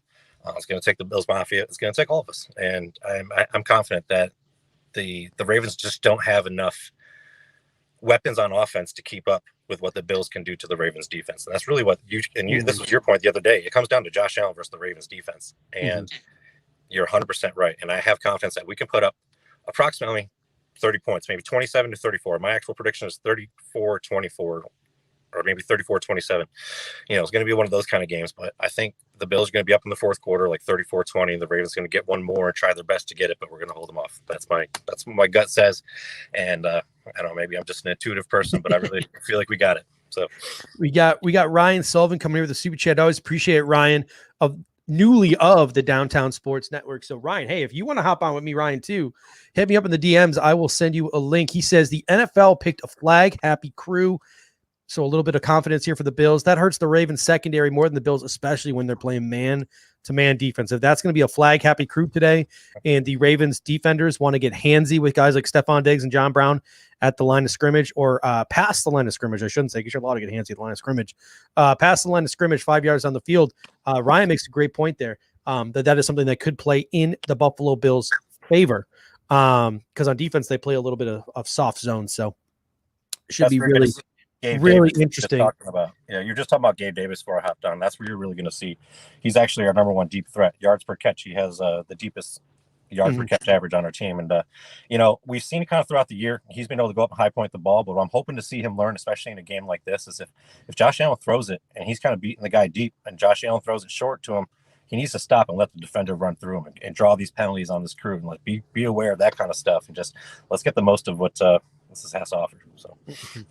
Beautiful touchdown from Aaron Rodgers to Devontae Adams to make it 10-3. What's his name? Jalen Ramsey seems to be a little upset. He thinks there was a little pick action there because it was on a misdirection. But Aaron Rodgers, before he throws a touchdown, when they do that little slow-mo, he always has a smirk on his face before he throws a touchdown pass. I can't wait till we get to the point with Josh Allen where there's that little smirk on his face before he throws a touchdown pass, where you just know it's coming. So. That should be interesting once we get that out of Josh Allen. So I don't know how much more time you have for us, but who do you think is going to be the sleeper player on this defense? Who's the guy at the end of the game on this defense where we're just like, man, that player really, made some plays on defense that helped us win this football game? Sleeper? I don't know if it's going to be a sleeper. It could be anyone, really. I'm going to give you a sleeper, and then who's going to really be the key. My sleeper, Dean Marlowe. He's been our hottest bench player, if you will, coming into the postseason. But it's Trey White's birthday. Trey White is going to get a pick six on Lamar. And he's going to try to throw outside the numbers to Hollywood Brown one too many times at one of those little out routes. They were running so well, and Trey's going to jump it like he's so good at doing, get a pick six. His first pick six of his Buffalo Bills career on his birthday. Mark my words. Let's go Buffalo. Yeah, a lot of people in the comment section saying how mad Jalen Ramsey is. So hopefully no Bills defender gets as mad as Jalen gets this game. All right. One more question for you, Elliot, because I know you got a gig to go to. Is the gig over before the game starts? It's 7:30 to 11:30. I actually have a 5:30 phone call with a record label. So yeah, wish me luck there. And so big day. But we got this. Going to be a great day, and I got a few minutes left. So what's your last question? I got can you put the phone underneath so you can watch the game and drum at the same time? You play drums, right? Yeah I have my iPad with me. I have a little stand off to the side, so the game will be streaming no matter what. All right, what is your prediction for this one? That's what I want to get from you. All right, 34-27. Bills actually. It's a little bit. The game's going to sound a little closer than it is. Like I said, Bills will be up about a couple of scores heading into the fourth quarter. It'll be like a 34-20, and that's where you're going to see Devin Singletary, little TJ Yeldon. We're going to work the clock much like we did at the end of the Steelers game. We always let up a garbage time touchdown to make the score look a little more respectable than it is. But my confidence is high. The Bills are going to come out there. We're going to take care of business. Relax, Bills Mafia. Enjoy this. We got it. Trust the process, baby. All right, Elliot, thank you so much. Really appreciate it. Ladies and gentlemen, we will be back in about 1 minute. I'm going to go take a little bathroom break real quick, and we will be back in 1 minute. Thank you guys so much, and please stick with us. Thank you for having me, Judge. Appreciate you, bud.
All right, ladies and gentlemen, welcome back. Big thanks to our man, Elliot, one of our YouTube moderators. Always a good time to chat with Elliot. If you're ever down in Florida, catch one of his gigs. I think they're about to get a record label or something like that. He was mentioning to me. He's also mentioned it on Twitter. So let's hope they get their record deal and check out his music if you're ever down there in Florida. Hit him up. Check out his videos. Check out his concert. So someone in the comment section, they said, what did they say? Our team, John Marlowe coming in, father of Dean, I think, right, John? Anyway, our team needs to play with a sense of urgency. And I really like that comment. And more specifically on the offense, I think that last game against the Indianapolis Colts, the Buffalo Bills tried to come out and they tried to be somebody they weren't. Like, I remember we got the ball back, before the Colts went down and missed on the fourth down and we came back and scored. We had the ball and it was run, punt. And I was just baffled. Like, I had said the whole game, like, I even tweeted it. I'm like, don't criticize Brian Dable. Don't criticize Brian Dable. Don't criticize Brian Dable. Don't criticize Brian Dable. Like, I was like, ooh, I'm not going to do it. And then he had to go run 3 straight runs, and I almost lost it. I kept myself contained. Didn't embarrass myself too much on social media, but I did keep myself contained. And then, Indianapolis went down, almost scored. We saved it on that fourth down there. And then it seems like the Buffalo Bills woke up and they're like, okay, we need to be the Buffalo Bills again. And they walked down and they did that 2-minute drill and they scored that touchdown. And then away from there they went. And Josh Allen had his really, really good game. Probably the second best game of any quarterback that weekend. I think the argument can be made that Tom Brady probably had the biggest game of the weekend, but Josh Allen was right up there. It's one of the better quarterbacks of Wild Card Weekend. So if you're the Buffalo Bills, like, stop playing games. Just be who you are from the get-go. Play with a sense of urgency. Spread them out. 4 receiver, 5 receiver. If you need to check the running back or Dawson Knox into the backfield to block, do it. But spread them out. Do those hard counts that Josh has been doing all year to see where the blitz is coming from. Motion guys to see what kind of defense they're playing. Is it man or is it zone? Let Josh Allen, give him the full play clock to just read that defense in those 5 wide sets and make the adjustments he needs to, and just pepper your way down the football field. Don't get very good, Brendan. Make the Ravens play our Don't try to play their game. Let them make them play our game. Some people this week were like, we got to play smash mouth football. We got to meet with the line of scrimmage. We got to kick their ass. No, that's you trying to play their game. Don't do that. That's not who we are. If anyone who's seen our interior offensive or defensive line this year knows that is not who we are. Spread them out, run some no huddle, get some pace to your game, have a sense of urgency, work your way down the football field. Utilize TJ Yeldon, Devin Singletary, Dawson Knox, split them out to see what the Ravens are doing defensively. Josh Allen is really good at getting a read of what and Brian Dable too. Because Brian Dable is sort of the guy behind this. The running back and the tight end split out, and they move themselves around pre-snap, and the motions they make and the moves they make sort of gives a hint to Josh Allen what kind of defense is being played and allows Josh Allen to read the defense on the fly. So those hard counts he's doing as well. It helps him see where those blitzes are coming from. So, if you're the Buffalo Bills, and I know that someone says the Ravens give exotic looks on D, which makes it really hard to do.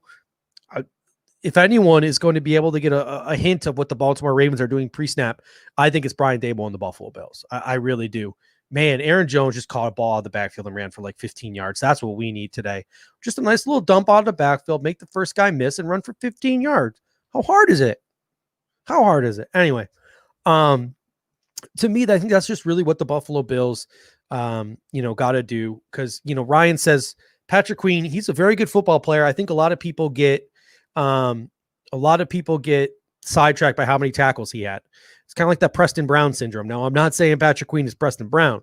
What I am saying is he's a rookie, and rookies are typically liabilities in coverage. He has struggled. The Buffalo Bills have a lot of room to work with guys like Clark and guys like Elliott and guys like Patrick Queen and LJ Fort over the middle of that defense. The Buffalo Bills have the advantage over the middle for sure. Cole Beasley, Dawson Knox, Isaiah McKenzie, Devin Singletary, TJ Yeldon, moving Stephon Diggs into the slot.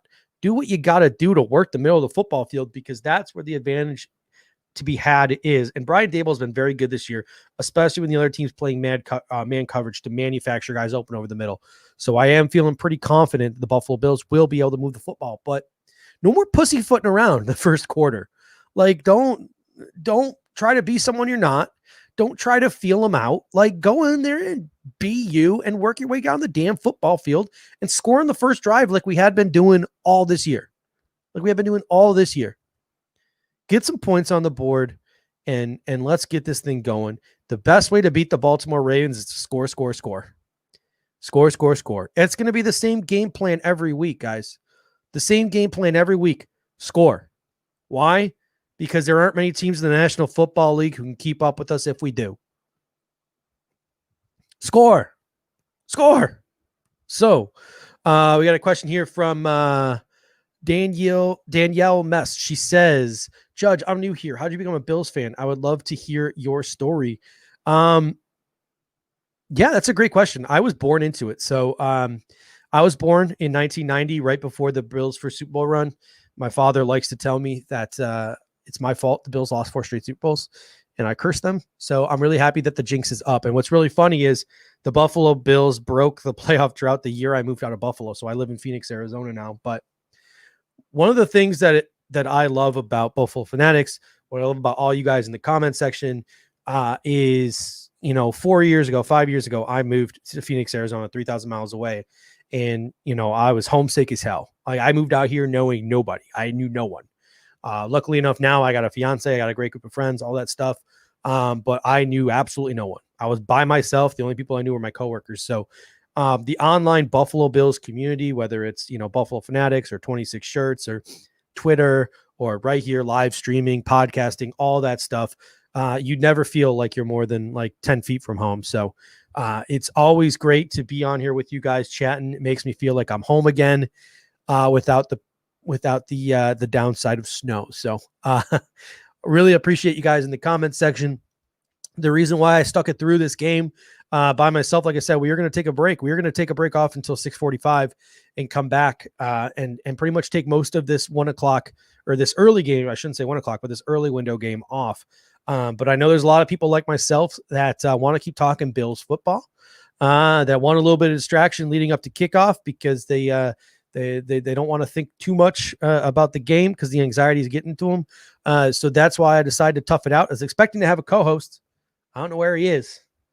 He'll be here eventually. But if anyone's interested in joining the show, hit me up on Twitter at Judge Mathis. DM me. I'll send you the link. It can be like Elliot joining the show where the camera can be on. It can be something as simple as this, where it's just an avatar background and I'm talking to you like this. So if you don't want to show your face, you want it to be more like a radio appearance or a phone call, you're more than welcome to do that as well by just simply keeping your camera off. So if anyone wants to join the show, like I said, hit me up on Twitter. Let me know. Got someone hit me up. They want to join as well.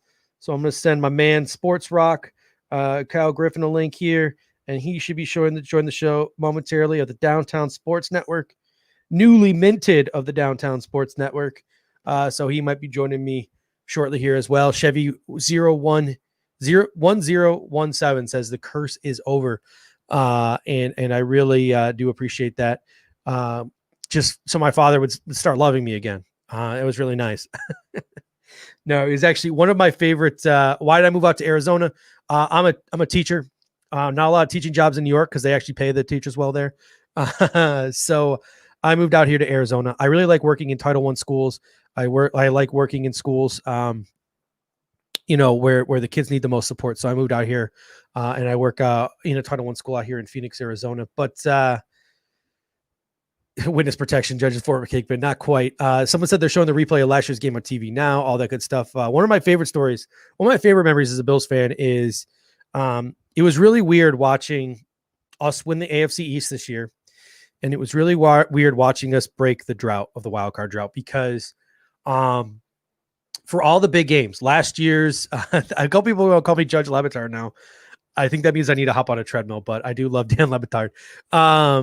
But last year's Thanksgiving game where we had that huge win, I was in Buffalo. We broke the drought and made it to the playoffs. I was in Buffalo. The playoff game, I was in Buffalo. Like I always got to spend the big games with my father. We had season tickets together for 10 years. Huge Bills fan. It was really, really difficult watching us win the AFC East and winning these playoff games and not being home in Buffalo to share it with my father, my friends, and my family. So again, it's another reason why I really appreciate you guys here in the chat section. People to communicate with, people to talk with. I know there are a lot of people who are in the same situation as me, former Buffalonians living out in Arizona, in Florida. We got people from around the globe who honestly watch this show, whether they lived in Buffalo or not, who are just like me, miss being away from it all and like to talk Bills football. So appreciate you guys, whether you're in Buffalo or you're not in Buffalo. Appreciate you for being here. All right. Someone said Alicia Key or Halle Berry, who's more beautiful. I don't answer this question on the show. My fiance likes to tune in every once in a while, so I'm not going to answer that question. But Green Bay's driving again. They just gave the ball to Williams on 2nd and goal. Eric Jablonski says Tampa here. James Madsen's never been to Buffalo. That's my favorite right there is the people who have never been to Buffalo. We got James Channel say he's a Baltimore guy living in Cali. So I think that probably means you're a Ravens fan, but hey, everybody's welcome here. Harold Fuller. Eric says, thank God for the internet. I agree with you there. Harold Fuller says, how do Bills stop Lamar running? That's a great question, man. He's going to get his.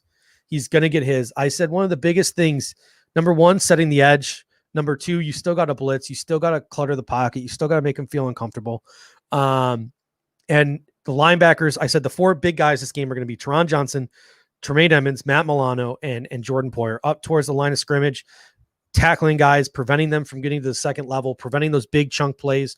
That's what you're going to want to do. Like, you can only limit them. You can't stop them. And then CB2. Like, I feel confident that Trey White can make a tackle in the open field. Levi Wallace, Josh Norman, are one of them going to get yanked for Dane Jackson? Because CB2, straight up, Lamar Jackson or J.K. Dobbins break contain. They're running down the sideline. It's just them and Levi Wallace. It's just Levi Wallace is the only one between them and the end zone. Yikes. Josh Norman is the only one between them and the end zone. Yikes. So CB2 could be a low-key big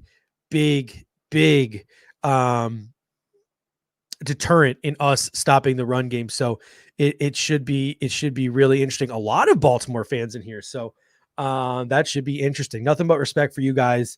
Up the middle, your defense is stout. Your defensive line, Derek Wolfe and Brandon Williams and Calais Campbell. Absolutely love that defensive line. Matthew Judon, one of my favorite players. I think all Bills fans were big fans of Yannick until this season. Aaron Rodgers just took one in, did his best Josh Allen impression, scampered in for a touchdown. 17-3 Packers. I think that'll just about do it for the Rams. I can't see the Rams putting up 17. I'll tell you what, that Packers defense, Mike Patton, and some of those pass rushers, they show up in the playoffs. I think the Packers are going to go all the way this year. My prediction before the season start was Packers Bills. So hopefully that holds. Oh my God, they missed the kick.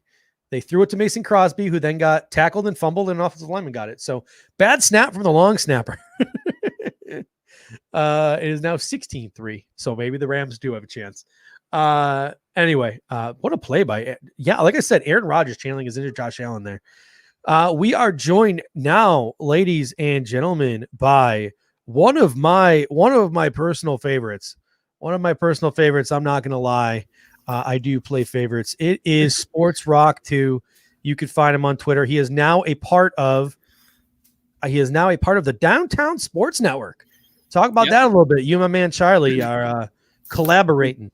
Yeah, I got together with Charlie, and we'll be doing some podcasts together, and I'll be doing my writing, or at least most of my writing, over on Downtown Buffalo. You can find him on Twitter at Downtown Buffalo, part of the Downtown Sports Network, and it's really cool be able to do this. I started writing just in March, just for fun, and I'm glad that I've been able to get a little bit of a foothold and hopefully keep interacting with you wonderful folks on Twitter at Buffalo Fanatics, and I keep getting to talk to people, interact with people. It's been a lot of fun, especially since COVID. I don't really go out and hang out with people anymore. And B, since we've moved to a new state, I also don't have a lot of friends here. So Twitter's really my friend at this point in my life. You're in Connecticut, right? We're in Connecticut. Yeah. Ooh, you're in enemy territory there. How many of your neighbors and friends and stuff are Pats fans? Well, I'll tell you what. It's been funny. The grocery store that we go to up the road, I went there Saturday, and I go in my Bills jersey, and I'm going hoping someone says something to me. And the past couple of times there's been people there. I ran into a dude from Kenmore last time. I ran into a woman today saying "Go Bills." A couple of my coworkers at school are Patriots fans. You see them out. They're definitely not as loud and as boisterous as they would. One of my really good friends from college, who's from Vermont, is a big Patriots fan, so I've been having a lot of fun with that this season. But yeah, being in enemy territory has been a learning experience. Yeah. Ryan Horton, I don't know which one you are in the comment section. You said you would join. For some reason, it's not allowing me to DM you. So either DM me again, or I will get back to you. And then someone named Yisty wants to join the show as well. So I sent you the link, and you can join the waiting room at any time, and I will get you connected and on in here. But one of the things I really appreciate about you is you do some really intricate research, and you always come up with some good nuggets. I know I retweeted one of your nuggets this morning. What are some small little things you've dug up in anticipation of this game? One of the things, and I'm fairly slowly starting to learn. I was never a person. I played Pee Wee football for 2 years. I wasn't very good. I'm slowly just trying to teach myself through watching content and watching Game Pass and stuff like that. And one of the things I've seen is that if you want to get Lamar, and it's something that they did really well with, and I'm interested to see if Murphy plays today, because he did a really good job last year with it, is if you can get your DNs kind of upfield. They don't necessarily need to get home, but if you can get them upfield towards Lamar, and your D tackles don't even need to necessarily get home. They need to hold their spot, which, Oliver's done a great job with that this year, that he doesn't, it's not as easy for him to escape. And that probably goes for any quarterback, but that seems to be the formula for him to have a little bit of issues this year. So I think, I think it's one of those things that's easier said than done. You hear it all over sports media that it's disciplined defense, but that's really what it is. It's, gap integrity, all the cliches that are cliches for a reason. You got. All right, we got someone else joining us too, so I'm gonna make this a 3-person phone call here. We got Tebow 1997. How you doing? Yo, what's up? Is it chilly there? Yeah, I'm in. You know where Eden, New York is? Oh yeah. Yeah, it's a little chilly here, but I was making a Steve Tasker reference. You need to get one of your stogies before the game. Tell people it might be chilly. So Tebow, what are your thoughts? What are your initial thoughts on this game today? Or any topics or takes you want to get off your chest? Yeah. So, but listen, this is my first time joining you guys. But I just had to get this off my chest. I'm not very as scared as a lot of people are against the Ravens. I'm afraid of the run game, but their passing game does not scare me whatsoever. Lamar Jackson is not a good passer. I think besides Jared Goff and Baker Mayfield, he's the worst quarterback that's left in the playoffs. He really can't throw the ball that well. His running is the only thing that really scares me. Yeah, I'll tell you what. Like I said this comment, it was kind of hyperbolic on our last show. I said Lamar didn't matter, and obviously Lamar matters. Like Lamar will make a difference in this game, especially if the Baltimore Ravens can get the field position that they do. But I really do, in my heart of hearts, Ravens can get the field position the Colts got. But I really do feel like, in my heart of hearts, like this game legitimately comes down to Brian Dable versus Wink Martindale, Josh Allen versus the Baltimore Ravens defense. Because I feel like if the Buffalo Bills put up a ton of points, I know the Ravens score a lot of points statistically and on average, but I just don't know if Lamar has to throw the football and the Ravens have to get away from the run game, and the Bills can buffer up a big enough lead that makes Baltimore get away from the running game and into a passing game, that I just don't know if the Baltimore Ravens can keep up. I don't know. Am I being too optimistic? I'm being too optimistic, or Ryan, sorry. You think I'm being too optimistic here? I mean, no, I think that when, the Bills, Josh Allen has been a man shredder this year. He's been a blitz shredder. And that's been the Ravens' entire identity, is chaotic blitzes. I think it's 34% of the time top in the leagues. And their man coverage. Josh has been both of those. And one of the things I put out on Twitter today was, if the Bills get a touchdown on their first two drives, and whether it's up 14-7, 14-0, 14-10, whatever it is, do the Ravens then blink, make an adjustment, go too high, go zone, something like that, where they then have, where it's something that they're not comfortable doing, and will they be successful doing that? So I think if Buffalo, especially early, if they can get them feeling uncomfortable with what they're doing and get them out of what they're what they want to do, I think that's, it could get out of hand quickly, or it could just be something where they get them out of what they want to do. Tebow, what are you thinking? How are you feeling like the Buffalo Bills passing game is going to be tonight against the Baltimore Ravens? The only person I'm really worried about is Humphrey. I'm not. Somebody was saying Elliott in the comments. I'm not worried about Elliott. Like, he's not a household name per se. And Peters, he is, but he's injured. Their linebackers aren't really that good. Their defensive line is stout, but besides that, their defense really isn't world beaters. You know what I mean? So I'm feeling pretty confident. Yeah, it for me, it's Humphrey and it's Judon. Those are the two guys that really scare the heck out of me. I'm really not scared of Judon, to be honest with you.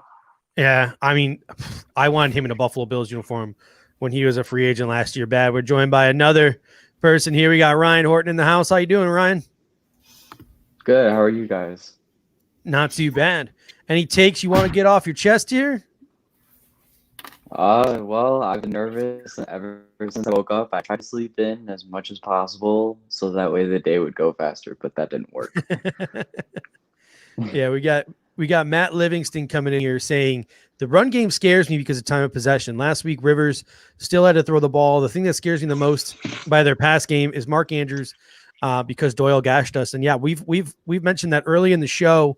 I said Micah Hyde's going to have to play center field this game because I think we're going to have to play a lot of guys up. Micah Hyde's going to have to be a hero today. And if they can gash us on the ground and they can get time of possession, it's going to go from our offensive putting up a lot of points to our offense have to be efficient, meaning our offense is going to have to score the ball every time they get the ball. Like, if Baltimore is going to work the clock like that, the Bills are just going to have to score on almost every single possession. But if this game is, if Baltimore is able to dominate the time of possession, do you still like the Bills' chances, Ryan? Yeah, 'cause I don't think. Oh, sorry. There's two Ryans here. I'll start with you, Ryan Horton, and then we'll get to you, Ryan. Okay. Yes, I do, because our defense, as we showed last week, that even if the Ravens get into the red zone, our defense has shown the ability to make goal line stops. But our offense has also been very good in the red zone. So I feel like even with limited opportunities, our offense has a better chance at capitalizing on opportunities in the red zone. Yeah, I mean, Josh Allen has been very, very good in the red zone this year. All right, other Ryan. Yeah, I was going to say, I think the Dable offense isn't one that's predicated on holding the ball forever. And, it's not a situation where maybe even last year's team where we want to hold the keep the quarterback off the field per se.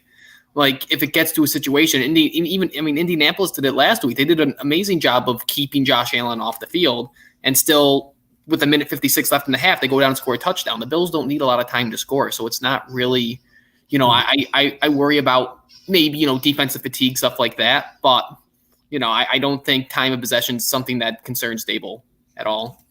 We got a bunch of Ravens fans in the comment section now. Very, very confident. And hey, whatever. You have a good team. You have the right to be confident. But Marcus Moy says y'all need an accurate passer to beat. Marcus, just out of curiosity, how many Bills games have you watched this year, man? Josh Allen's one of, if not the most accurate quarterback in the league this year, dude. Like, I understand what his reputation is, but this dude's completing 70% of his passes this year, and he's throwing some absolute dimes, and he's making some throws that nobody, like that even is Aaron the Rodgers. definition of national media. Yeah, like he's making some throw this year. Like he made that throw to Gabe Davis that he made on the run. I don't even know if Patrick Mahomes or Aaron Rodgers can make that throw. It was just absolutely unreal. But Tebow, what do you think? If the Ravens can control time of possession, how do you think the Bills are? How do you think the Bills will fare? Do you think they still got a good shot? Yeah, I think time possession, but more importantly, field position. We saw that in the Colts game last week. We start our own field position on our own 10, our own 5, even our own 15. I don't see this game going well. No matter how accurate Lamar plays or how good he plays, we're going to lose this game because we just don't have the run game to push the line up the field, and we can't throw the ball when we're near the end zone because we take a safety every time. Yeah, we got Heretic Music 410 coming in, and he says Titans blew y'all out. And I know there's a lot of Ravens fans in here, so everyone forgets that that's COVID week. Yeah, like I want to give you guys some context to that game. First of all, the Buffalo Bills were preparing for 2 games that week. They were preparing for the Kansas City Chiefs and the Tennessee Titans because they had no idea who they were going to play. All right. To the Titans' credit, the Titans were the first team to figure Josh Allen out. So Josh Allen had been lighting up teams. He had been scorching teams for a week. The Titans were the first team to figure him out. And then on a short week with very little preparation and already with half of their game plan installed because they had no idea who they were playing, they had to go take on the Chiefs. And the Chiefs blew the door off them as well. I shouldn't say the Chiefs blew the door off them as well. It was a closer game than it looked, but the Chiefs beat them pretty handedly as well. But then when the Buffalo Bills had a chance to sit down, regroup, get together as a team, and figure things out, Josh Allen and Brian Dable came up with a game plan to counteract what the Tennessee Titans had figured out.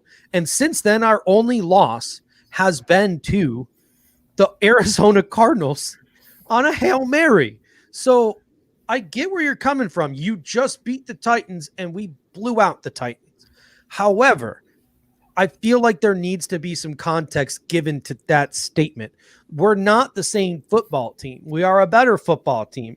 Just like you guys are a better football team than you were in week 4 of the season. You guys are on a pretty nice heater as well. So both of these teams. And even beyond that, we had a better record than you, dude. Like, I get where you're coming from. Like, COVID actually hit your team because your guys don't know how to, like, spread themselves out and stay away from their family, but stay away from their friends. Like, so your team was hit by COVID. I get that. You overcame it. You got better. So did we. Like, you're taking one game and making an assumption off of one game, but then not wanting to do the same thing about your team. Like, what if I said, well, you guys lost to the Patriots and we went 2-0 against the Patriots? Well, it's the same thing that you're saying. So I'm just trying to add a little bit of context to it. I mean, even beyond that, if you look at that chart that Nick Wright loves to put up of Josh Allen's passer rating over the middle 4 or 5 games of the season, whatever it was, that was right after he got his shoulder busted in by the Raiders and he was playing with a shoulder brace. And it's when AJ Klein was still trying to remember how to play linebacker. And, there was so much. We didn't have either of our starting linebackers in that Titans game, I think. At least didn't have Trey. So there was so much that went on about, with all that stuff that I think both teams are playing their best football right now. Really. Like that's, a lot of people always, talk about when you want to play your best football. Both teams are playing their best football right now. And Heretic, somebody says, imagine how Lamar felt with all the doubt, no matter what they do. They love to move the goalposts, I think is what he's trying to say here. Listen, Heretic, trust me, if you were born in Buffalo, you'd be saying the same thing about the Buffalo Bills. All they ever do is move the goalpost. Nothing Josh Allen has done has ever been good enough. So listen, I love it. You're a Ravens fan. Same with the other guy in here, King. He says, I'm loving this. Baltimore going to trash y'all 38-14. Nothing but respect and love for you guys. Like, I'm not going to sit here and trash talk too much because I actually have a lot of respect for this football team. I have a lot of respect for Lamar. I'm not going to lie to you. I actually wanted him in the draft over Josh Allen back in 2018. When we took Josh Allen, I literally said to myself, like, if we were going to take a raw player, why wouldn't we take the better runner in Lamar? So that was my thing, because I was a Josh Rosen guy. How God was I wrong? But guess what? Everyone was wrong. And some people are willing to admit they were wrong, and other people aren't. And that's what I think, King, we get to the whole moving the goalpost things. People were a lot more willing to come around on Lamar than they were Josh. So can I touch on that for a second? Yeah, of course. Yeah. See, I wanted Lamar too, but I really didn't even hear of Josh Allen before the draft. It's because he went to a small school, yada yada. I didn't know him until they were projecting him to go number 1 to Cleveland, and then we pick him. I really didn't know what to expect. And then, the whole Peterman thing that fell apart, and just to see him hurdle Anthony Barr, that was really the point in my mind where he said, okay, maybe since this is the best quarterback we've had since I've been alive, my 25 years of being alive. Yeah. We had a comment in here too that I want to read off. Marcus Moy says, Diggs is the only difference from last year. We got Peters and Humphrey doubling him. Y'all done. Well, a couple of things. Other than Yannick, who's done nothing this year, can you guys think of a Ravens? J.K. Dobbins got added, who essentially is just replacing what Mark Ingram did. Like, what have the Ravens exactly done? And if you look at the Buffalo Bills closely, Stephon Diggs and Gabriel Davis have been added to this offense. The Buffalo Bills' offensive philosophy has changed significantly. Honestly, Josh Allen is a completely different person than he was a year ago. We had Darrell Williams at right tackle, who has really shored things up for Josh Allen. There are a lot of things different about this Buffalo Bills football team. The Buffalo Bills football team that you guys faced last year was a team that relied on their defense to sort of just fight tooth and nail to get into the playoffs. They averaged 19 points a game on offense. This year we average what, 30 plus? It's a completely different football team. Yes, the only people, again, that people who are watching this football team for the first time notice is Stephon Diggs.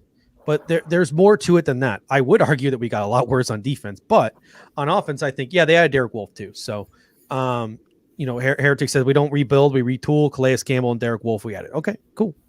It's going to be really interesting to see if that is enough, because guess what? Josh Allen's pretty good at getting outside the pocket and making plays outside the pocket. And when you're running man-to-man defense and turning your back to him, if that pressure, Josh Allen can evade it and get out, and John Brown and Stephon Diggs and Gabe Davis and Cole Beasley can make some plays against man-to-man defenses. I think it'll be pretty interesting.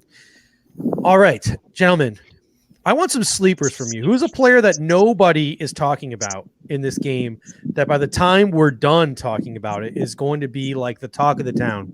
Oh my gosh, this guy came out of nowhere and he really contributed to the Buffalo Bills winning this football game. Ryan Horton, let's start with you.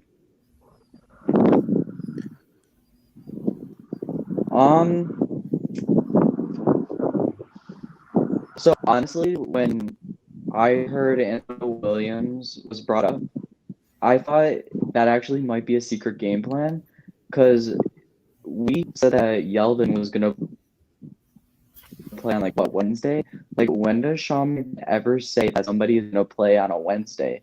So I'm wondering if McDermott wants to play mind games and make the Ravens game plan for Yeldon and Singletary, but secretly play Anthony Williams. All right, that's an interesting take. T-Bow, how about you? What's a sleeper player you think is going to step up today?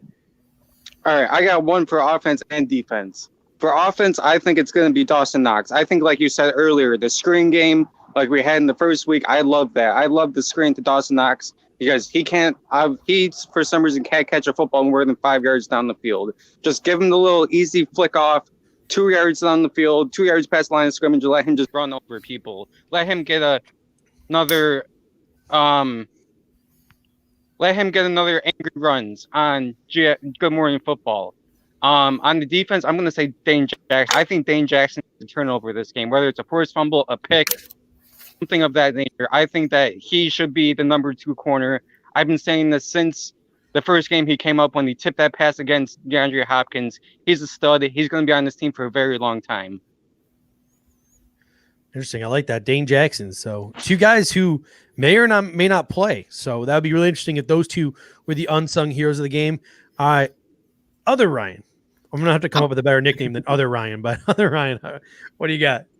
I'm going to go Teron Johnson. This year, especially once Milano's come back, this has been a base nickel team. I like to joke that in run defense, he's our skinny outside linebacker. He's almost better in run coverage this year than he is in pass defense. And that one play where in the Colts game on the goal line on the 3rd down, where he went and he tracked down, got through all the traffic and tracked down was Taylor. So, in a game where you have to contain Lamar, I think he's going to be huge. So whether it's, and it might not be an interception, it might not be a pick six, but I think it might just be super solid tackling, super solid reading, disciplined defense, stuff like that. So I'm going to go Teron Johnson. All right. We got a couple people joining the stream. We got Mark. Is it Tamburi? We got Mark there. Oh, Mark, you're on mute, man. All right, Mark, make sure you unmute yourself there and we'll get you back in. But we got Tebow back. I'm gonna go with TJ Yeldon. I think that TJ Yeldon could make a move. And he could do some interesting things this week, especially in the passing game. We got a couple other people coming in here. Wallman. Is it Wallman SOB? I'm going to go with Wallman SOB because that sounds cooler. The legendary return of AJ Klein.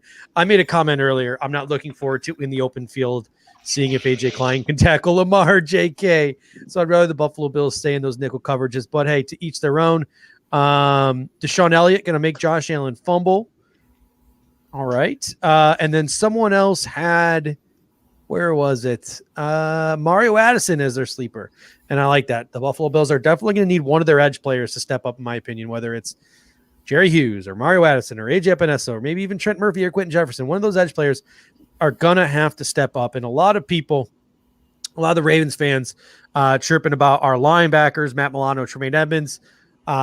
Listen, I said it before. I say it again. The keys on the defense are going to be Milano, Edmonds, Teron, as Ryan said, and Jordan Poyer. Those guys up in the box at the line of scrimmage, getting the guys at the second level, penetrating the backfield to force some negative plays. Those are going to be the most important things. And Heretic coming in saying our front seven will dominate. If their front seven dominates, you sure as heck got a chance. But we pass the football a lot, so it doesn't really matter if we can't run the football.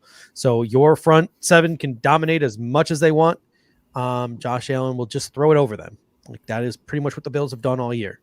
And if Josh Allen can't, you probably win. So congratulations to you if that happens.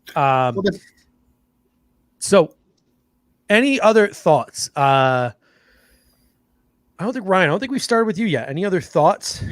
One of the things that I think will have to be seen early on is one of the things they've done real. Oh, me? Oh, sorry. You can go since you already started, and then we'll get Ryan Horton. Yeah.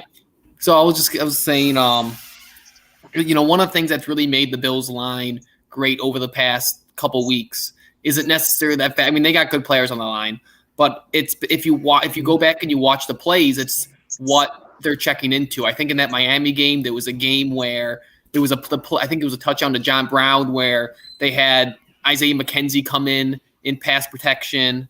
And, Dable and Josh and whoever it is, I'm not smart enough yet to know who's checking in the water, what the design is, but they've just been really smart with their protection. So I think with as unique as Baltimore is, looking to see early on, are they picking up the different blitzes like they have been lately?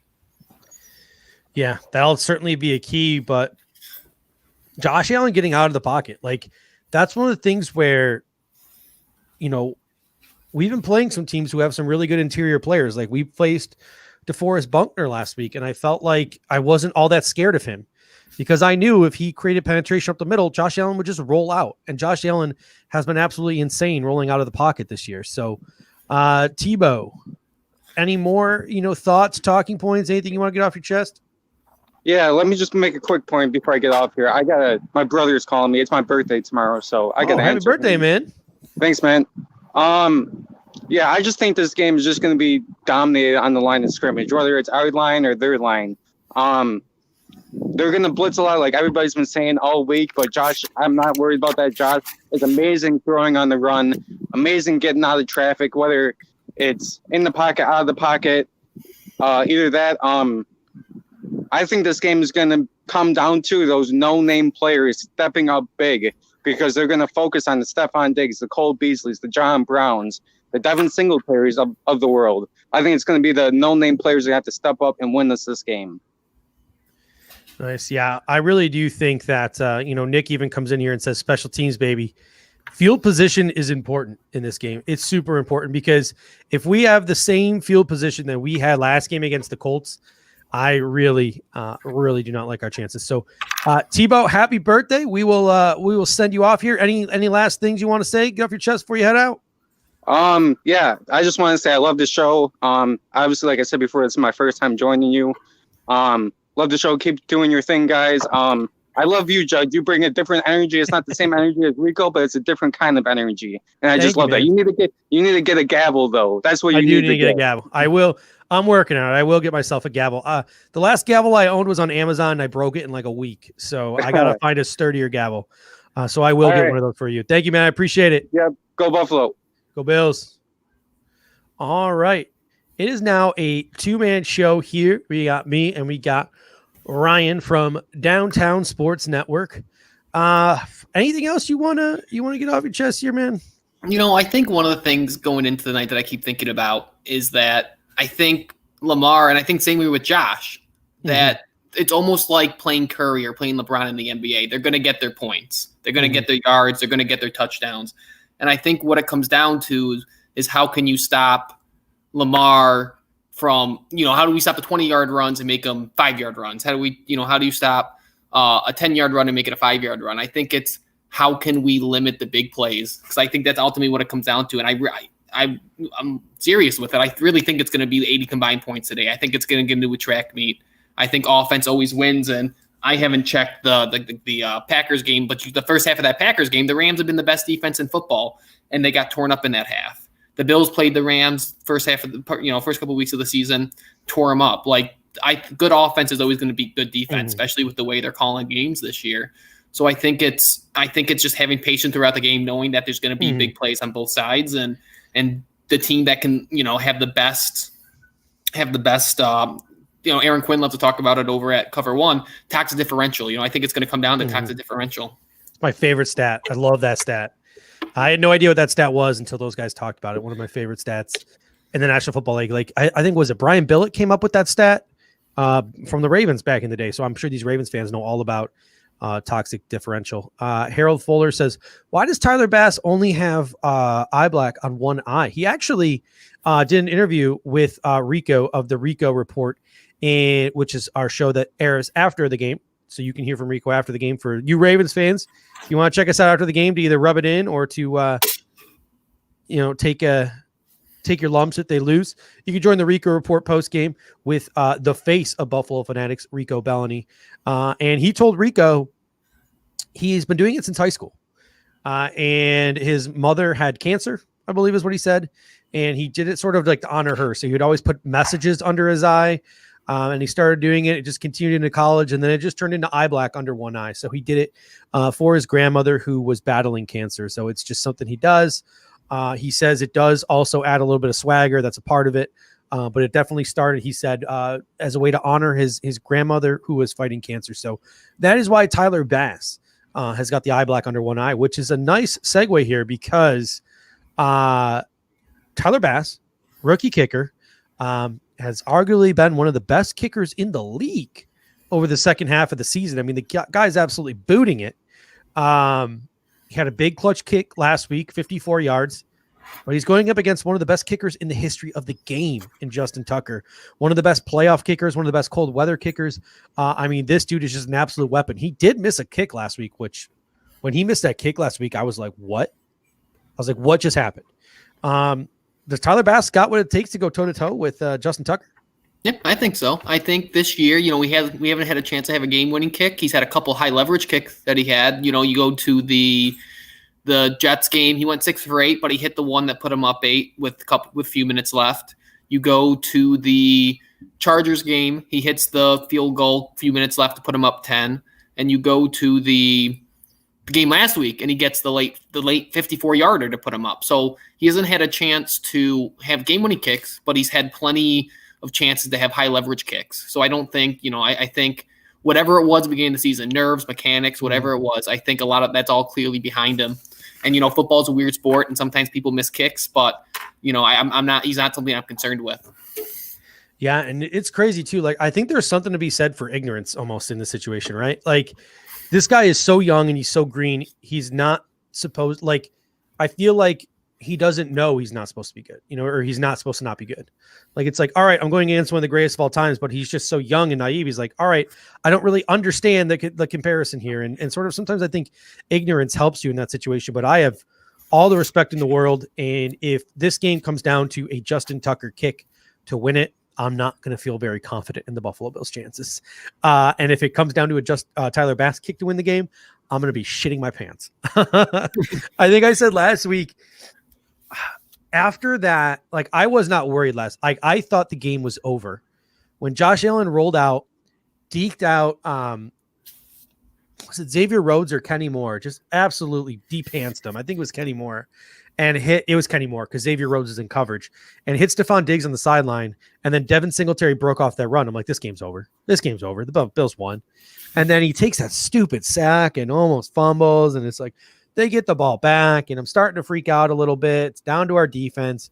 But then the Poyer play happens, and I'm 99.9% convinced we're going to get the ball, and I'm breathing a sigh of relief, and they don't give it to him. I lost my shit. I lost it. Like, I was yelling and screaming. My windows were open. My neighbors now think I'm a crazy person. My dog pissed itself. My fiance had to leave the house. Like, I got angry. Like, it was bad. I can't even imagine my level of anxiety if it comes down to a Tyler Bass kick. Like, I love the kid. He's awesome.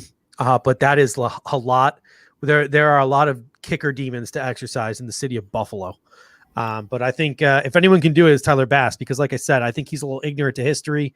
He probably doesn't even know who Scott Norwood is. So that's probably going to help him in a situation like that. All right. We got about 35 minutes. 35 minutes until the Bills, my other co-host in the Bills guys will be joining me in Dave Tilt Money. Also be joined by Kyle Knapp, and we will be joined by Eric Schmidt. So we have a huge roundtable coming up to you guys at 6:45. So that's just about 35 minutes away. I actually just got a phone call from my dad, so I'm going to call him back real quick, put him on the microphone here, and see what he's got to say about this game. Who knows? Who cares? We're at the point of the pregame show where I'm going to call my father. See if you guys can hear this. All right.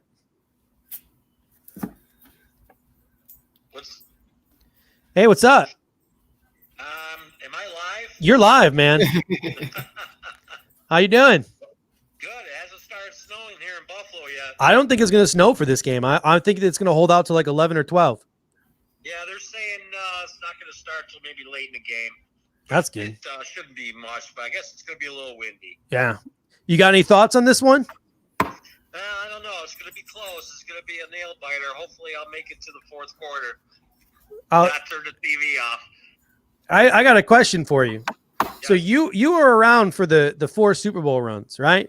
Correct. Who's better, this Bills offense or the Jim Kelly offense of the early 90s? Oh, I don't know, man. I think with Thurman Thomas there, gives those teams a better edge over this one. Yeah, but Thurman Thomas was a good runner.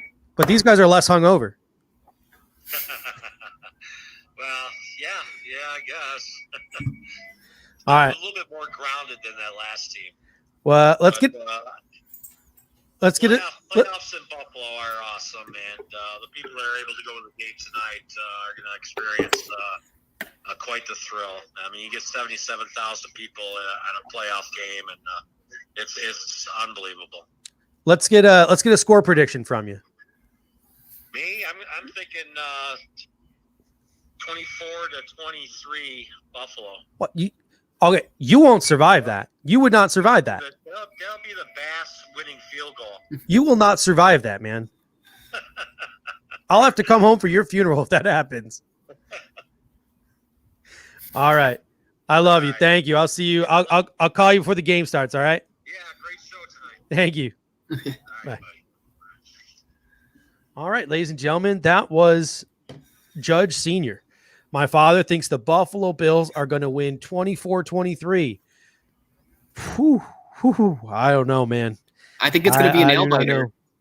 Speaking of running backs, we got Aaron Jones busting a big one. Maybe that is what's missing in this offense, man. Aaron Jones going for a big a running back could be what's missing from this offense. I mean, you watch. I love Zach Moss. I love Devin Singletary, but they're both dudes who ran 4.6 at the combine. Like as I look, I know we don't want to talk about the draft yet, but as you look forward to the draft, like I was watching Nakeem Hines, how you pronounce it. I think he'd be a perfect guy for this offense. Like if we could get a 4-4, 4-3 guy in and like just change it up, 5-10 carry, 5 carries a game just to change a pace. I think that would be transformational to this offense. And it's weird because I don't know how much money we're going to have in free agency to spend.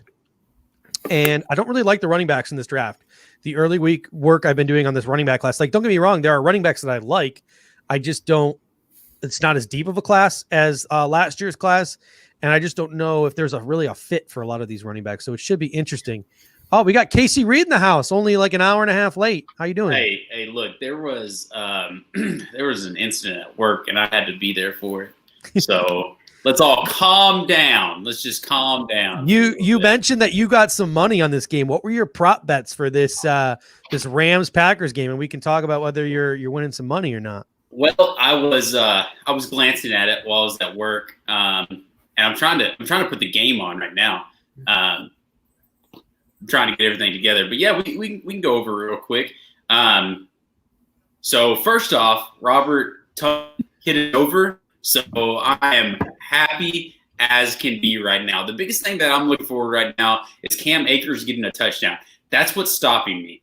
That and Aaron Rodgers is over. It was set at 257, 256, something like that. So I just need him to keep hitting that. Right now he's at 169. So I gotta hope that the Rams at least keep throwing the ball, keep scoring touchdowns, so I can get that over. They're going to keep throwing because the Packers look like they're about to go up 26-10. Maybe they go for 2.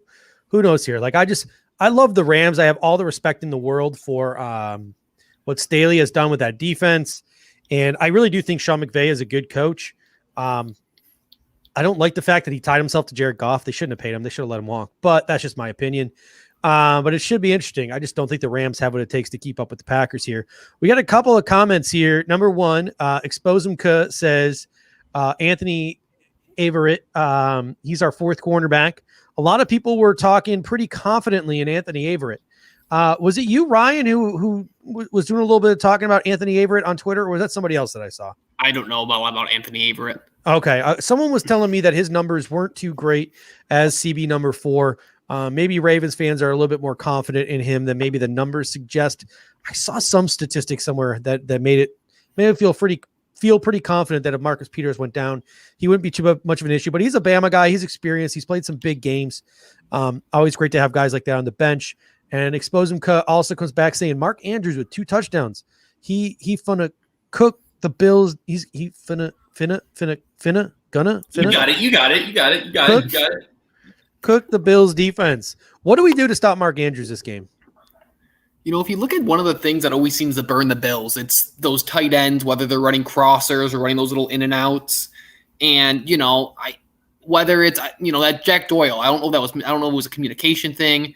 I don't know if it's a hole that's just kind of naturally there at a McDermott defense, but I think it's going to be really good communication in that defense in the secondary between Milano, Poyer, Trey, whatever side it's on. I think that's really the key to it. They have the skill position players there that can do it. I think it's just communicating, passing off the routes well, and I think also just not letting plays go super long, because you look at that play in the Browns game where Lamar went out to poop and he came back in the first play and he scrambled around for 30 seconds and then as he was coming in, he hit whoever it was streaking down the field because he just had the play going so long, and the guy got away from defenders because you can only guard for so long. Ravens fans in the chat, I know there's at least 5 or 6 of you. He was shitting, right? We can all admit that he was taking a shit. Can we all admit that he was shitting? Yeah, well, absolutely. Yeah. Put it in the chat.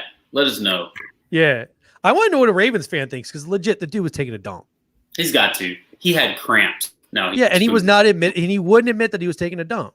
Lamar, just admit it. We all do it. We're human. It's I okay. think that would have humanized him a little bit. I think it would have really brought made him a man of the people. We all shit. Everybody shit. Everybody poops. I think that's the name of a book, right? Or a music video for kids. Everybody poops. Yeah. You're gonna know that soon. You're gonna be singing that song to your kids soon. Everybody poops. Yeah. Same with you, right? Yeah, I'm gonna phone in and just sing "Everybody Poops" to your future child. First time you put your kid on a toilet, I'm gonna phone in and sing "Everybody Poops." We decided we're in Tennessee, so we've got an outhouse. It just it just is what it is, right? You're just gonna have to. It just is what it is, man. I'm trying to find this game. It's literally on Fox. I don't know what you want. Thank you. Do you have cable?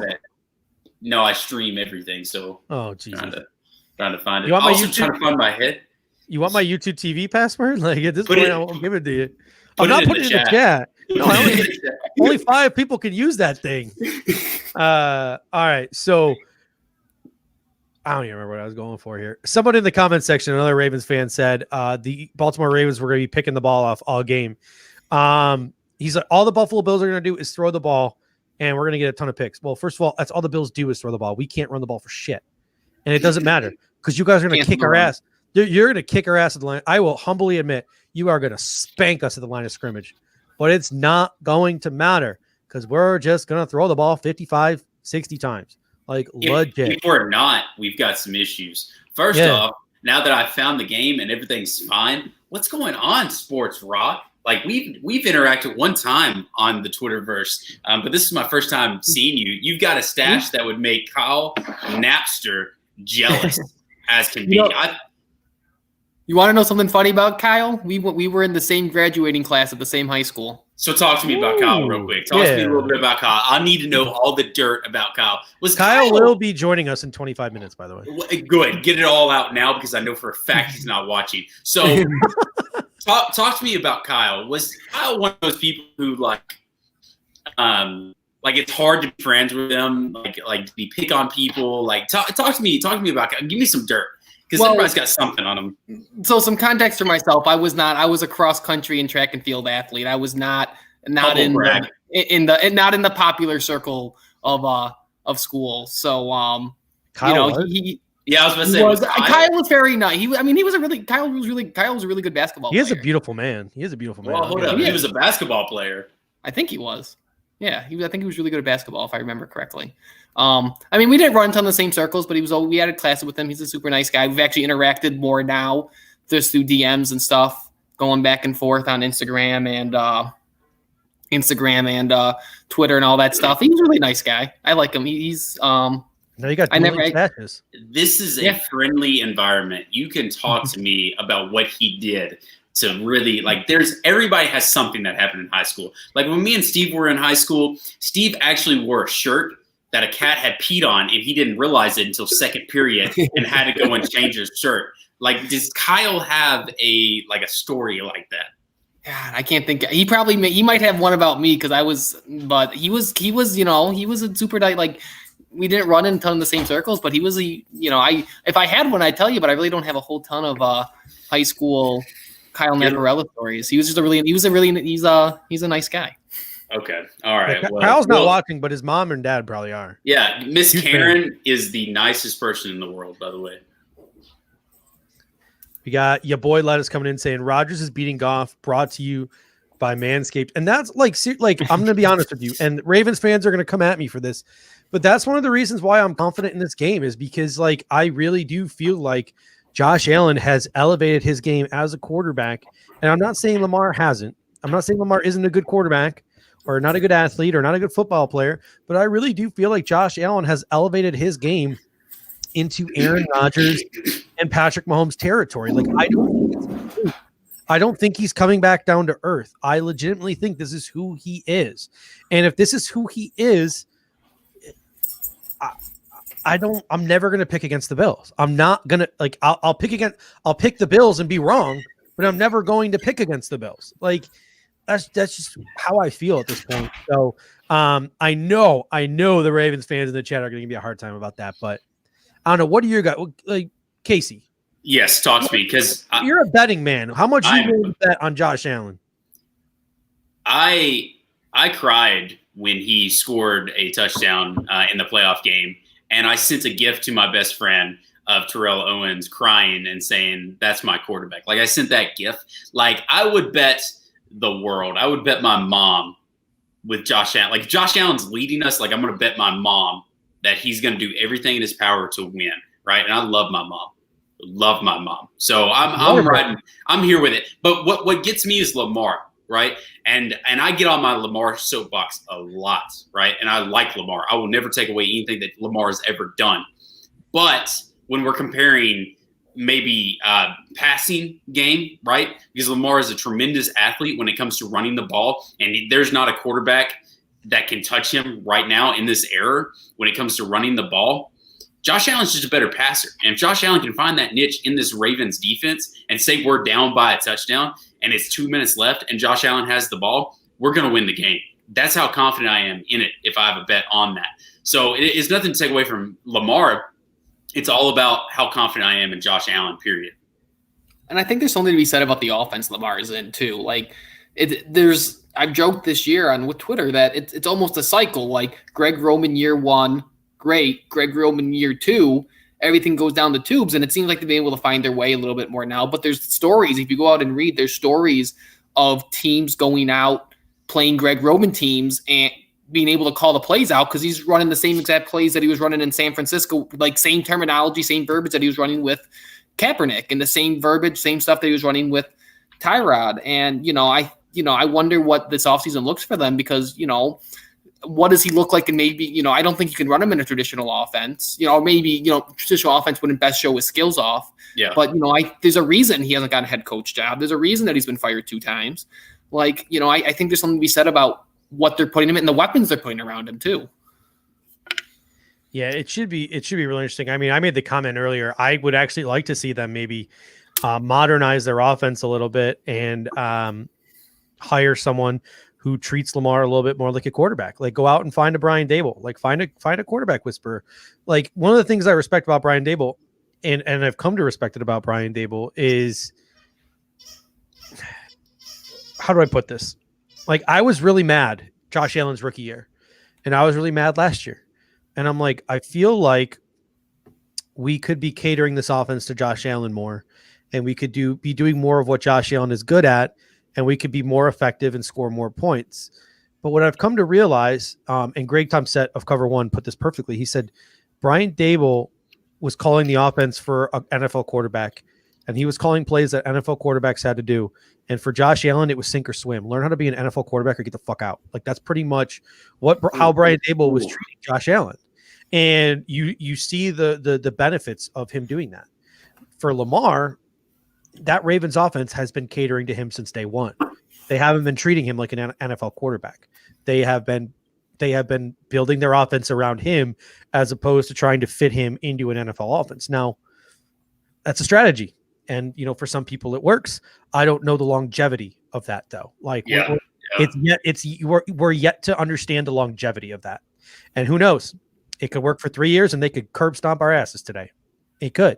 Or it could work forever and they could be really good for a long time. But I think it would just be like big picture. I would like to see Lamar with a different offensive coordinator and maybe a more modernized NFL offense, but that's just me. Get a little when he starts having to look for his second or third, maybe not necessarily the second, but when he has to start going through the progressions in the passing game, and I know that's not their game, he starts to have trouble with that. And that's probably my biggest knock against Lamar is that he doesn't scare me in the passing game. I understand that he loves going across the middle with tight ends and stuff like that. And y'all probably said it on this show, but the keys to the game, honestly, is to slow the run. You're not going to stop the run. It's almost going to be impossible to stop the run with this Raven attack. But slow the run, almost like Tennessee did. They gave up 2 big runs. One went for a touchdown, and one iced the game. 2 huge, crucial runs. But if you slow down that run and slow down Lamar like they did for the majority of the game and make him throw, then you're probably going to win, right? What was killing us was the fact that he was doing these quick throws and they were getting yards after catch, right? Mm-hmm. Minimize that and you're going to win the game. Now, of course, that sounds so much easier than it is to go out there on a football game and actually perform that. I understand that. But that's all you really need to do. Keep it simple, stupid. Mm-hmm. Yeah, and it's crazy, too, because if you look back to it last week, like I understand that Ravens fans are confident, but the Titans defense and they should be because they've been on a hot streak just like we've been on a hot streak. But I don't understand why everyone's like, oh, the Ravens beat the Titans, the Bills escaped the Colts. Like the Colts are better than the Titans. Like, no offense, I understand the Titans won that division, but the Colts are better than the Titans in my opinion, especially that defense. The Ravens put up 20 points on the Titans defense last week. The Bills defense, I'm not gonna say like they're significantly worse than the Titans defense. And if the Ravens score 20 points today, they ain't getting it done. Like that's not getting it done, Ravens fans. You scored 20 today, you ain't winning this football game. I'm feeling pretty damn confident in that. Like we play Raven football. Call it what you want. Well, we got. Don't get me wrong. Like me and Heretic have been going back and forth all show. I got nothing but respect for Lamar. I got nothing but respect for Harbaugh. I got nothing but respect for that team. But I'm sorry, if you put up 20 points, you ain't beating us. You're not beating us. You're not. This is probably like I deserve this, right? Because I've been talking about Lamar all season long on my podcast. Humble plug, Buff City. But I've been talking about. Good job on publishing that show today. Hey man, I really appreciate that. I don't want to talk about it. I was really actually upset, and I ate myself into a coma last night with Taco Bell. I ate like 20 things, just went to sleep. Casey recorded his whole show last night. It didn't save. Oh, I was so mad. I was so mad, dude. I was so mad. But I deserve this because I do talk about Lamar a lot because I've been winning bets on Lamar. I've been taking his under in passing. I've been taking his over in rushing. And I've been taking him anytime touchdown, and he's been doing that, and he's been winning me money. So I obviously have talked about Lamar a lot on the show, but I deserve this. I deserve us playing the Ravens. And it's going to be a close game. Like I honestly think it will be a close game. But at the end of the day, if the Ravens give Josh Allen, like they gave Tannehill, 4 minutes left with the ball, Josh Allen's not going to throw an interception. He's going to see his receiver on the other side of the field wide open for a touchdown. So I'm very confident in Josh Allen. Speaking of confidence, Ravens fans talking shit in the comment section, Bills fans feeling pretty confident, but I'm watching this football game right now. I too. I don't think it really matters at this point. I'm feeling pretty confident Green Bay is going to win the Super Bowl. Well, these guys are good. Matt LaFleur, I'll tell you what. Whew. Oh, Lazard, you son of a bitch. Catch that. Hey. I love Alan Lazard. So I've got a parlay going out with all these games. So I'm paying attention. I'm probably not going to get my Cam Akers anytime touchdown, but the other 2 bets that I had was under 53.5 and Green Bay alternate spread at -4.5. I feel like those will hit. I just need Cam Akers to really get that touchdown. Right now we're sitting at 35. Good job. I just saw the Alan Lazard, so I'm a little bit behind. So I appreciate you. The mitts. But here's a parlay that I have for all 4 games that are going on. I've got Green Bay alternate spread -2.5, Baltimore Ravens +7.5, because I do feel like it's going to be a close game. I don't think for the Bills fans who are saying we're going to blow them out, I don't believe that. It'd be a lot cooler if they did, right? But I don't see it logically happening. And then Cleveland, I've got them at +17.5. I think Cleveland has a shot to beat Kansas City, and I won't ever apologize for that. Then Tampa Bay at New Orleans, I've got Tampa Bay alternate spread at +8.5. So I'm looking forward to winning some money tonight. I feel like we're going to win a lot of money tonight, especially on my Bills bets. And I'm loading up. Lamar's not letting me down today. Do I have a bet on this game? I don't know. You're my bookie. Do I have a bet on this game? No. You haven't sent me money in a while. I think you got mad because the Bills should have lost all my money. The Bills should have covered the spread, but aren't you happy they won a playoff game? Yeah, I am happy. Okay. I still got the Bills Super Bowl bet, though, right? Yes, you do. You still have the Bills Super Bowl bet. I didn't just put that money in my pocket and go for it. Technically, I have money on this game. So you did the right thing. You did put the Bills bet for the Super Bowl in at the right time, because every time they win, the odds are obviously going to get lower or higher, however you want to look at that for them to I win. had no idea. So the money is not going to be right if you didn't put them in before the playoffs, which you did. So I'm so glad to be back with you. Remember last time I had a show and it lasted one episode? Yeah, like I'm so glad to be back with you. And you used our picture again. It's my background on my phone. I miss you that much. I got to rep. So for people who don't know, so Rico is the vidcaster here. Rico is the OG. So Rico had the Friday show. He did the Sunday show. He is the face of Buffalo Fanatics. But me and Dave came along and we started creating some podcasts, and we started building a podcast network, and Casey got involved. You had the Trust the Process pod, and we brought Joe Miller in, and eventually Jay Spence and Knapp, and it just grew and grew and grew and grew and grew. And eventually they're like, all right, we need to get some of the people in front of a camera. And their original concept was to keep the podcasts as they were and to mix the podcast hosts on screen. So they took you from the Trust the Process pod, and they took me from the Bills Guys pod, and they were like, all right, you guys do a show together called Judge and Read. And we lasted how many episodes? One episode. It was a good episode. It was a good episode. We had some, it was a good episode. We had some streaming difficulties. I got really sweaty. I said a lot. We were using a different platform that was not as smooth. We had a great guest though. We had Chris Collins before people knew who Chris Collins was. Yeah, we made Chris Collins. That's Chris fair. Collins. Well, he had an IMDb page. Yeah, he did have an IMDb page. So, I think he was in the 100 or something like that. So I mean, he was wasn't the 100. He was in some show. Just go to his IMDb page. I think he was a corpse on SVU. I think he was just like the one of the people laying on the morgue table. I just made that up. I made that up. Can I talk about Can I talk about my bets for the Bills games? Because I talked about them on my podcast, but we've talked about everything else so far, so you're good. You texted me and you said, don't release that. You said that's too much heat. I can't have that overshadowing the air raid hour. And I said, I understand that. I got that. I won't do the air raid it. hour. This is the pregame. It's a tailgate. I honestly don't know what you do for Buffalo Fanatics anymore. I just appreciate your hard work. I just yeah, thanks for podcasting, says Jake's channel. Oh, thanks, man. My mom he's a Ravens said that. fan, though. Oh, he's a Ravens fan? Yeah. Jake's channel. Jake, what do you do at your channel? Go ahead and comment. Go ahead and comment while I talk about your bets.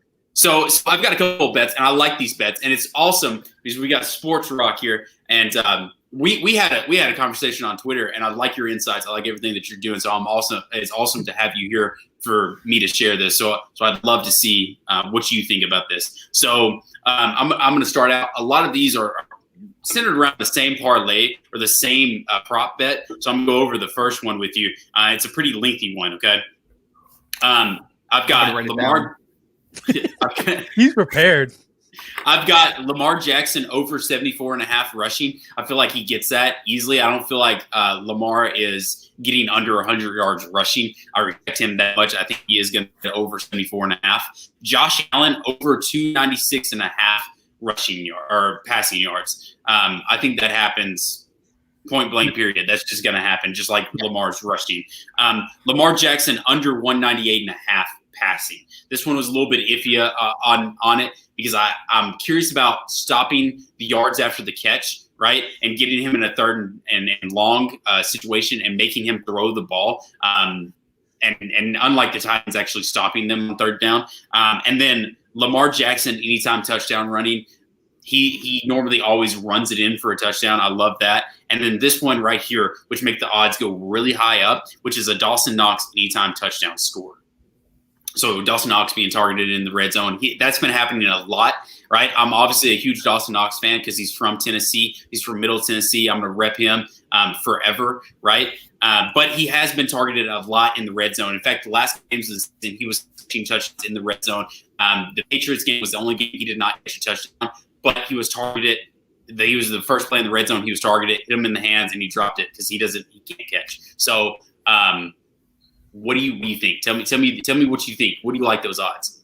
I will tell. I think I mean, I think a lot of it depends the way the game starts off. I think if this game gets out and if the Bills get out, they have Dable has a great game script. They go down, get 2 touchdowns off the bat. Then I think 296 definitely. If it's a close game, then Lamar is definitely getting 74. Under 198, I think it's a close game, just the way the Ravens play. I think he stays under 198 just because the way they like to run the ball. If the Bills are maybe it's kind of like last week where the Bills are kind of hanging out up 2 scores. Yeah. Maybe they're throwing the ball more, and maybe his completion percentage won't be great, but I think maybe just garbage because you look at some of the games where he played where teams are kind of chasing us, and we just kind of let guys throw for Tua had 300 yards weirdly in that last game. I think Mullins had 300 yards in that game. Tua almost had 400, I think. Mullins had 300, 400. Oh, Tua was pushing 400, I think. Oh yeah, yeah, like 390 something. If we're getting if it's the game where we're getting chased, maybe he goes above that just because of the way teams tend to play when they're chasing teams. And I'll tell you what, as someone who's been an ardent Dogs and Knocks hater, I have liked what he's come through, and I realize in the macro that he hasn't played a ton of games at tight end the same way Josh hasn't played a lot of tight games at quarterback.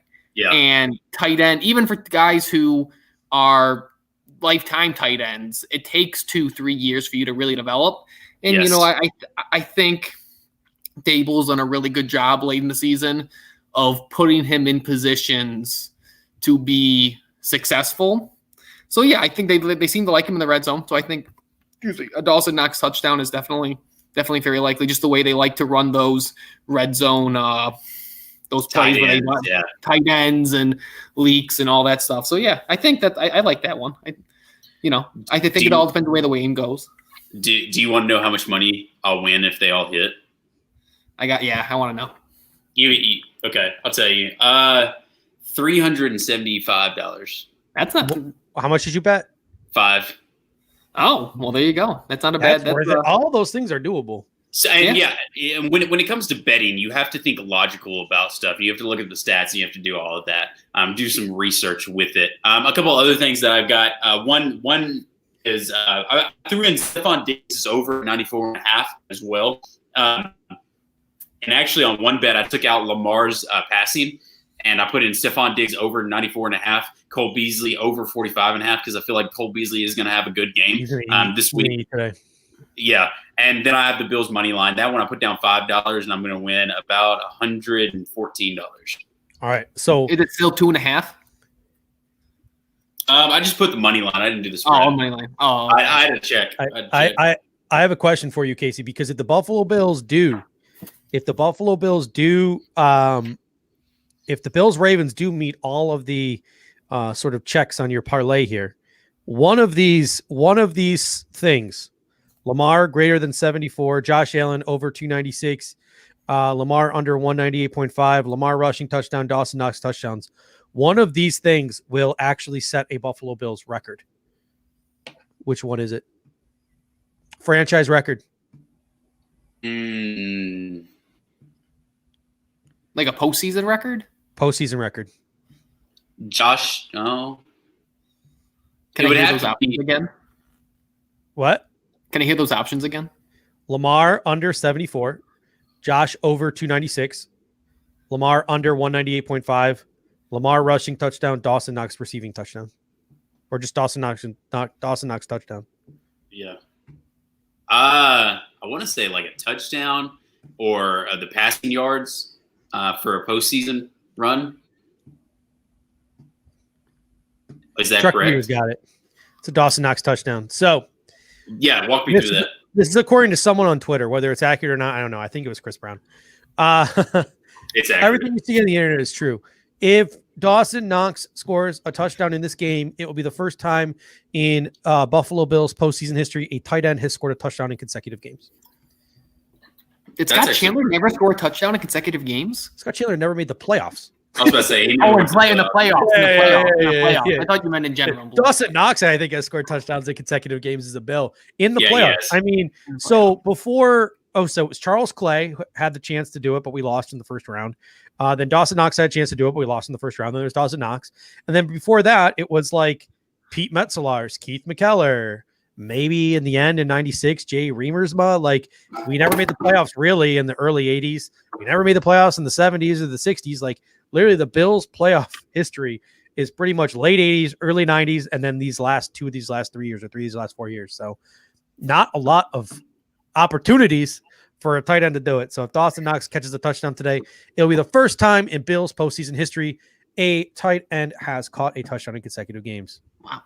What are we eating tonight? We already had this conversation. At least I did. Okay, I'm sorry. I'm sorry. I'm sorry. Just forget it then. So I'll tell you. No, don't worry. Don't worry about it. I'll tell you what I'm eating. I don't care. I don't care. I'm not listening. All right, what I'm eating today is nothing. I made myself a nice flatbread earlier because I can't eat during the game. I will throw up. I can't eat during the game. I can only drink. So that's a good thing that you brought up because I can still hear you through my headphones. You said you can't eat during the game. Yeah. And I was like that the first playoff game. And I was just on the edge of my seat. I couldn't eat. I'm watching everything. I'm just so nervous. But my wife, love her to death. She's the greatest person in the world. We bought actual wings. We're gonna bread them here in a minute and get everything together. Air fryer? Air fryer? Yeah, we got an air fryer. We're gonna use that. Come on! Ooh, Cam Akers almost busted one. Oh, well, according to him, he's about to score. And that's Cam. hold up now. Hold up now. Let me. Cam Akers out of the Wildcat. Cam Akers. Oh, no lie. Yeah, he got in. Oh, we finna win some money today. We finna win some money today. Let's go. What else needs to hit? So I don't think Aaron Rodgers is getting to 296, bro. Actually, he might now. Under needs to hit. He's hit under 296. No. His over under is set at 256. Here comes the touchdown. Here comes the touchdown. Keep pushing, Akers. That's my boy. That's my boy right now. Touchdown. No. So I need. It will surprise nobody that Casey is a Florida State fan. Oh, is that elbow down? Shut up. He's in. Yeah, he's in. So what needs to happen is I need the alternate under to hit, which is 53.5. Right now, I don't know where we're at. 10, 35 plus 6 is what? 41? 41. So I need. Oh my God, that 2-point conversion. Did they get the 2-point conversion? It was like some Boise State shit. He threw the Liberty? No, he threw a screen to the receiver who then lateraled it to Cam Akers, who ran it in. The fuck was that? Akers doing everything. All right, I'm about to watch the 2-point conversion. Ooh. Van to Akers, 2 rookies. That was nuts. I made a comment earlier that there's no way the Rams come back from their deficit. The Packers were driving. Did they turn the ball over or miss a field goal? I stopped paying attention. They did. They were driving, but they went out on it. What's the score right now? Like 16, 18? 25, 18? 18 plus 25. It's a 7-point game. 10 points. Do not score anymore, right? No one can score. No one can score. I can afford one more touchdown and a field goal, but I can't afford anything more than that. Where did they punt from? Anyone have that information? Where did they punt from? Because it looked like they were inside the 50. Is Matt LaFleur a pussy? I didn't know Matt LaFleur was a pussy. Sorry, I shouldn't have said that. I should have said I didn't know Matt LaFleur was Rob Ryan. Rex Ryan. I didn't know he was Doug Marrone. Yeah. This is why gambling is so wild, right? Because everything is hit in that parlay. Everything is hit, and I just need the under to stay consistent. What am I going to win if the under hits? I'm going to win. Come on. Why are you so slow? Come on. Oh, commercial break. Let's just go to commercial break. Okay. If it hits, I win $118. We making cash tonight. I'm trying. If all of my bets hit, I'll probably make about $800 to $900 tonight. Ooh, look at you. Look at you, all grown up. Wow. All right. So, gentlemen, the next Buffalo Bills roundtable is going to come up next. It'll be myself, along with my co-host from the Air Raid Hour, Tilt Money, Kyle Knapp, and our BF spy Eric Schmidt. So before we go, let's get a game prediction. Let's get a game prediction. Look at this professionalism down here. Let's get a game prediction, Ryan, and then talk to us about where we can find your work. Okay, so I'll go. This is gonna be wild. I'm gonna go 44-37. I think it's gonna be track meet. Take the over. I think it's gonna be a lot of points. And then you can find me all my old stuff. The link's still on my Twitter. If you go to @SportsRock, the link to my blog that I'll still be updating from time to time with maybe some different stuff. And then I'm now at Downtown Buffalo. You can find them on Twitter at Downtown Buffalo. And this week I'll start having some content there and doing some podcasting with Charlie. Nice. So, Casey, you know Charlie, right? Yeah, I know Charlie. I love Charlie. All right. We got the game day inactives coming in too, and we're going to talk about them once we get started. But Dane Jackson and Antonio Williams are both inactive for the Buffalo Bills. Daryl Johnson, Tyler Croft, Jordan Devey, Tyrell Dodson, Antonio Williams, Jaden Jackson, and Jake Fromm. So the corners stay, the secondary stays where it is. Trent Murphy slides into that role that Daryl Johnson was playing, and everything else is the same. TJ Yeldon slides into that spot for Zach Moss. So I'm going to be some unhappy Bills fans, I think, when we get to this next roundtable. But Ryan, it was a pleasure. And Casey, I guess we'll get your prediction too, since you're a freaking degenerate. Degenerate. Chevy's over here calling me a degenerate. You can't be something if you can't pronounce it. Yeah. No, it's not all my parlays hit, which sucks. But you saw Tilt Money come in there and say, please get BF back to even. Yeah, I'm working on it, man. We are going. Today's the day. We're gonna get him back up there. I wish all this stuff hit, but no. I think my prediction for the game is gonna be 31-28. Bills win. I think it's gonna be a close game. I really do. I see it being a close game. I think TJ Yeldon is a little bit of an X factor for us, especially in the passing game. I think he's a really, really underrated pass catching back that we haven't utilized. But he was utilized like that in Jacksonville, so I'm excited to see that. But yeah. All right. A couple of super chats before we head out here. James Cortez says, I beat the Ravens as the Bills in Madden 20-7. So, I mean, that's it. We can all go home. That's good for me. That's good enough for me. Eric Washington, new Bills defensive coordinator. Ken Dorsey, new Bills offensive coordinator. Bills 34-31. And if Leslie Frazier does get that Houston job, we get 2 third-round picks because of some new NFL rules and minority hiring. So, that's a conversation for another day, but those 2 third-round picks would be nice, especially if you're losing a coach. And Fluffy Panda comes in and says, got the wings, on my way for the pizza and sticks. Ooh. Go. That's a lot of food there, man. Bruh, I think I might order some pizza. Breadsticks are my jam. Thank you, Fluffy Panda. Breadsticks are my jam, dude. That's actually my pet name for Steve is Fluffy Panda. That's true.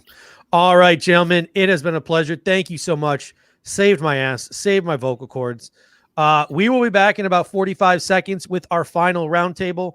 We will have my co-host in the Air Raid Hour, Dave Tilton, Kyle Knapp, and the BF spy, Eric Schmidt.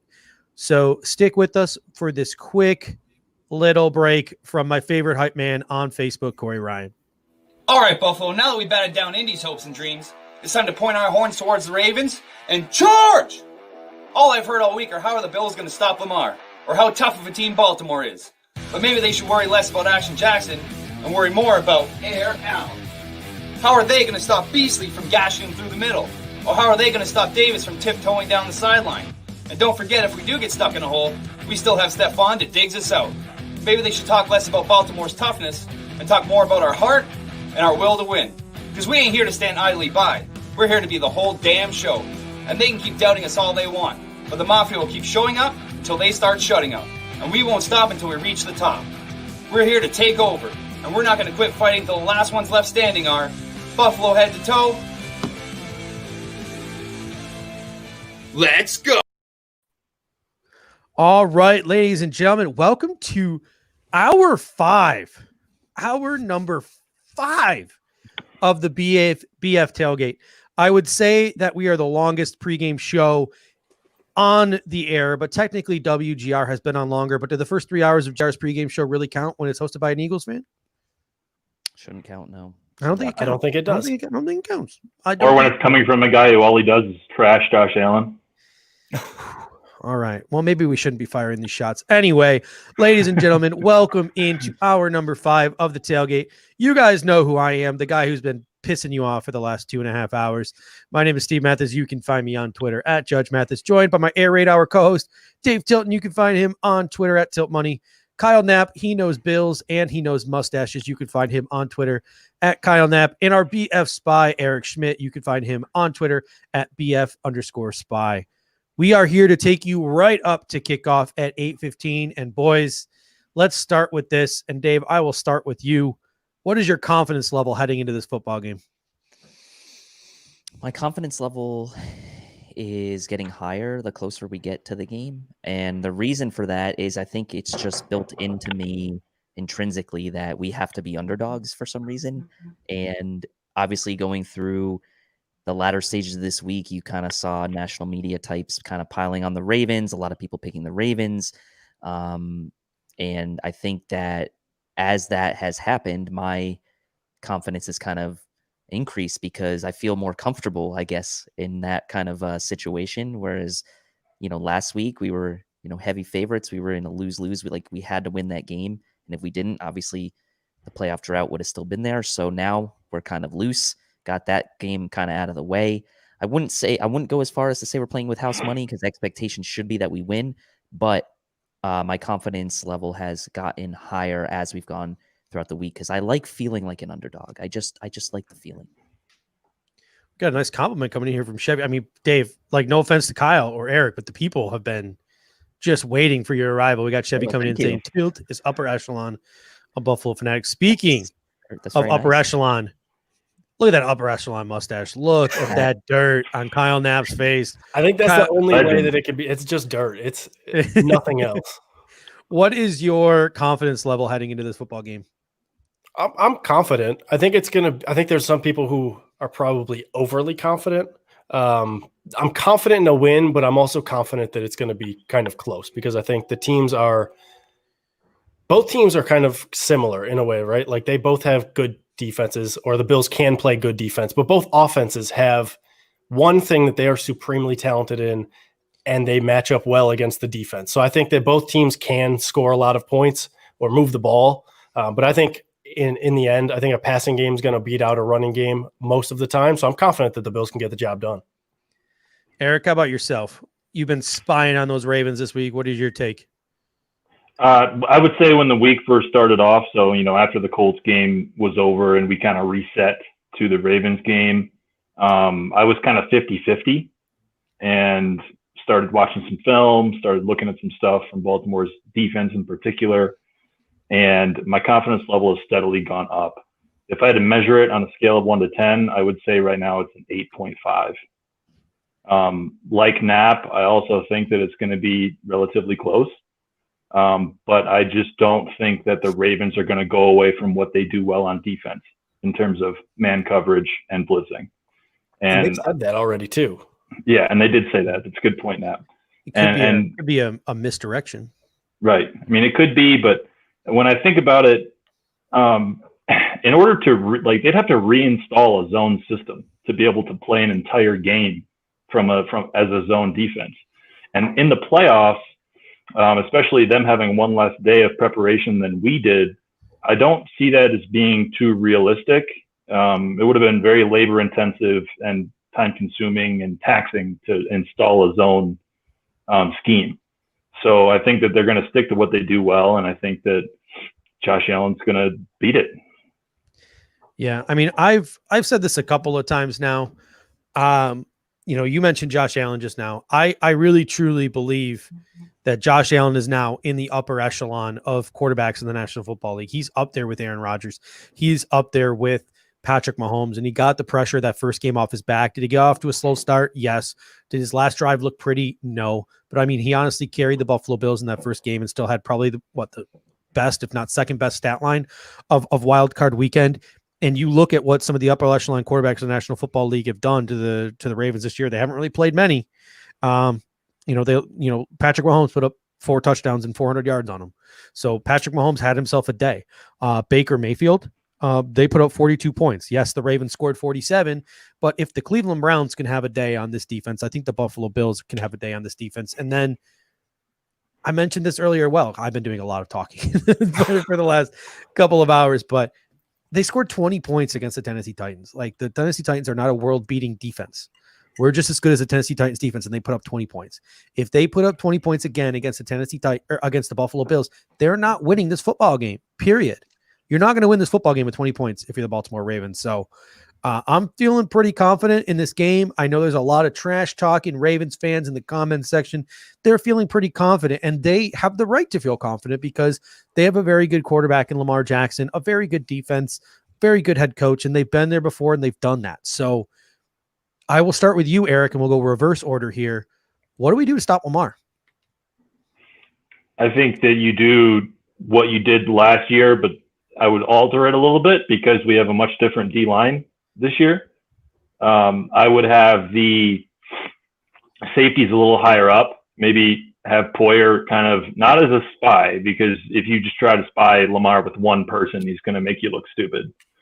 But perhaps have Jordan Poyer come up closer to the line and stay there, or come in on zone safety blitzes, stuff like that. But I think that really the key comes down to Milano and Tremaine Edmonds. If those two have a good day, if they tackle well, if they read well, eye discipline, especially with eye discipline with regards to that, if they do that well, they can contain Lamar. And I think that's going to be absolutely critical. Also, Teron Johnson is going to be a key. If Lamar gets outside that pocket and takes off on a run, depending on where Teron Johnson is, I think he'd have maybe a better chance than anyone to get to him and bring him down, just because of his tackling ability, his aggressiveness, and his, those tangibles that make him a good player up near that line of scrimmage, even though he's a smaller corner. Kyle, how about you? What we got to do to shut down Lamar? I probably shouldn't say shut down Lamar, because who knows if you can shut down Lamar Jackson. If we did, that'd be quite the feat. I think it depends on what your definition of shutdown is. If you're looking at just like strictly a passing standpoint, then it can definitely be done. But Lamar is so much more than just a passer. So I was really wishing you weren't going to mention Teron Johnson there, Eric, because that was what I wanted to lead off with outside of contain, because I think contain with the DNs, that's like the first and foremost thing. If the defensive ends can't even sort of contain, then Lamar has the ability to absolutely run wild. But I do think that Teron Johnson has the potential to be like the key for the defense, because the Bills like to play nickel so often. So if they can bring him in on a couple of blitzes here and there, or if he can be the guy, like Eric said, not necessarily spying on Lamar, but being a guy who he has one of his keys is Lamar on like every single play he's in. If they can do that and he can play well and the defensive ends can contain and hopefully keep Lamar in the pocket, which is quite possibly one of the hardest things to do in the NFL, if we're being honest, then the Bills can definitely have success. But if he gets out of the pocket and he starts to scramble and he can get downfield a couple times, obviously things get difficult at that point. So keeping in the pocket with contains first and foremost is the most important thing. Dave, what we got to do to contain, slow down Lamar Jackson? Whatever adjective you want to use. Well, I think there's a mental aspect to this too, right? Because I was listening to when Bruce was on earlier with Joe and Clay, and I think he made a good point. Is Lamar's going to get some plays in this game. He's going to get some runs. He's going to get some plays where he breaks away, 20, 25-yard run. From the mental standpoint, you can't get dejected when plays like that happen. You just have to go back, live to fight another day. You can't get frustrated if you're the Bills defense and kind of take yourself out of your game mentally, because with Lamar as dynamic as he is going to make plays throughout this game. Like, there's no way we're going to completely shut him down, like Nat was saying.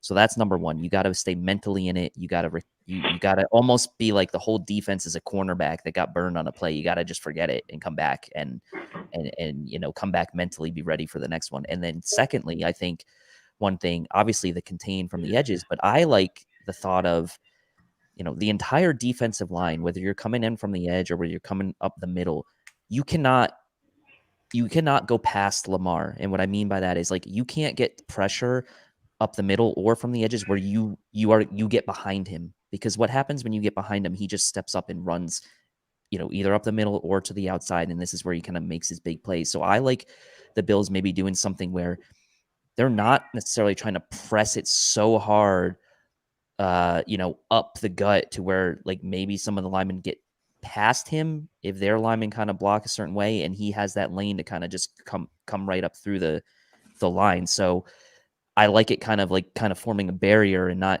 necessarily being overly aggressive and trying to like get that pressure there. I think you need to kind of establish like a wall almost at that line of scrimmage, and obviously a little bit behind the line of scrimmage, but you can't get too aggressive, and you can't get past him, because otherwise that's just one less guy that you're going to have to tackle him when he breaks a run. Nice. We got Jeffrey Green coming to the super chat. Love Jeffrey, one of our regulars. He says it's almost game time. Let's go. Jeffrey, do us a favor, man, because nobody really creates a hype video like Jeffrey Green. So if you have the time, Jeffrey, shoot us one of those trademark hype videos, throw it up on Twitter, and we'll make sure to retweet it from our Bills Guys account. We always love you getting us pumped up. You're always ready for game day, Jeffrey. So we really do appreciate that. So next question I have, while we're on the topic of the Ravens offense, a couple of people in the comments section were pretty upset with Antonio Williams and Dane Jackson not being activated to play today. I honestly thought that Dane Jackson would have a chance to usurp Josh Norman and be the guy who platooned with Levi Wallace, because I think one of your concerns is you want more physical, aggressive corners at the line of scrimmage, guys who are better at tackling in open space. Levi's gotten better at that, but he's still not perfect, and Josh Norman sucks at it. So like Lamar Jackson breaks contain, J.K. Dobbins break contain. It's Josh Norman, it's Levi Wallace out on that side, and it's just one of those two standing between Lamar Jackson and the end zone. That's cause for concern, right, Eric? Yeah, I agree. And you better hope that Josh Norman had a conversation with Leslie Frazier and Sean McDermott about forcing turnovers, stripping the ball out, the peanut punch, all that kind of stuff, because he is good at that. He's terrible at tackling in the open field, but he will force a fumble. We saw that against Darren Waller in the Ravens game. Or not the Ravens game, excuse me, the Raiders game. But I think that's absolutely a good point. I was not surprised that Antonio Williams wasn't called up. I thought that McDermott was going to run with TJ Yeldon the whole time. And as far as Dane Jackson, I honestly would have liked to see him. I would have liked to see him up, especially in a playoff game. But I don't think we're going to get our wish. And it's better to just keep our composure and worry about the players we do have on the field and hope the best for them. Got a cameo behind you there. I know. Can we get a go Bills? Yeah, come here, Mila. You want to give a go Bills? Come on. I don't think she she doesn't wants to give a go Bills. Maybe before the show's over. All right, now I'm going to turn to you now, and I have a question for you. A lot of people are talking about how Taron Johnson is a huge key to this game, allowing Buffalo to stay in that nickel defense. But do you think there's a chance at all that we could see AJ Klein in a base 43 at this point, at any point in this game?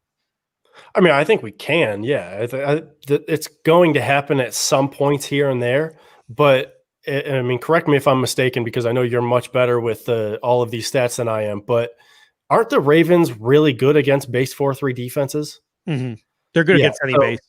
Yeah, so they're probably not going to run that too often. Mm-hmm. And I don't have a problem with the Bills shying away from running a base 4-3, because they need speed to be able to defend the Ravens running game. Mm-hmm. You need speed on the field to defend Lamar Jackson and Gus Edwards and J.K. Dobbins, even when he has the ball too. Like that, you need speed to be able to defend them, because if you can't get to the gap or to the edge to contain the way you need to, as fast as you need to, they can get by you really quick. So at times, is there going to be situations where a base 4-3 is the better play and they should run it? Yes. But more often than not, they're going to need to have the speed of Taron Johnson on the field, as opposed to having AJ Klein, who we all know is not a fast player. So they could play him in blitz packages and whatnot. But if it's like, we know it's going to be a running play here, then yeah, he's probably not the best guy to have on the field if you already have Milano and you have Tremaine on the field too. So yes, they'll run it a little bit, but it's definitely not going to be the main package they have out there. Yeah, I mentioned earlier Milano, Edmonds, Teron Johnson, and Jordan Poyer are going to be the big four players on this defense today. And speaking of Jordan Poyer, Dave, what does Jordan Poyer have to do today? Kyle Brandt in his classic epic hype video said he's one of the most underrated safeties in the league. How important is Jordan Poyer going to be in slowing down Lamar Jackson? Well, he's going to be really important, right? Because I think what you're probably going to see is that the Bills are likely going to have Milano trying to match up with Mark Andrews, would be my guess, at least coming out of the gate. So that's going to leave Poyer likely to be that guy down on the box as you're like, if you want to call it a pseudo spy, whatever you want to call it, not only to stop Lamar, but also to come in and help with on plays against Dobbins and Edwards, right? Because Poyer's going to have that speed that Klein won't have, even Teron Johnson, right, to an extent. But Poyer's the smart player that you want down in there trying to snuff out these plays. He's going to be the one that kind of keeps that integrity. And I think Milano will be having his hands full with Andrews. Now, what I did say on Thursday's show was that I think you could see them switch that up a little bit throughout the game to try to confuse Lamar potentially, or maybe you'll see some situations with Poyer on Andrews and Milano being the guy kind of trying to track down Lamar. But I think you're right, Steve. I think the combination of those guys, but especially for me, it's Milano and Poyer and kind of how they deploy them in handling Andrews and handling Lamar in the running game. Poyer is, 1A with Milano's 1B or either or, right? They're both 1As, I guess, in that regard, and trying to slow this whole thing down. Yeah. So those four guys, and then, what's left of it is the interior of the defensive line. I've made multiple comments. They're not better than the interior of the Ravens offensive line, period. Like, they're not. Like, Ed Oliver can be, but he definitely doesn't have the supporting cast. And this interior defensive line runs so hot and cold. When they show up hot, they have a chance, but they're going to need to put up a San Francisco 49ers type performance along that defensive front if we're really going to have a chance to shut off that run game. It cannot look like it looked against the Colts where they were just getting pushed around. So hopefully the defensive line can run hot this week. And then Micah Hyde. Like, I think there's going to be a lot of pressure on guys like Jordan Poyer and Tremaine Edmonds and Matt Milano and Teron Johnson to make plays towards the line of scrimmage. I think that Micah Hyde's going to be on an island back there in center field. And I think he's going to be a guy the Buffalo Bills are going to count a lot on to hold down the fort. Holy jeez, just crazy play just happened in the Packers game. But it should be really interesting on defense. Let's shift the focus now to the offense. We got Barry McCulkiner. I think that might be like the it's Barry. It's like a knockoff. It's a Home Alone version of Barry McCulkiner. So hey, let's shift it over to the offense. We got the dime store version of Barry McCulkiner coming in here saying any predictions on our offensive opening play. I like that. Dave, we haven't started with you in a while, so we'll start this one with you. How do the Bills open these things up? How do the Buffalo Bills open this thing up? They'll open in shotgun, probably either 3 wide or 4 wide, and it'll be like a 7 or 8 yard pass to Cole Beasley. That'd be my guess for the opening play. It'll be Kyle. Oh, sorry. I was just saying the Ravens are going to come at him quick right out of the gate, and he's going to try to get rid of that ball quickly on that first play, and he's going to hit Cole for 7 or 8. What about you, Kyle? We see any trickery to start off this game? Anything crazy? I was thinking something similar. I think the Ravens are probably going to come out doing exactly what they like to do, which is blitzing. They're going to want to establish their defense fast, which means they need to get pressure fast. And I would one up that. I would just go 5 wide. I would take whoever's in at running back, motion them out, and just get everybody out away from the line of scrimmage. Still probably run like a quick slant, maybe Cole Beasley, Diggs, whoever they can get it to the fastest. But I don't think that we're going to see like a huge play right off the bat. I think the Bills are going to have to get their offense going a little bit before they start taking some shots. But yeah, a quick slant right away just to get the pressure to kind of hold up and maybe question themselves a little bit is probably what's going to get called. Eric, what do you say? How do you think the Bills are going to open up this game? I had considered this a few days ago, and I'm a big fan of Dawson Knox's recent hot streak. And I would like to see a throw to the boundary to Dawson Knox for the opening play. Maybe he throws a stiff arm. Maybe he throws Marlon Humphrey into the turf, something like that. I would like to see Dawson Knox get the opening catch. Yeah, I'm more in line. I'm in line with all of you guys, really. I think it's going to be Stephon Diggs, John Brown, Cole Beasley, Dawson Knox, Devin Singletary. They'll start off 5 wide. You'll probably see Josh Allen motion Devin Singletary into the backfield. And then my guess is he'll probably end up dumping the ball off to Devin Singletary for 4 or 5 yards just to get that safe little first pass, going, shorten the field a little bit. But if the Bills were to attempt a big play, I think it would be a play where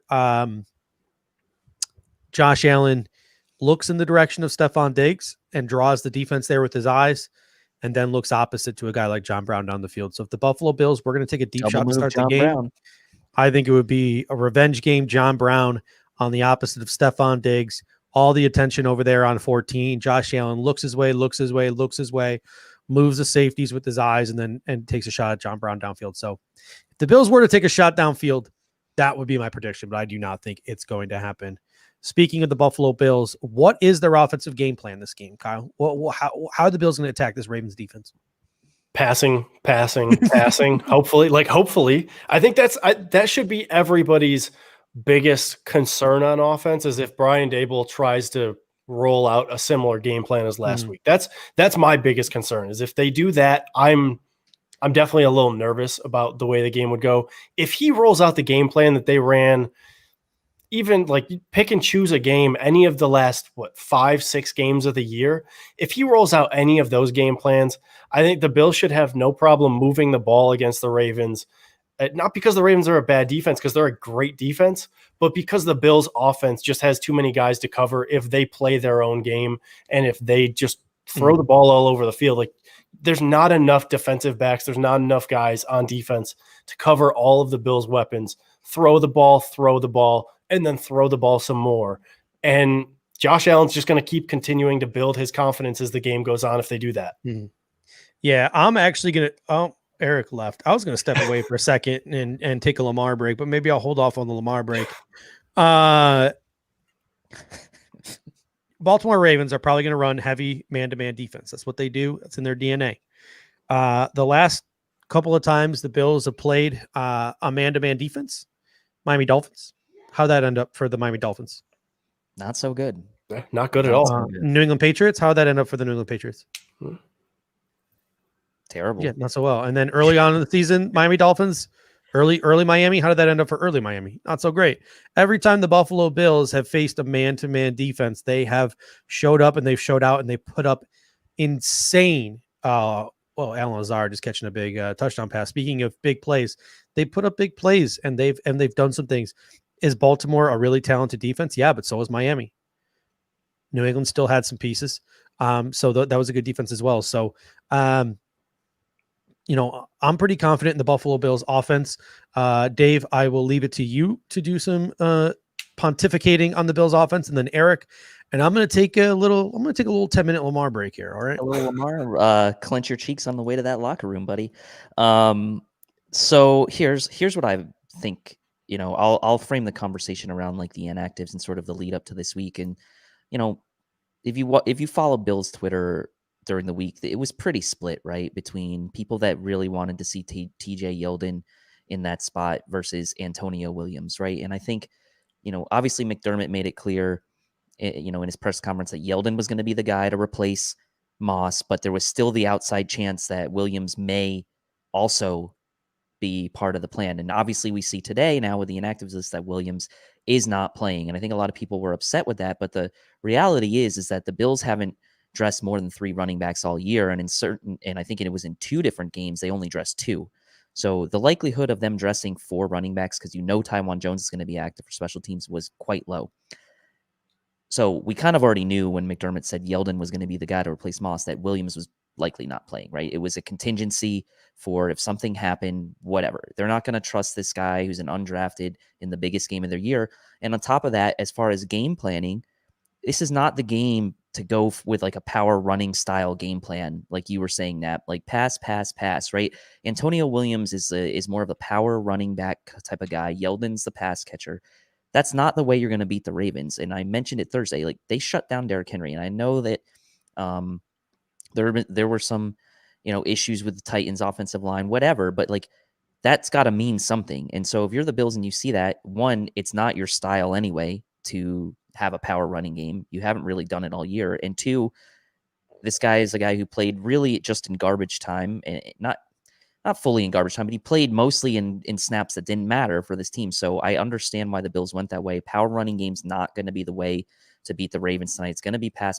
I would like to see the Bills implement a few more screens maybe tonight to Singletary or even to Knox or even to John Brown. Those wide receiver screens with John Brown were working really well early in the year. We did it like once a game at least, especially against blitz heavy teams. Yeah, and he would just get an entourage of guys blocking for him, and that worked, right? John Brown's going to be motivated tonight after the dud he had last week and knowing that this is a former team of his. So I don't think you're going to see a dud from John Brown tonight.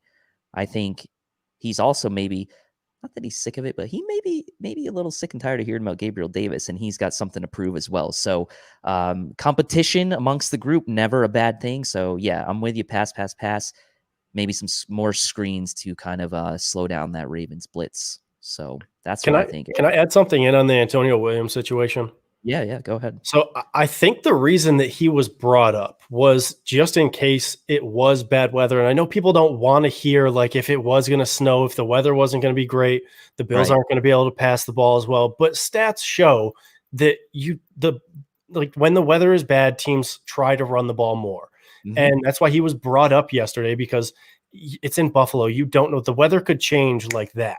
So they wanted to wait and see as long as possible if they were going to need to have a little bit more of a run-heavy game. Not that they were going to be a run-heavy team, but if they needed to have an element of a power run game in their offense, I think they wanted to have him ready to go and prepared for that just in case. Mm-hmm. And so I get the people who are a little disappointed that he's not going to play because he did flash so much in that Dolphins game. But at the same time, what's the point of having him active when the Bills are a passing offense? As far as I know right now, the weather, it's going to be cold, but it's not supposed to be wet on the field. It's not supposed to be snowy on the field. So the weather should be good enough for passing the ball really consistently. So having him activated would almost be a waste of an active roster spot, because TJ Yeldon is the guy who, if they're going to throw the ball, he replaces Zach Moss so much better in the passing game than Antonio Williams or even Devin Singletary does, because we all know Devin Singletary can run routes and whatnot, but Zach Moss was literally a wide receiver in high school. So he is the guy who was their pass catching running back, at least when you're lining somebody up out wide. So they want TJ Yeldon to be able to fill into that role. So as much as it kind of sucks for some people, like who really wanted to see Antonio Williams active, I think it makes a lot more sense for him to not be active, considering weather conditions, considering skill set, and all of that. And one last thing for me on Antonio Williams, if I may. You have to ask yourself, how valuable is preparation in the playoffs? And we know that it's everything. How valuable is consistency? How valuable is the seniority of a guy like TJ Yeldon, who's been in this offense, knows the system, knows every cue, every tell, every tactic, things like that. Antonio Williams, what we don't know about him, even though he did flash in that Miami game, is what is his level of acuity with pass blocking? What is his level of acuity with checks? Does he know all of Allen's checks? Does he know those little tiny, sometimes not even noticeable cues that we don't see until we watch the All-22 that are happening up there on the line of scrimmage that could mean the difference between the running back pass blocking or escaping out into the flat, to catch a pass. So what is his level of preparation? I think the Bills fans being enamored with Antonio Williams is a nice story, but strategically and tactically, it kind of makes no sense to have him in this game, especially against a defense that's so aggressive as the Ravens are.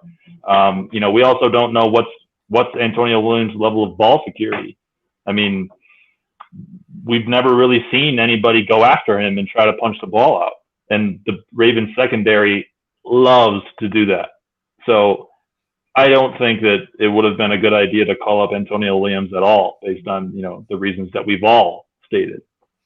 I agree. Pullout King here with a super chat says, "Judge go night night, go Bills, Bills by a billion, go shotgun beers live." No, he's taking a little boys room break for the moment, and by the length of the break, it certainly seems like he is actually taking a Lamar Jackson style break here, just based on how long he's been gone so far. So we talked about the running backs, obviously, and kind of that. We've got our full complement of receivers again, like we talked about. John Brown came back last week. Still looked to me, maybe even in that Dolphins game, that he wasn't quite all the way there, didn't have all of his confidence, and clearly that came through. Last week there were a couple balls that went right through his hands. So when you guys look at this receiving core tonight, obviously we got Diggs, who's going to be primarily matched up against Humphrey. We expect most of the night. John Brown and Davis likely to be on the opposite side going against Marcus Peters, and then you got Beasley in the slot, and obviously we're talking about Dawson Knox now with Croft inactive as the primary threat at tight end. McKenzie's active. We didn't see much of him last week, but we've obviously, we've got a lot of guys here. Do you guys see, any of the guys outside of the normal kind of big two in Diggs and Beasley? Do you see any kind of specific kind of plays being put in for guys like McKenzie, or do you feel like there could be some creative trickery going on in this game? I actually think McKenzie's I think he's going to get quite a bit of play in this game. I think he's going to get quite a bit of run. And the reason why is I talked about this on Thursday night, but I scouted the Eagles-Ravens game from this season heavily because that was a 2-point game. And, that kind of blows your mind when you think about how bad the Eagles are. But they did some great things in that game, and they changed their scheme entirely to do it. I don't know if any of you guys watching have ever heard of Greg Ward, but he's a receiver for the Eagles. He returns punts, kickoffs, sometimes things like that. He's kind of a gadget player, similar to McKenzie, although I'd argue that McKenzie's much more dynamic, much faster. But I think McKenzie's going to be critical to this game. I think that the Ravens have a hard time handling those end arounds if you can be quick enough off the snap, because they blitz so much and they get tunnel vision on the quarterback. They get tunnel vision on the pocket. And once they're set on that destination, they often miss things that are happening elsewhere in the play. And if you can get McKenzie in pre-snap motion across that line of scrimmage fast enough, he might be good and gone as the ball snapped before the Ravens even know what happened. And you might want to do the same thing with Dawson Knox on short yardage.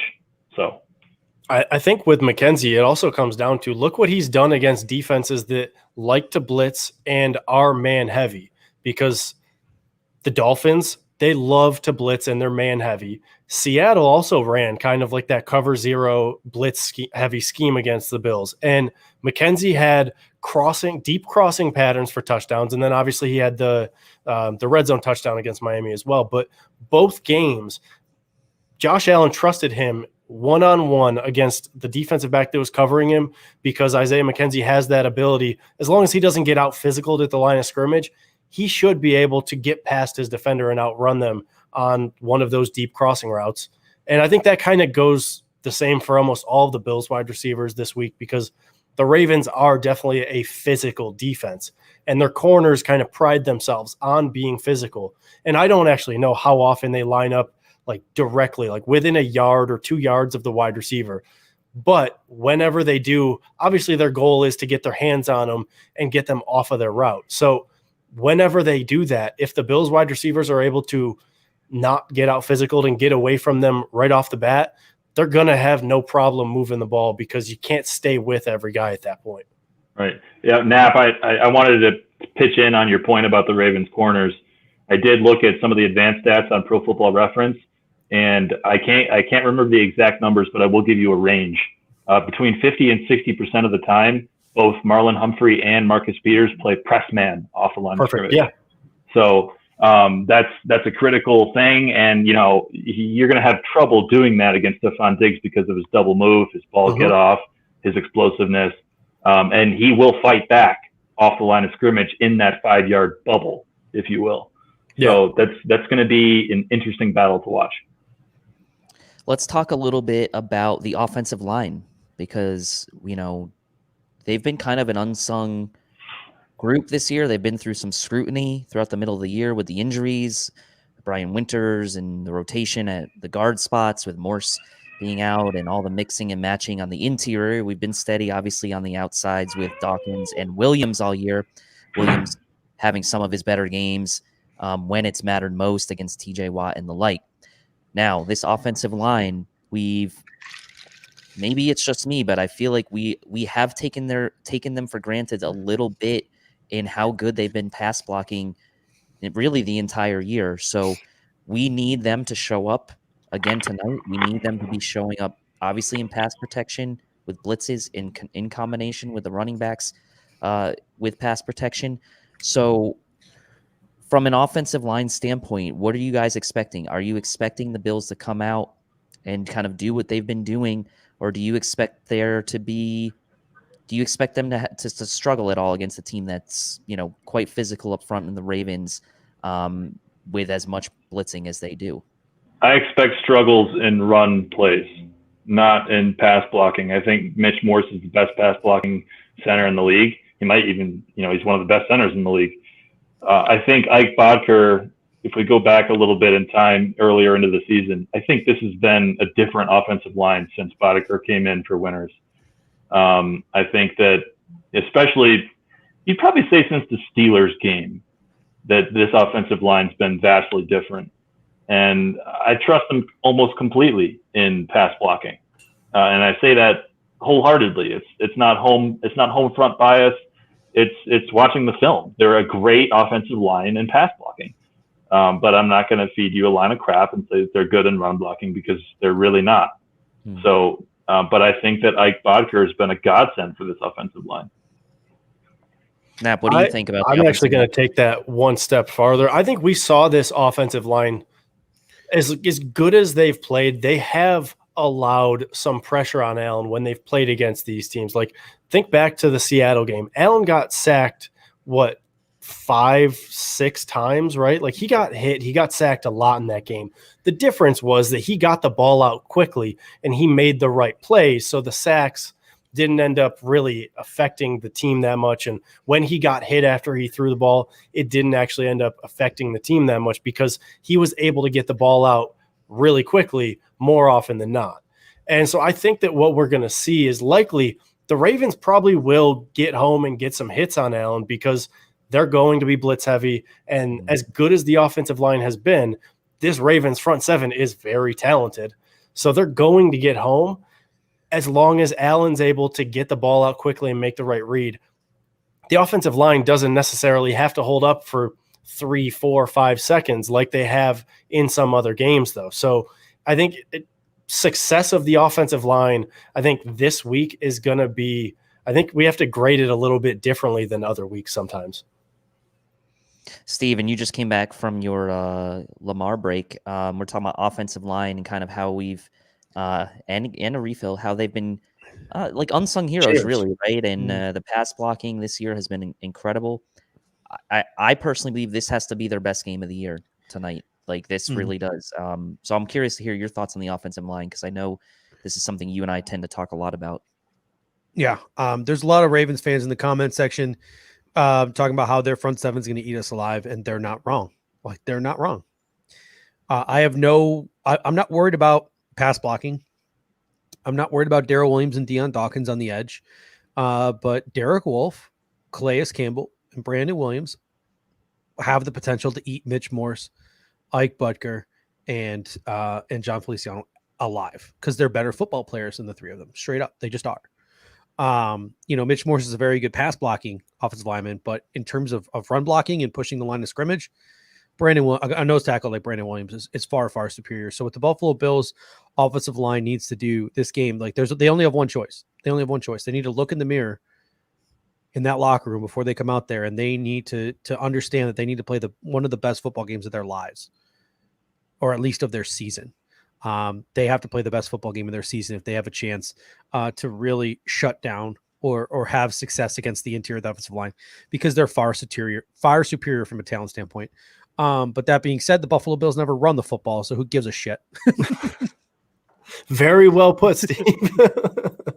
Can we circle back and get Steve's thoughts on Antonio Williams? Because I think he left right when we were talking about Antonio. So, Steve, I want to get your thoughts on Antonio and whether or not we all felt this was not a surprise at all that he was inactive.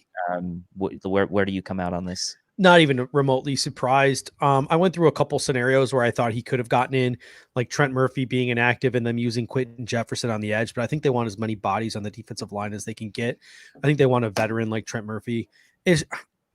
You're in the divisional round of the playoffs. You're going to put an undrafted rookie with 15 snaps under his belt out there and trust him to play. And how many plays is he going to make? Like, I know that like New England and a couple other of teams have had some success running the football on the Ravens. Even between the tackles, they've had some success. A couple of teams have had success on the ground with some power type of backs. That being said, those are really good power backs, and this is Antonio Williams, who's 15 career carries. So also likely good offensive lineman. Yeah. Good run blocking offensive line. I'm thinking like Nick Chubb. I'm thinking like the New England Patriots had some success. So I just don't care. Like if he would have played, it would have been like neat and interesting to keep an eye out for. But in the long run, in terms of what we do, the better fit is TJ Yeldon, without a doubt. Mm-hmm. Am I back to like hosting the show? Do I need to facilitate? Yeah, I mean, I mentioned this on Thursday, like with TJ Yeldon too. He is a mismatch in this game because of how many weapons the Bills already have. I mean, you're just adding another layer to the onion with Yeldon. I mean, he caught that touchdown pass against Tennessee. It was a great catch, and it just gives Allen another option. And I ask Ravens fans, how are you going to stop all this? I get it. Humphreys and Peters are great corners. Jimmy Smith is okay, but I mean, how are you going to stop all those weapons?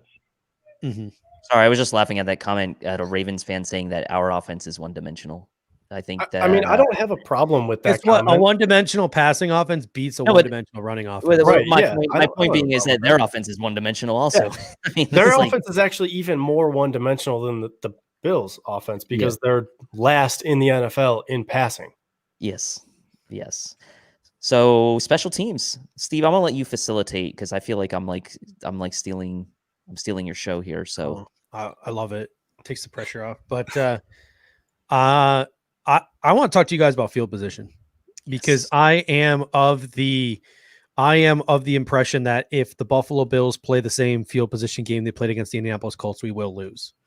We have to control the field position game, even if it means like the Baltimore Ravens get the ball on the first drive. I'd rather them kick a field goal and then kick the ball off to us and get it at like the 25, 30 yard line than them punt the ball from the 50 and put us inside the 10. I'd almost rather give them the 3 points. Like that's how much I think field position matters in this game. I'm almost willing to give them 3 points because that's what happened to Indy. Indy got shut down at midfield. They coffin cornered us and away we went. And we had a terrible field position game for the full first half. And then when they kicked the field goal, we scored on the next drive. So, I mean, there you go. So we got Pullout King coming back. He says, welcome back, Judge. You missed everyone's shotgunning beers. You must now make up for missing it. There is no beer in my house right now. So, quite a few people. Quite a few people in the comments section have been comparing me to Dan Le Batard. So that may have sent the message to me that it's time to hop on a treadmill. I'm in New Mexico, as you guys know, or as Judge knows. I know Judge knows. But before I left to come back here, I went to Wegmans and I did one of those create your own 6-packs. And so I've got 6 Buffalo beers ready to rock and roll for this game. This was strategically planned. I don't know how it is out there, Eric, but do you guys have Total Wines out there? Yes.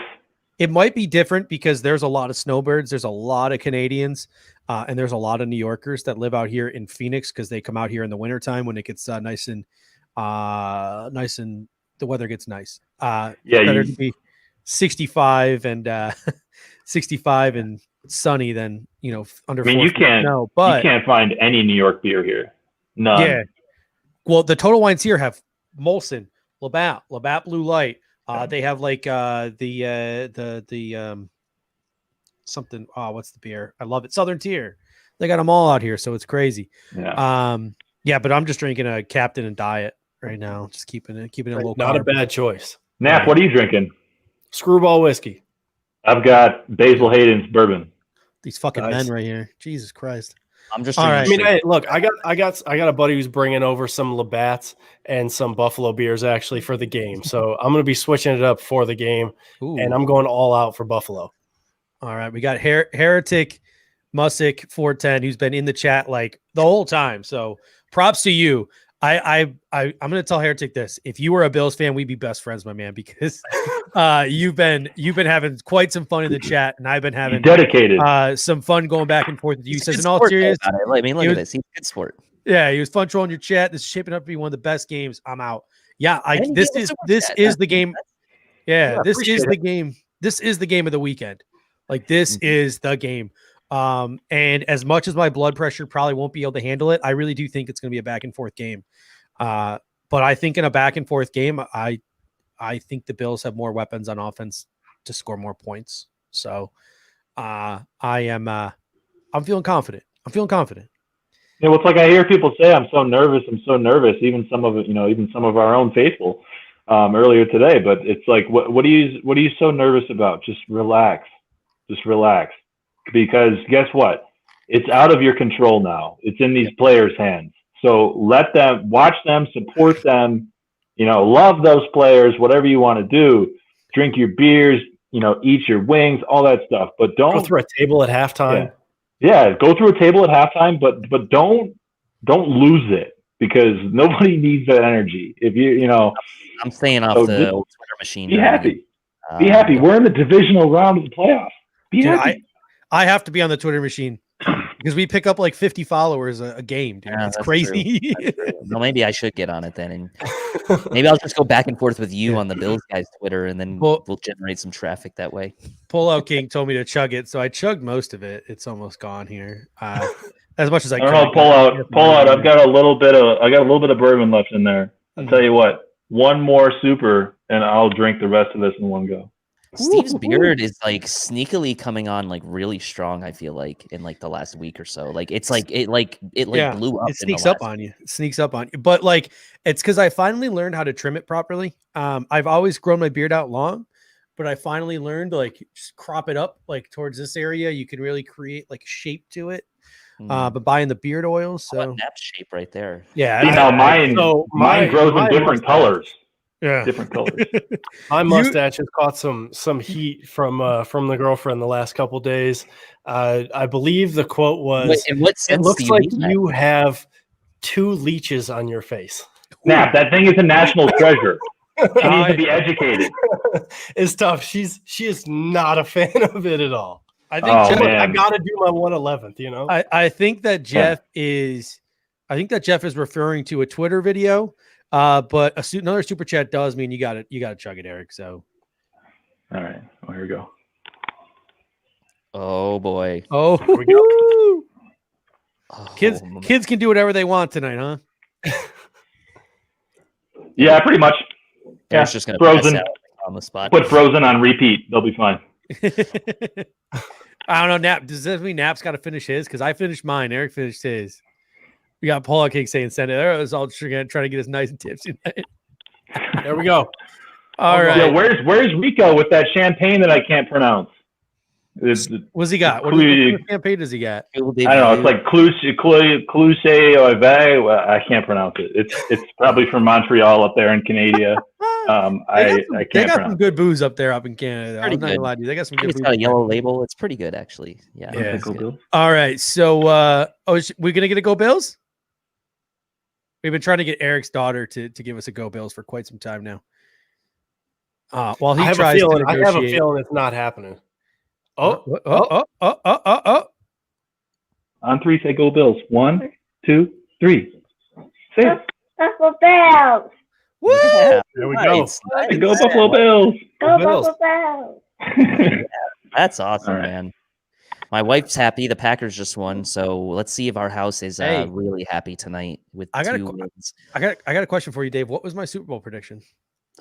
You said Bills over Packers, and I will tell you this right now: if that Super Bowl matchup comes to fruition, it's going to be very tense in this house. Didn't a couple of weeks ago you said your wife was actually going to root for the Bills in that scenario because she wants you to be happy, or do you think she's just going to completely change that? But she said that, but we were She didn't going for mean one today. She rescinded it. She said, "No, I'm rooting for the Packers." she pulled a Nick Wright. She pulled a Nick Wright. I'm like, I feel like that's right for her to do. Like, she can't root for, like, it's her team. She can't. Gotta root for her She team. can't. That's true. All right, you could tell we are on hour number 6 of our pregame coverage here. We have 35 minutes until kickoff. We are almost there. I don't know, gentlemen. Like, what do we have left to talk about? I think that I'm going to say this. I think by the time this game is over and done with, I think the Marcus Peters injury is going to be a huge one, because I know that Marcus Peters is playing, but he's got a knee injury. If So does Judon. Yeah, Judon has an injury too. If Marlon Humphrey is shadowing Stephon Diggs, Gabe Davis and John Brown could have themselves a field day on Marcus Peters, because remember what Wink Martindale's strategy was last year against the Buffalo Bills. It was whatever side John Brown is on before we had Stephon Diggs. Whatever side John Brown is on, we're going to send our blitz from that direction. So Josh Allen either has to look into the blitz and fire that pass to John Brown, or he's got to tuck it and go in the opposite direction and find another receiver. And yes, the Buffalo Bills had Cole Beasley last year, but they did not have the likes of Stephon Diggs and Gabe Davis. So if they have that same game plan and they're coming at Josh Allen from whatever side Stephon Diggs is on, he can look over there to John Brown and to Gabe Davis, and he's got some options over on the other side of the football field. So I think that Marcus Peters injury and just the addition of Stephon Diggs can loom pretty large. Just how different is this offense than it was a year ago, Dave? For all these Ravens fans who are so confident in the chat. Well, I mean, obviously the Stephon Diggs trade, you think about what the Bills did with that trade. They said, look, we are going to put our chips into the middle of the table with Josh Allen this year and essentially see if he really is this guy that we hope him to be as the franchise quarterback. And the reason the Bills were willing to do that is because of the progression they saw from him from year 1 to year 2. Now you bring in Stephon Diggs as your alpha guy. You bring in Zach Moss in the draft. You keep John Brown, Cole Beasley around, Dawson Knox going into his second year. You draft Gabriel Davis. You make some, small but underrated adjustments on the offensive line, putting Darrell Williams over on the right side in place of Cody Ford. And what happens is, Josh Allen takes that leap, and all of a sudden this team looks, totally different. Now,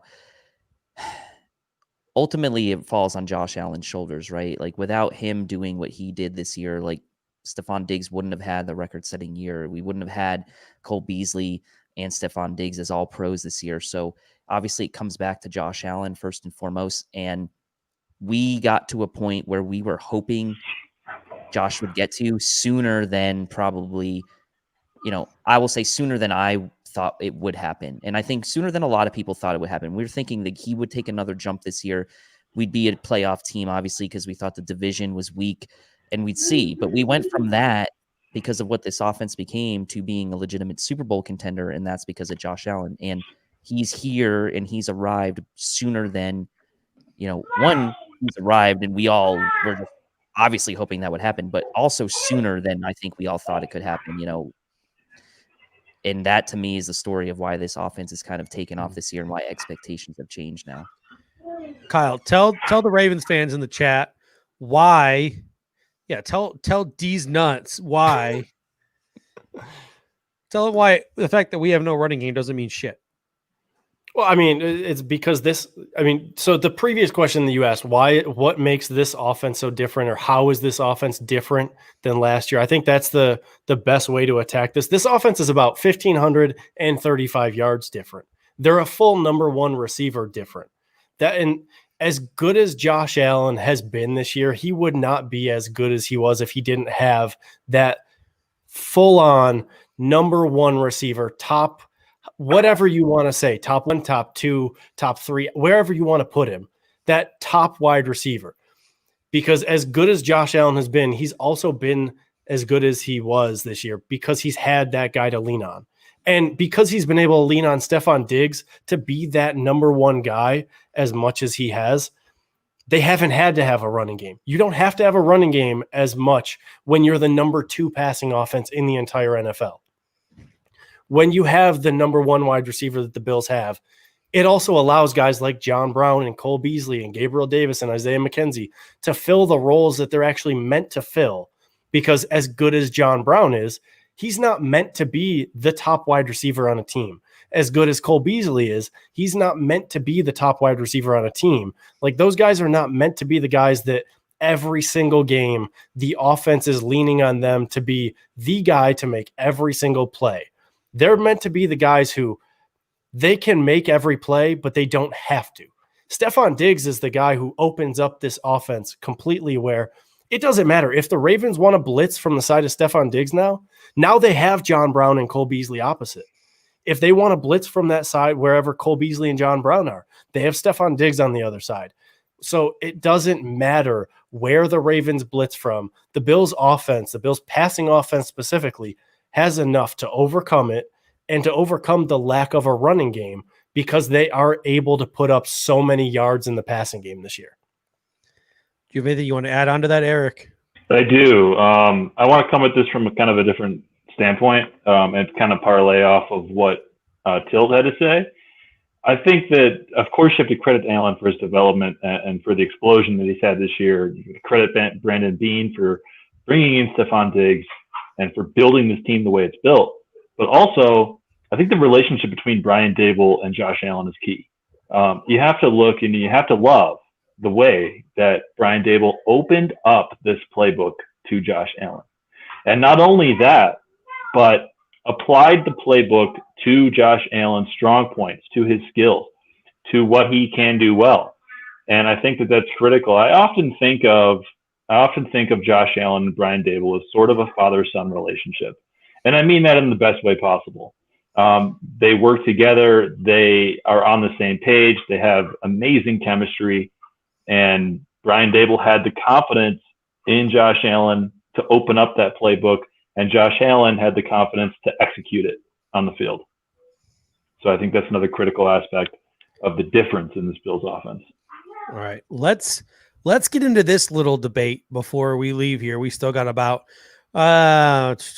25 minutes. I don't know if you guys can stay right till kickoff or not, but about 25 minutes until kickoff. Let's get into this Lamar versus Josh Allen debate. Lamar Jackson has an MVP to his name. Josh Allen has had an MVP season. Lamar Jackson is 1-2 in the playoffs. Josh Allen is 1-1. Is this a battle? Is this a battle for the 2018 quarterback supremacy? Or does Lamar still have the edge because of that MVP? Dave, I'll start with you. I mean, Lamar has the edge going into this game just because of the MVP, but we always talk about how playoff wins really mean more. And I compared, Brady and Manning on Thursday's show, where I said, Manning was always the guy who had the regular season stats, but could never really get it done in the playoffs, especially when the two of them squared off against each other. And the reason I use that comparison is because those teams weren't in the same division, much like this, this situation. Now, these guys were drafted in the same draft class, so it's a little bit different, but Lamar's got the head-to-head on him right now. He, beat us in his MVP season last year. And he, they both have the same amount of playoff wins. So I think, at least for right now, when I think about this as a 12-round boxing match, like for their careers, like this is like round 1 or maybe round 2, and whoever wins this round, I think, has the early edge in sort of in the match. I think playoff wins have to weigh, and if Josh wins this game, they'll be 1-1 head-to-head, but he'll have won in the playoffs, and Josh will be 2-1 in the playoffs, and Lamar will be 1-3. So I think that, in that regard, you would have to give the early edge to Josh, even though Lamar has the regular season MVP under his belt. I'd give the slight edge to Josh in that battle. Eric, what say you? Josh versus Lamar. Is this game going to decide who is numero uno in this quarterback class, at least for now, or is it already been decided? I think it's been decided. And we talked about this a little bit on our Thursday night show, but what it really comes down to for me is that kind of thinking about this in the same framework that we use to evaluate who is the MVP, but I'm applying it in a much more general or much more specific, I should say, terms. which quarterback means more to their team. And I take a look at the 2020 season for that. I'm going to isolate that season. And what I'm going to say about that season is that Josh Allen, more times than Lamar Jackson, carried the Buffalo Bills to a victory. Without him, they would not have had those victories. And I will say that it depends on who wins this game. I will apply more weight to a playoff victory than I will a regular season one or a regular season award. So if Josh Allen wins this game, to me, he's ahead of Lamar clearly in the battle for supremacy. All right, Kyle, what do you think?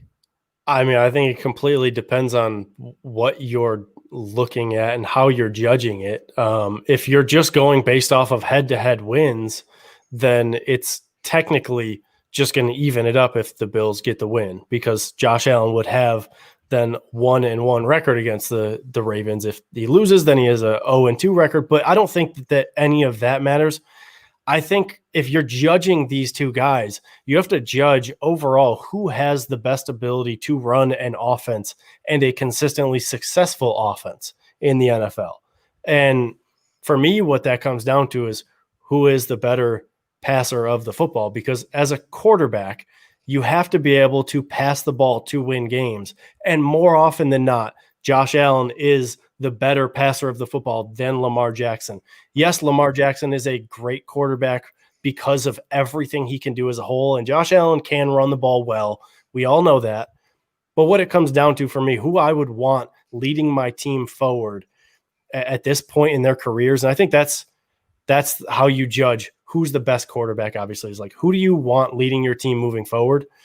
I think it comes down to who is the better passer of the football, who can lead an offense better. So I don't necessarily think the winner of this game is automatically the winner of that debate. I think it's been decided because Josh Allen is a better passer of the football than Lamar Jackson.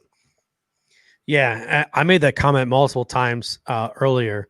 It's, to me, I think Lamar's capable of being a really good quarterback. Yeah. I mentioned to Ravens fans earlier, I'd like to see Greg Roman fired and them to bring in a guy like Dable who will modernize that Baltimore Ravens offense, because, I was really hard on Brian Dable when, the first couple of years. And I'm like, Josh Allen, he's this crazy athlete. He can run the football. Like, we got to cater the offense to what he does best. And I had this conversation with Greg Thompson at Cover One, and Greg Thompson was like, no. Brian Dable's like, fuck it. I'm going to call plays for an NFL quarterback, and you either need to be an NFL quarterback or you need to get the fuck out of here. That's pretty much what Brian Dable said to Josh Allen. And it was sink or swim for Josh Allen. And guess what? He swam. And I think Lamar needs someone there pushing him. Greg Roman is catering every single thing he does to what Lamar does well. He's not pushing Lamar to be a better passer of the football. And I think that's something John, I get it. You can be successful. You can win Super Bowls. You can do all of these things. But in terms of Lamar's long-term legacy, I don't think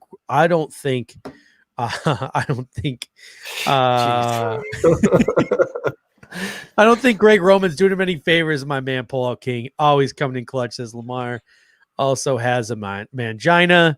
We got Brandon coming real quick, when you read that, you just heard like the song from Step Brothers, mangina. Right? Brendan coming in saying, important to remember that Allen will be able to throw longer than Jackson can run it. Yes, that's another important factor as well. So RC saying I'm not making a good point, so I should stop. So okay, RC, I'll stop. The only history Lamar has is choke. I think he means choking. So hey, he scored 20 points on the Titans and they won, so he's not a choker anymore. I don't think RC was talking to you either, Steve. Yeah. I think he was talking to someone in the comment section. So Judge, I find your point really interesting, and I say that because it's almost like it's a nod. It's a nod to him in a good way of respect. I'm complimenting the man. It's like Lamar, you can be more. You could be more. It's like that that meme with Pedro Pascal when it's like, life is good, but it could be better. And it's like, Lamar, you could be more. And I agree with you 100%. And I the way that you contextualize that, the way that you brought that to us all, I had not been able to think about it in those terms. So Judge, thank you for that. I appreciate you put that really well, and that was how I wanted to be thinking about it. It just had not come to mind in the way that you presented it. So thank you for that, and I completely agree with you 100%. You could look at his career in the same way. Like, think about Michael Vick when he was on the Falcons. He was really good, and he was prolific running the ball. He was the best running quarterback of all time. But then when you saw him get to Philly, when he ran that offense, he was a really good passer. It opened up his other skill set and allowed him to do a little bit more, partially because they had more weapons at that point in time that allowed him to do what he was best at.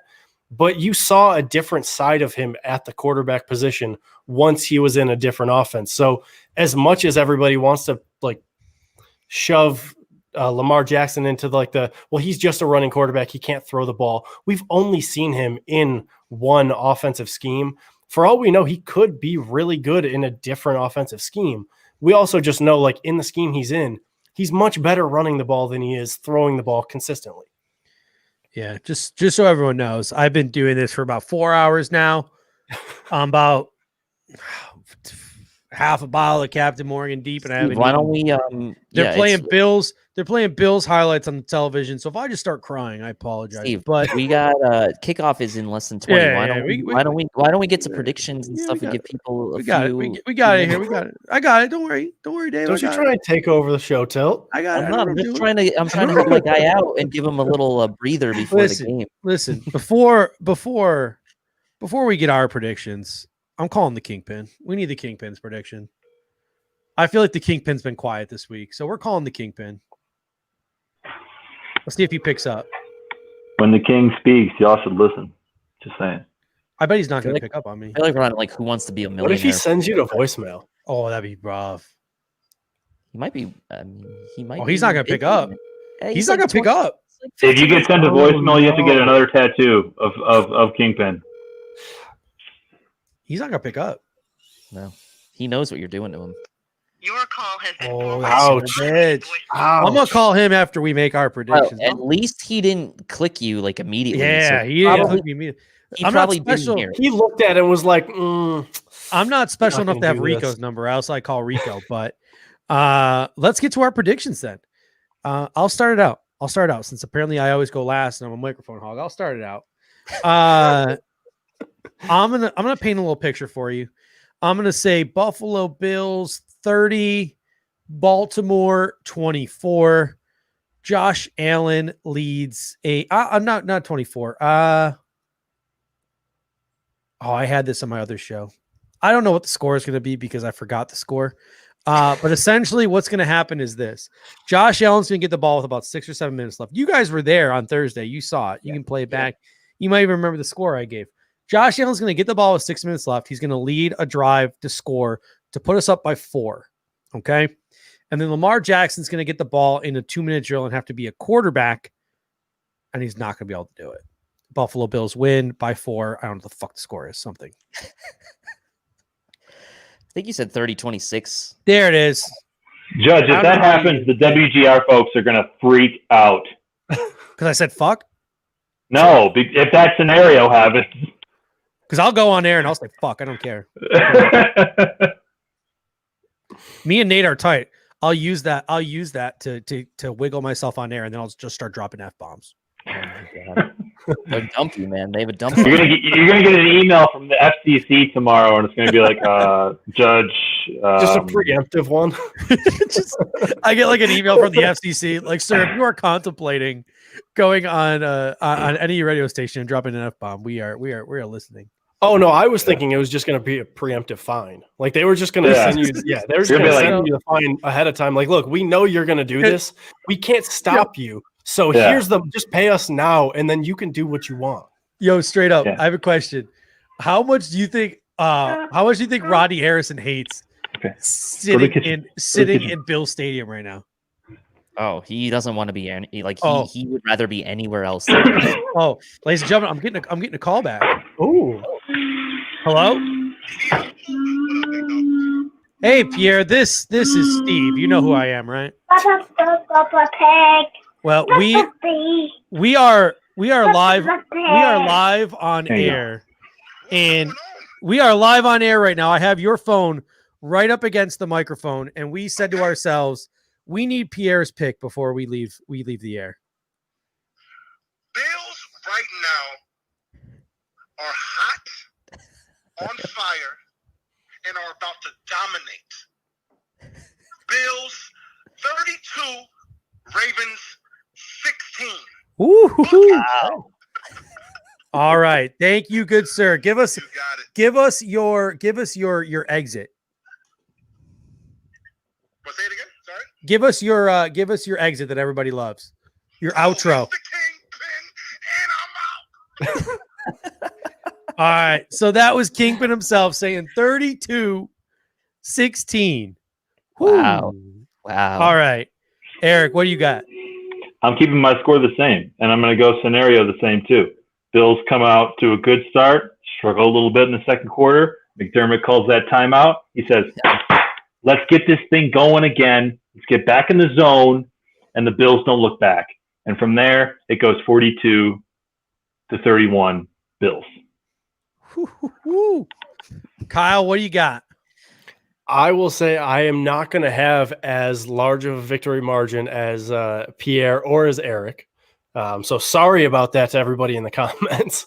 I think it's going to be a closer game. I'm kind of with you, Judge. I think the Bills end up – I think it's going to be a nail-biter at the end where the Bills have to get a stop on defense to win the game. I got the Bills winning 31-27. That's literally the same 4-point victory margin you had mentioned, but a little bit more points scored. I think the Bills are going to be able to move the ball and get points, but I also think that the Ravens running game is going to be able to put up some points against the Bills defense. So I think in the end, what it comes down to is just like you said, it's going to come down to Lamar Jackson being forced to be a quarterback within that offensive scheme. And I think the Bills defense is going to be able to get the best of him at the end of the game. All right. Live in real time, I am giving you NBC's pick. America has chosen the Bills. 70% of people in America have chosen the Bills. Let's go. Liam McHugh has chosen the Bills. He's 8-7 this year. He's Manscaped for sure. Rodney is 11-9 this year, has picked the Ravens. Fuck you, Rodney. Fuck you, Rodney. Oh, Florio's picking the Ravens. He's a bitch. He picks against the Bills. Yeah, what is he doing? He talks for the Bills for 30 minutes. Talks for the Bills for 30 minutes on his show, and then the game comes around. He just Florio picks the Ravens. Rico picks the Bills. Chris Sims, you motherfucker! He picked the Ravens. He said he was going to. Tony Dungy. Tony.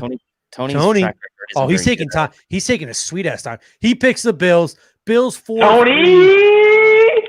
Bills get 4 of the 3 projections. America picks the Bills to win. Hate to say it for all of you Ravens fans in the comment section, but America doesn't believe in you.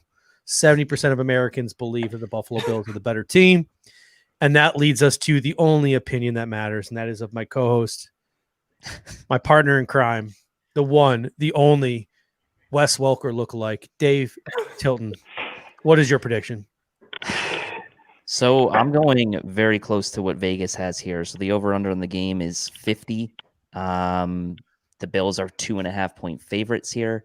I do believe that there will be a feeling out period early in this game, similar to the Colts game. I think it's going to be a little bit of a struggle early, but I think the Bills will get it rolling in the second quarter and beyond. And eventually the fact that the weather is not going to be a factor, that Bills passing offense does just enough in the end to squeak by the Ravens. And I'll say 30-28. Dang. We have a random ass Titans fan in the comments section saying, Bills show us who they are when they play real teams, Chiefs, Titans, and now the Ravens. Is this guy just like, well, if the Ravens beat the Titans, it doesn't make us look like little bitches because we lost last week? Is that what this guy is going for here? I think it's the Chase Claypool of the comment section. Yeah. Chase Claypool. Yeah. Zach Edmondson coming in saying, I have mad respect for all y'all's fan base. Go Bills, go Ravens, except for today. Can I give a quick shout out real quick? For everyone but D's Nuts. D's Nuts was an asshole. Everyone else was fine. Can I give a shout out real quick? Yeah, go for it. Well, at Maddie Knows Best. Maddie Knows Best. He tweeted me. He said, your stash is a beauty, man. Don't let wifey tell you any different. Let's go Buffalo. Yeah. So shout out to Maddie. For those that thing belongs in the Smithsonian. It's a national treasure. For Ravens fans who think that they have a chance today, I need you to know that last week we were picking the little helmets out of the hat. I don't know why we didn't do it this week. Jeff really dropped the ball. Fucking Jeff. Anyway, Nap's mustache got a choice, and Nap's mustache chose the Bills. So this is officially the team of destiny because the Buffalo Bills are represented by not just the city of Buffalo, but also by Nap's mustache. So we really we have fate. We have fate on our side, ladies and gentlemen. All right, it is officially 9 minutes till kickoff. I'm not going to go throw up. I know I'm not going to throw up. I'm not going to throw up. I promise. But the anxiety is real. I'm ready to go. And until next time, ladies and gentlemen, enjoy the pregame, enjoy the game, win or lose. We're still Bills fans, and we will still have a show tomorrow. Not tomorrow, on Monday. And it will be a show that will either be very joyous or very sad. And I'm hoping for joyous. So until next time. Captain's coming in hot right now. What? Captain's coming in hot right now. Until next time, ladies and gentlemen, Pinto Ron is on the screen, so we need to go. Until next time, go Bills. Go Bills. Go Bills. Go Bills.